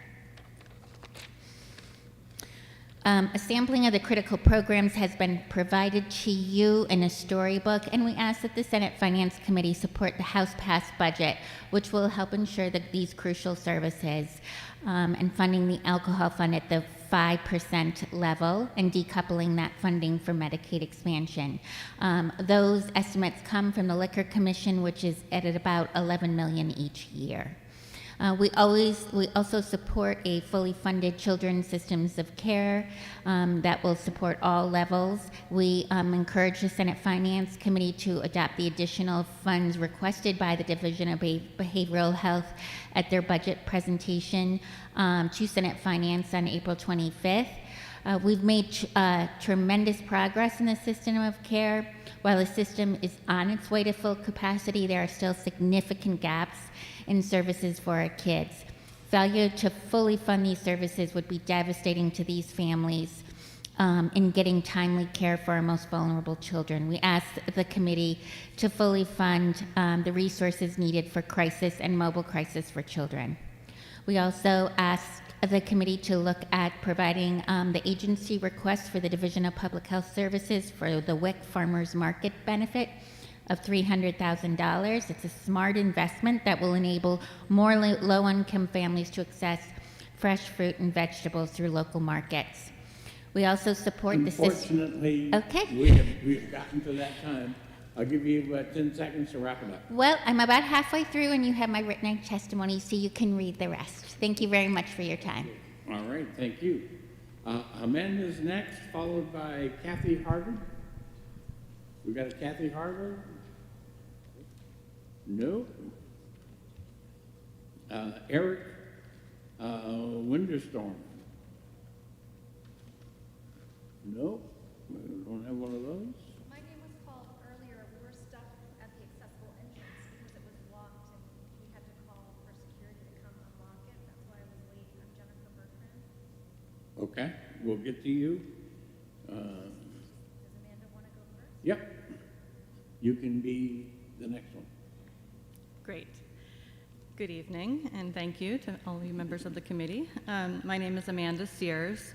I'm the New Hampshire State Director for the Campaign for a Family-Friendly Economy. I live in Deerfield, so hi, Senator Pearl, you're my senator.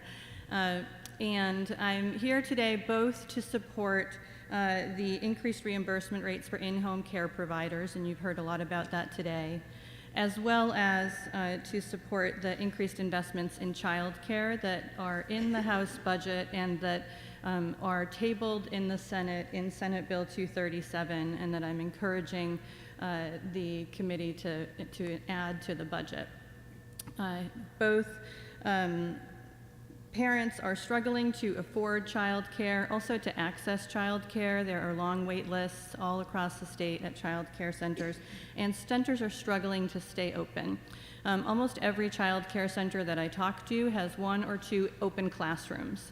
Each of those open classrooms, one of the centers I spoke to recently, that meant 30 kids that they can't serve. You've heard the word workforce, I don't know how many times today. In every sector that you've heard from, you've heard something about workforce. And you heard somebody else say the child care is the workforce behind the workforce.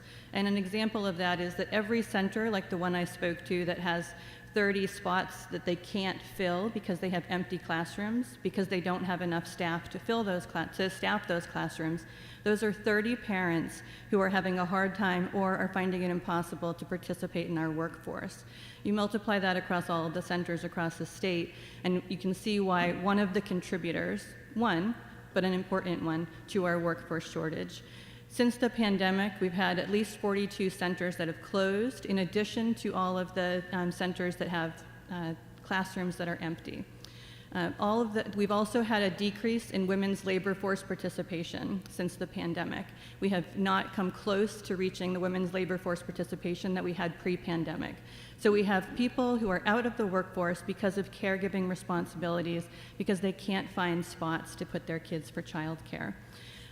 Addressing the child care crisis with the shortage with investments in our budget not only helps the problem of child care, but it helps child care be a solution for a lot of the other problems you've heard about today where workforce was mentioned. So I encourage you to include the investments that were made in the House for child care, as well as to include Senate Bill 237 and put funding in for the Workforce Support Grant Program, which I think is incredibly important to allowing centers to be able to competitively fill those empty spots and open those empty classrooms. Thank you so much. All right, thank you. And Jennifer, you're next. Let's just see if we can't find somebody behind you. Keith from waiver.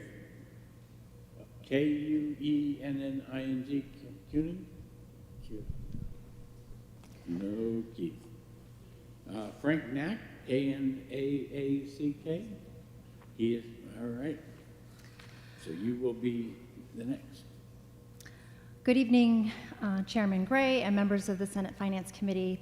Thank you for your patience and your attention this afternoon. It's been a long day.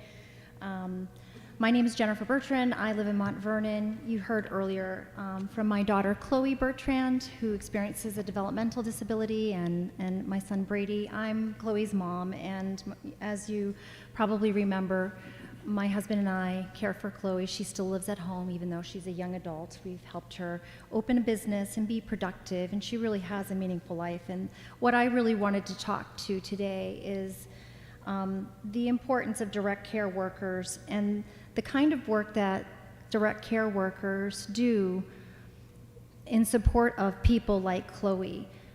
Something that you might not know is that during the course of the pandemic, Chloe's seizure condition worsened significantly. We ended up in the hospital at Elliott in May of 2020, where she started having tonic-clonic seizures. DSPs, they have far greater responsibility than other people in other jobs that have similar compensation because they administer medications, they have to provide first aid or seizure 911, they teach skills, they help individuals with all aspects of their personal care, they provide transportation. They basically have the keys to our house, and it's important that we have people that are skilled and that are trustworthy to support a meaningful and productive life for people like Chloe in the community. Our family has really assumed the brunt of the workforce crisis, especially over the last 3 years. We have not been able to find and hire direct care workers, so my husband and I basically work and caregive pretty much 24/7. It's really hard. He's with her now. He was with her most of the morning so I could be here.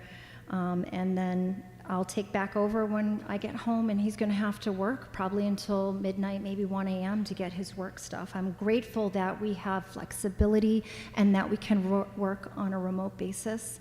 But a lot of families don't have that kind of option. And what's the consequence of not increasing the Medicaid rate a hefty amount and fully funding developmental services? It would be that people like Chloe would have to be in like a nursing home or sent out of state to institution, which is far more expensive than the community-based care that she has a budget for. We just can't find and hire the people to deliver those services. I'm 52. I've had some health setbacks in the last couple of years myself. If something happened to Sean, Chloe wouldn't be able to continue to live at home. I wouldn't be able to support all of her care. So I'm asking you to support a Medicaid rate increase and, of course, fully fund developmental services. I also submitted testimony from another mother. She's a single mother. She's a business owner as well, Kathy Spinney's testimony. And she couldn't be here today because she's running a business, plus Kelly needs 24/7 type of support, just like Chloe does. And I just wanted to share a little excerpt. She shares a story in the last paragraph of her testimony that speaks to the level of responsibility, and I'll make this really quick. But one day when Nikki, Kelly's support person, was driving her, another driver caused an accident, and it knocked down a pole and electric wires on top of the pole. When the fire department got there, they're like, well, we can sneak you out. You can go through this exit from the vehicle. And of course, Kelly in a wheelchair could only do the accessible exit. And Nikki, the DSP, she's like, there's no way I am leaving this car until you can safely get Kelly out too. And this is just one example of how DSPs really go above and beyond in the amount of responsibility they have. So please increase the Medicaid rate and fully fund developmental services. All right, thank you very much. Do we have Frank coming up? Is there a Sonia in here? It looks like SONJA. No? Okay. Kristen Evans, you're on 2 lists, so you'll be the second one, okay? Go ahead, Frank. Thank you, Mr. Chairman, members of the committee. Thank you so much for the opportunity to testify. My name is Frank Knack. I'm the policy director with the ACLU of New Hampshire. I want to cover 4 issues quickly that are also covered in our written testimony that I just gave you. The first is HB2 sections 372 through 373, which has to do with making improvements to New Hampshire's bail system. This would be a $1 million appropriation to create a real-time bail tracking system.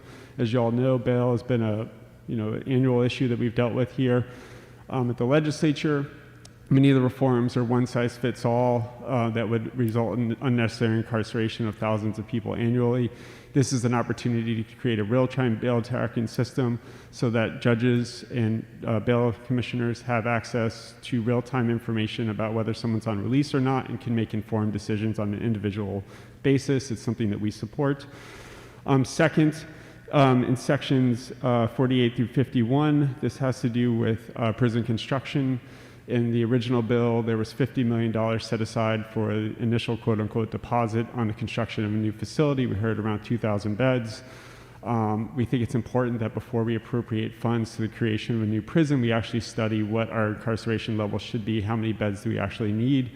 Since 2014, our prison population in New Hampshire has decreased 35%. Between 2014 and 2021, the most recent year of data, crime has also decreased 31%. So we've shown that we can both reduce our prison population and reduce and make our communities safer at the same time. So before we go down the road of spending what has been quoted as potentially $500 million on a new facility, we think it's important that we actually look at what the future of incarceration looks like in New Hampshire and make informed decisions about what that bed number should look like, not in the abstract, which we're doing right now. Think back, if we had built a new facility back in 2014, we had almost 3,000 people, we'd have 1,000 empty beds right now. So we think we need to have that informed decision first.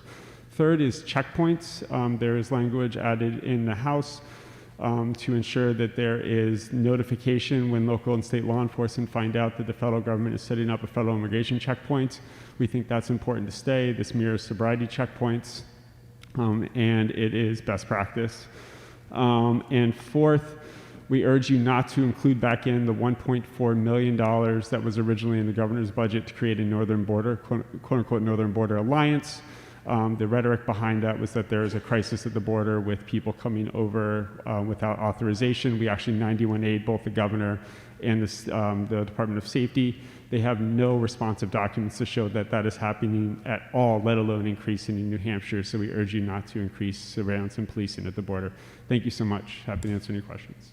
All right, thank you. Okay, so we've got Ms. Evans, and then is there Joanne here? Nope. What's your last name? Evans. Okay. Yeah, all right. I've got a Kirsten Evans and you can be the one after her, right? Hey, just the different spellings. K-R-Y-S-T-E-N and K-R-I-S-T-E-N. I'm K-R-Y-S-T-E-N. You can go first and then you. So we'll get there. Thank you, Chairman and members of the Senate Finance Committee. Can you hear me now? Yep, bend the mic down. There we go. There you go. Honorable Chair and members of the Senate Finance Committee, for the record, my name is Kristen Evans, and I am the Director of Policy at ABLE New Hampshire. ABLE New Hampshire fights for the civil and human rights of children and adults with disabilities. I do have written testimony that was submitted that goes into more detail, but I will keep my testimony short for the sake of time. As New Hampshire's only disability justice organization, we strongly support the funding increases in HB 1 and 2. These bills provide critical funding to support individuals with disabilities and their families, including funding for Medicare reimbursement rates and an increase in funding for the Medicare waiver system. We also urge the committee to consider additional increases beyond those proposed in legislation. We strongly advocate for funding for the New Hampshire Affordable Housing Fund, the Housing Champion Grant Program, and Invest New Hampshire. These programs have been designed to address the housing crisis in New Hampshire and provide support for the development of affordable, accessible, and inclusive housing for people with disabilities.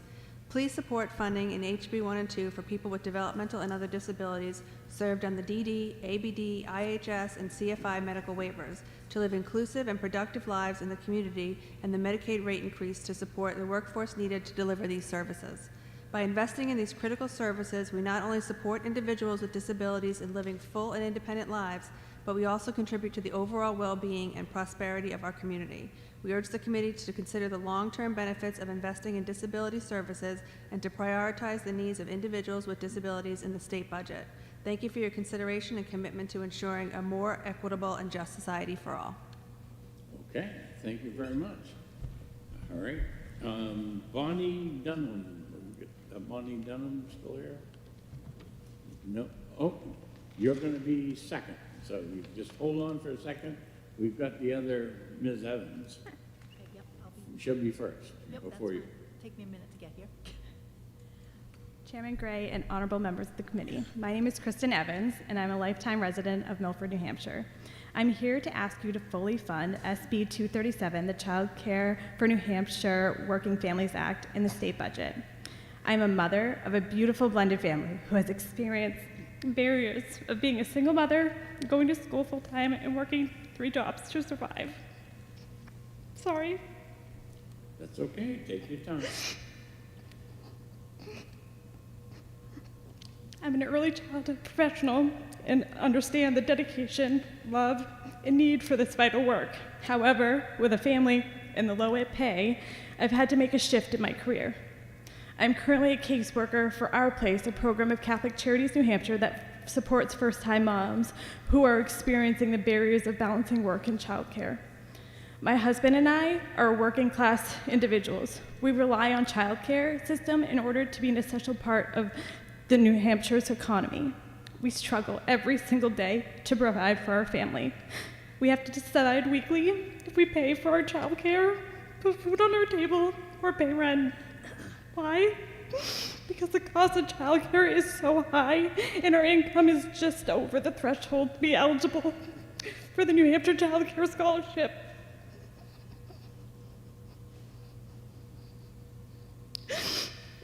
As of yesterday, I've had to start a second job to ensure both are paid for, and now I only get to put my children to bed 1 to 2 times a week, and that's not fair. Many like us would rather work than rely on the social safety networks, but childcare costs make it nearly impossible. SB 237 would adjust income eligibility to 85% state median income for the New Hampshire Child Care Scholarship, would allow our family to qualify and enable us to stay in the workforce. Please fully fund SB 237 in the state budget so that New Hampshire's children and economy can thrive. Thank you for your time. Okay, thank you. All right. Your turn. Thank you. My name is Bonnie Dunham, and I live in Merrimack, New Hampshire. And I'm here to ask you to please ensure that the budget meets the needs of individuals with developmental disabilities and other individuals with disabilities by providing full funding for the developmental services budget, and to please, desperately pleading you, to support the proposed Medicaid rate increase. Both are critically important to families, individuals with disabilities and their families. I'm the mom of a 42-year-old son who has, I used to say a young adult, middle-aged adult now, who has complex developmental disabilities. Sean is funny, he's charming, he's determined, but his needs are pretty intensive. He's a great asset to the community. He works. He's been at Wendy's for 22 years now, and he volunteers, he recycles, and he spends part of his paycheck in local stores and restaurants. He's the only person you'll ever know who's happy to pay taxes, because that's what good citizens do. While Sean has a full and rich life as a fully participating and contributing member of the community, his quality of life is not assured. It's fully dependent upon the services he receives from Gateways, which is our local area agency, and the supports that he gets from us, his parents. Sean needs full-time one-on-one support. He lives at home, and my husband and I are the primary caretakers. Until recently, he had a DSP for 35 hours a week through the CDS program at Gateways. She supported him at his job, volunteer activities, and learning new skills. That changed when she retired. She stuck it out until she was 70 because she cared so much for him, but she couldn't continue. We're now one of many families who are struggling to find DSPs. Because of the low wages, families like us are competing with McDonald's and Target because both pay better for the supports that our families desperately need. I'm 69 years old, and because of the low DSP pay and the workforce shortage, we haven't been able to find a DSP for Sean, and I assist him at his job at Wendy's 4 mornings a week before I go to my full-time job. And then after that, my husband supports him in his volunteer and community-based activities. We do it because those things are important to Sean. They define who he is in his mind. It makes him a good citizen, and because we love him. But we can't do it forever. Nobody could. The proposed Medicaid rate increase will make a big difference in addressing this workforce shortage. My husband and I adore our son. He makes our lives joyful, never dull. But without the services we receive through Gateways, including respite so that we could get an occasional break, we couldn't continue to keep him at home. The important member of the community that he is, we save the state a boatload of money. And so I'm hoping that you can return that favor by fully funding the developmental services budget and supporting the Medicaid rate increase. I joined the board of directors for Gateways because I value the services that they provide, and because of that, I know how many other families share our situation and the crisis that we're all in. So as you consider the budget, I ask that you consider all of the things that I've asked of you. Thank you. All right, thank you. All right, I didn't read the second name because I want to go back. I've got everyone who was signed up before we took our recess should have been called by now. So is there anyone, I still got the list 9 and 10, but if there's somebody who signed up before the break, then come on up to the microphone and let's take care of you so that you don't have to wait any longer. Your name, sir?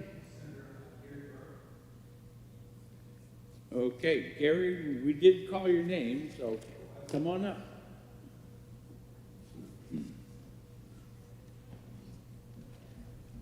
And after Gary will be Vanessa. Good evening. Go ahead. Chairman and senators, thank you for taking the time to listen to me. My name is Gary Burke. I am a captain of the New Hampshire State Prison for Men. I've been there for 18 and a half years. I'm also in charge of the Supervisors Union. I'm the president. I'm a middle tier individual relative to HB 436, part of HB 2. I know you heard a lot of testimony on it today, so I just want to hit you with some notes that are specific to the prison system currently, as opposed to all the other testimony. And I hope that you will be in full support of doing something for this retention bill. Just this month alone in April, we had a total of around 17,000 hours of overtime. 15,191 hours were done. The National Guard, as you're aware, is there. That's the third time in about a 2-year period. The other 2 they said was due to COVID. We were at about 36% short staffing then, so I would argue otherwise. This month, the National Guard, as opposed to doing service elsewhere or doing their regular jobs in the community, have done 3,456 hours at the prison currently. So the 17,000 hours would count PPOs who are being pulled from the community from their job to help continue the rehabilitation of individuals when they get out. And we also have civilians who go through about a 4-hour block of training and they're thrown into a control room. So this creates an unsafe environment for both workers and any residents that live there. We're currently at a 51% vacancy rate and climbing. We have 10 individuals in the academy with only 5 slated to come to Concord upon graduation. Under this bill, we currently have 20% of our workforce, which is your most senior workforce, that could actually be ready and be up to leave. Those are your senior staff. We train, we mentor. 43% of staff currently at the prison have less than 5 years. The 20% that are in this bill are all sergeants, lieutenants, captains, leaders. There was an institutional survey done by One Voice United, which deals strictly with mental health and PTSD in corrections in October to November of 2022.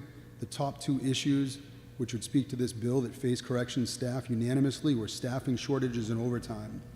I firmly believe that a lack of retention will only exacerbate this, which adversely also affects recruitment on the other end. 71% of command staff at the prison currently do 3 overtime shifts a week, 57% agency-wide. 96% of PPO and corrections staff through the survey state that staff levels are decreasing. I know that I do have a pension, but when I do 22 years, I'm actually going to have 36.5 years hours-wise for what I've had to do overtime-wise there, which is forced overtime. I think the bill restores faith, it improves morale, it's going to go a long way to retain the experienced, knowledgeable, loyal state employees that are already there currently. I don't think the stories or the facts that you senators have heard today are anomalous. It's pervasive throughout law enforcement, but we have a real crisis at the state prison right now. You heard some of the other agencies come up and talk about 20% or 24%. We're 51%. I anticipate it climbing to about 55% in the next 2 months. Your time has expired, so I'll give you about 10 seconds to wrap it up. Yes, sir. I please thank you for your time, and I hope that you support HB 436, the retention of New Hampshire first responders, and the safety of the citizens of this great state.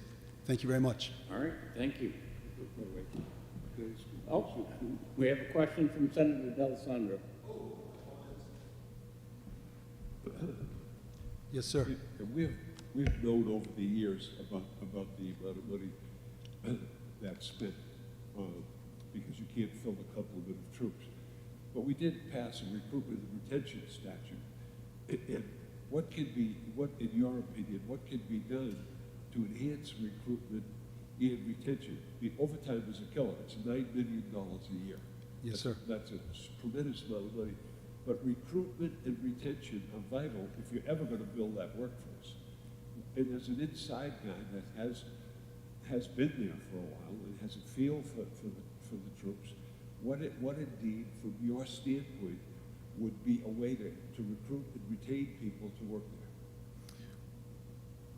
Thank you for your question, sir.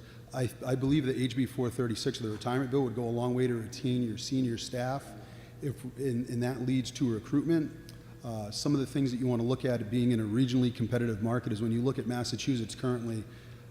I've got through One Voice United, I talked to the president of the Sheriff's Union in Mass. He represents about almost 1,000 employees there.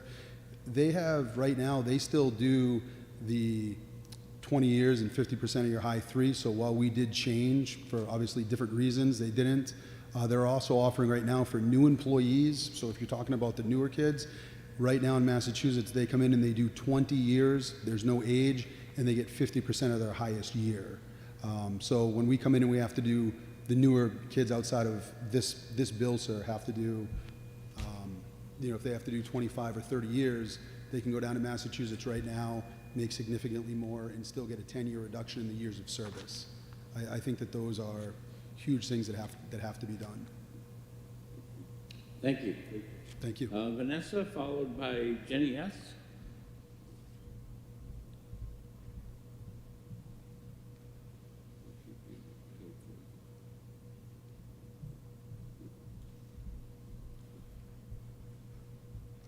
Good evening, Finance Committee members. My name is Vanessa Desani, and I live in Nashua, and I work as an academic advisor at a community college in Massachusetts.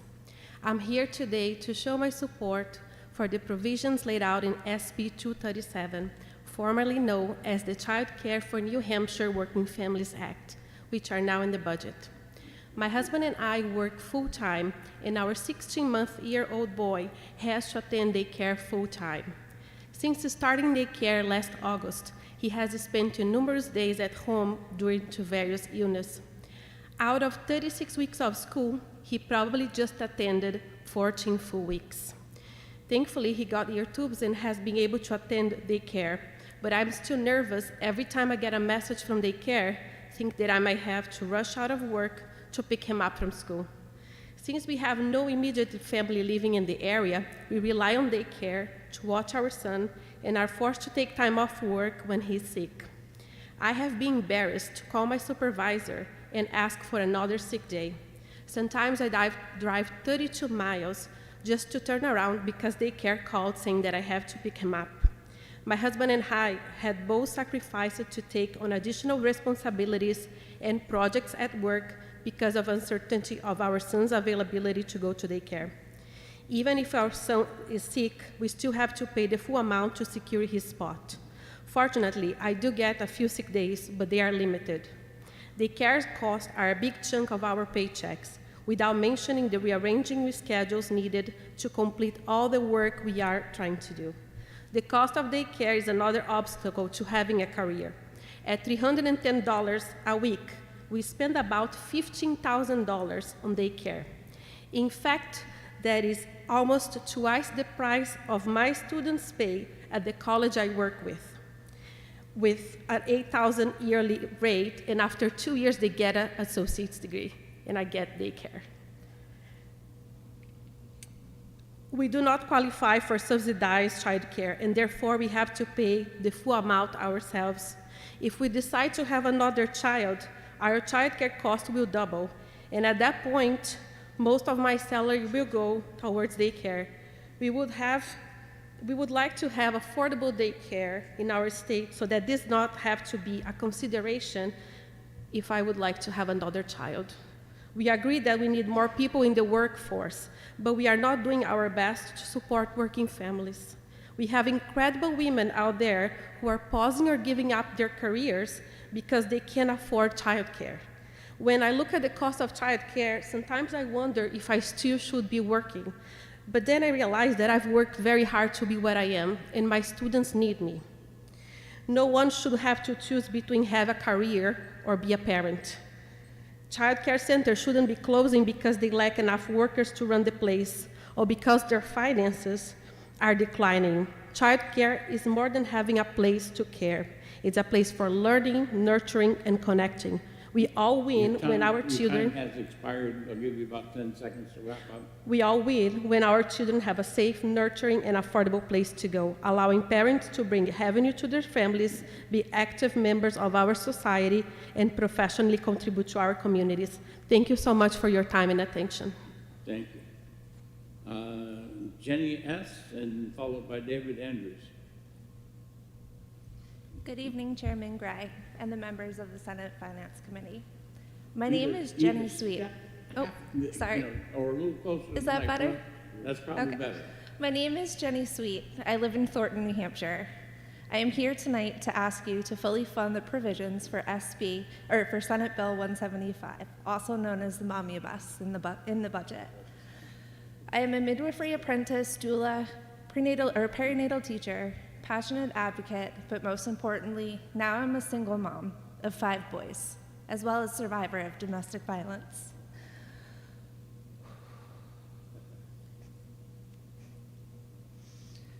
I have seen heaven, and I have walked through a hell. People think that birth is all rainbows and unicorns, but just wait. It's amazing what you can learn from a woman when you listen without bias. Birth can be beautiful and transformational with the right resources and support, but not everyone has that opportunity. My first son was born in a small New Hampshire hospital when I was just 16 years old. What I experienced as a young pregnant person can be best described as a cascade of interventions resulting in trauma for both me and my son. He was born with forceps and a 4th-degree episiotomy. If you don't know what an episiotomy is, they essentially cut you like a piece of meat to remove your baby if your baby's in distress. When he arrived, he was brought to the warmer, limp, to be resuscitated. I had no idea what was happening through the entire process. At 6 weeks postpartum, I boarded a plane with my baby. My baby daddy had just finished boot camp. He was one of America's first responders. We got married at 18. I can do this, sorry. It's all right, just take your time. My second son was born weeks after September 11th. I was numb because of my prior birth experiences, knowing my husband was about to board a plane to Afghanistan. All I could think of was, what if he doesn't come back? When our third son was born, after he came back from Afghanistan, my husband had just come back from Afghanistan, but tanks were rolling in to Iraq. Finally, during my 4th son's birth, I had an experience that felt right. Turns out all you need is somebody to support you through the process and help you understand help me understand what I was capable of. 2 days after my 5th son's birth, I spiked a fever and felt pain in my belly like never before. Something wasn't right. I'll spare you the details, but I ended up with a full hysterectomy to save my life after a long near-death experience. These traumatic experiences helped me figure out my passion in life. I want to prevent birthing people from going through what I went through. I have been studying birth and midwifery for 12 years now. The definition of insanity is trying to do the same thing over and over again and expecting a different result. We can't stay on this path because it is not working. If we are going to change the world, it starts with the way that babies come into it. 1 in 6 people experiences preventable birth trauma. 80% of all pregnancy-related morbidity and mortality is preventable. Almost done. As a young mom who had never experienced childbirth before, I had no idea what to expect, what was normal and what wasn't. I needed more support. For me, that support was a doula. Having access to mental health care would have been incredibly helpful, but it was not accessible through the Army, and Medicaid wouldn't cover me after 6 weeks postpartum, and we could not afford to pay out of pocket. Like many moms, I was in survival mode, and I did not realize the trauma until years later. I am grateful, though, for my traumatic experiences because they have led me down this path that I am on today, advocating for all birthing people to have access and quality maternal health care that meets the needs and that meets their needs and is culturally relevant and responsive. Sorry. I am asking Time you has to. expired, so you need to wrap it up. I am asking you to fully fund the provisions for SB 175, the Momnibus, in the budget. From my perspective as a student midwife, doula, educator, and especially a mom, increasing access to quality maternal care makes sense. We can prevent moms from ever having to experience what I went through, and we can save lives. Thank you. Thank you. David Andrews, followed by David Trumbull.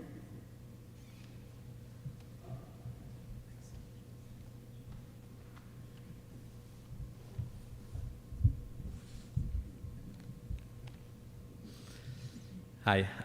First, thank you so much for being here. Thanks for having a hearing at 6 p.m. so those of us who work can come and attend and speak. My name is David Andrews. I'm from Chichester.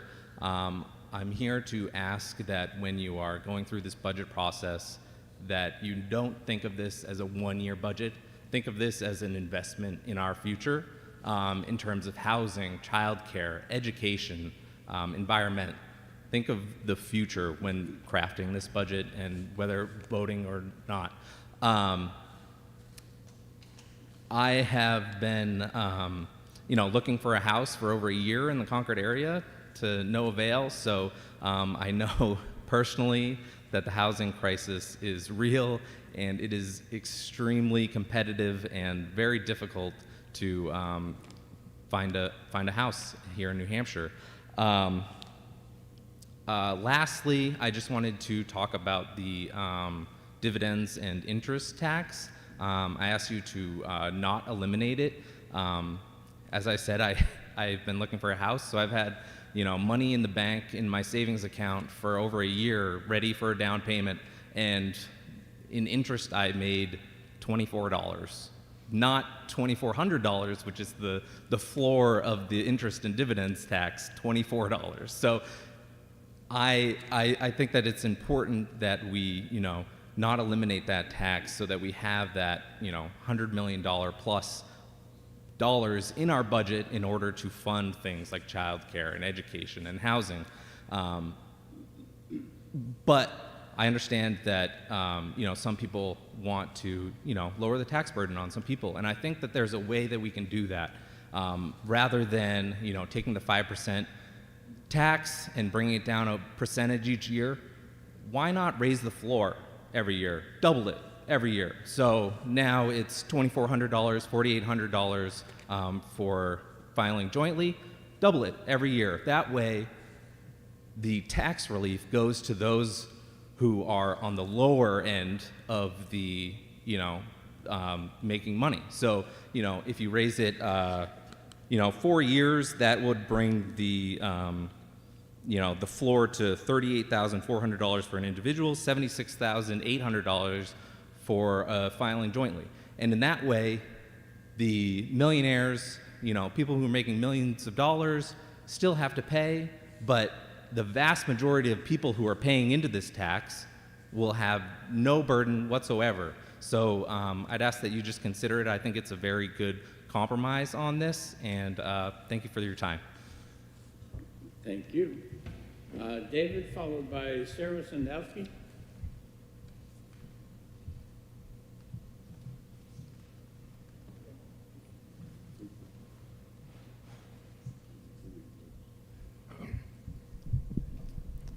Good evening, and thank you for being here so late. My name is David Trumbull. I'm here to talk about the funding for public schools. I want to go back to the Claremont decision. I'll read you the first sentence from it. It says, "We hold that Part 2, Article 83 imposes a duty on the state to provide a constitutionally adequate education to every educable child in the public schools in New Hampshire and to guarantee adequate funding." There's 4 points there. First, it's the duty of the state, not the towns, to provide that education, but 2/3 of the money for our public schools from our towns. New Hampshire has the lowest percentage of state funding in the country. Second is that the duty applies to the public schools, not to private schools. Third is that the state has to guarantee that funding. In the budget you have before you, the Education Trust Fund, which was set up to deal with the Claremont decision, they've taken some elements of public schools out of it, and oddly enough put the voucher program, which is for private schools, into the Education Trust funding. The guarantee is constitutionally required. And lastly is that it is to provide an adequate education. You're following the lawsuit in Rockingham County. Our Commissioner of Education has said he has never even considered what it would cost to provide an adequate education. Fortunately, there are people in the state who are concerned about the public schools. The New Hampshire School Funding Fairness Project has a program working with local school districts to determine what could you provide educationally if you only used what the state provides you for your adequate education. One school district they worked with is Allenstown, and they wrote a report, and here's what they came up with. If you use the state adequate funding, here's what you get. First, classrooms that are gigantic. For example, 37 children per class in middle school. Second is educational programs will be decimated. No busing, even for special ed. No new textbooks, no new Chromebooks, no co-curricular clubs, no art, no music, no phys ed. No behavior teachers, no reading specialists, no guidance counselors, no street crossing guards, special ed cuts throughout. As far as the buildings, no money for snow plowing, for grounds work, for plumbing or heating repairs, and they can't afford to pay the bond on their school. If you just fund with what you call adequate funding, you have falling apart schools, no educational programs, and gigantic classrooms. However, if you spend more money, you'll get better results, which leads to a better future for our state. Professor Jackson from Northwestern University looked at 32 studies comparing spending for education and causality to results for better results. He concludes that every $1,000 per pupil leads to a 3% increase in test scores, 2% increase in graduation, and college applications going up by 3%. And he says that applies across the board, but especially in schools that are needy. We know in this state, because we rely on the property tax, the property poor towns cannot afford to provide an adequate education. That's an absolute fact. We all know that. We are not living up to our constitutional obligation to our children. Lastly is the issue of the guarantee aspect, the Educational Trust Fund. That statute was set up to solve the Claremont case. The statute said we're going to do a trust fund, we're going to have funding sources. David, your time has expired, so please, I'll give you another 10 seconds to wrap it up. Okay, well, I was just going to say that statute was designed specifically for the public schools, and I think that's where it should remain. Thank you very much. Thank you. Sarah, followed by Jessica Baker. Hello, thank you so much for the evening hearing. My name is Sarah Sadowski. I live here in Concord, New Hampshire with my 4 kids and my husband, and our oldest daughter Angelina is 14, and she actually sustained a birth injury. So she has cerebral palsy, and she's on the in-home support waiver for Medicaid. So I'm here to ask that you support the 4 Medicaid waivers and increase the Medicaid work rate. I'm not exactly sure. It's like the way that people get paid through Medicaid is like not enough. And my daughter has wonderful caregivers. We've been really fortunate that we've been able to keep caregivers. But they're both in their late 60s, and my kid's in 8th grade, and she wants to do things like she just went to her first middle school dance, which is awesome, And, you know, my husband can get a stipend for being a caregiver somehow, but like she doesn't want her dad to be her caregiver. She wants like, you know, a workforce that reflects like a more diverse population. So yeah, I'm here tonight to just say, please support the in-home support waiver and other Medicaid waivers and the Medicaid rate increase. That's the phrase. So thank you so much. Have a nice night. Thank you. Jessica. Good evening. I applaud your tenacity. I know that you started at 1 o'clock today. Thank you for being here late so that the people who do work during the day can come and testify. My name is Jessica Baker. I am the chair of the Board of Trustees of Creva Academy Public Charter School in Manchester, New Hampshire. But I'm first and foremost a mom. My son, who's 17, struggled in the public school in the town where we lived, and I spent many years trying to find a solution for him. And it wasn't until I found charter schools, and specifically Creva Academy, that he actually found a place where he could learn, and the style of the teaching and the way that they embraced his own learning style allowed him to succeed. I am now a strong advocate for charter schools. They are a great public education choice for everybody in the state of New Hampshire. So I'm here to support the additional funding for charter schools. As the chair of the Board of Trustees for Creva, we struggle with the little amount that we get. Compared to the Manchester Public District, it's about twice as much per pupil as what we get in our charter school. Puts a lot of pressure on us. We have to make a lot of choices, and that additional funding would mean a lot for us. Additional teachers, additional after-school programming, additional clubs, art, theater, music, those types of things that really round out an education. So I'm here to urge you to support the additional funding for charter schools that's included in House Bill HB 2. Thank you very much. Okay, thank you. She is the last one that I had on the list. Is there anyone out there that thinks that they've signed up and has not had a chance to speak?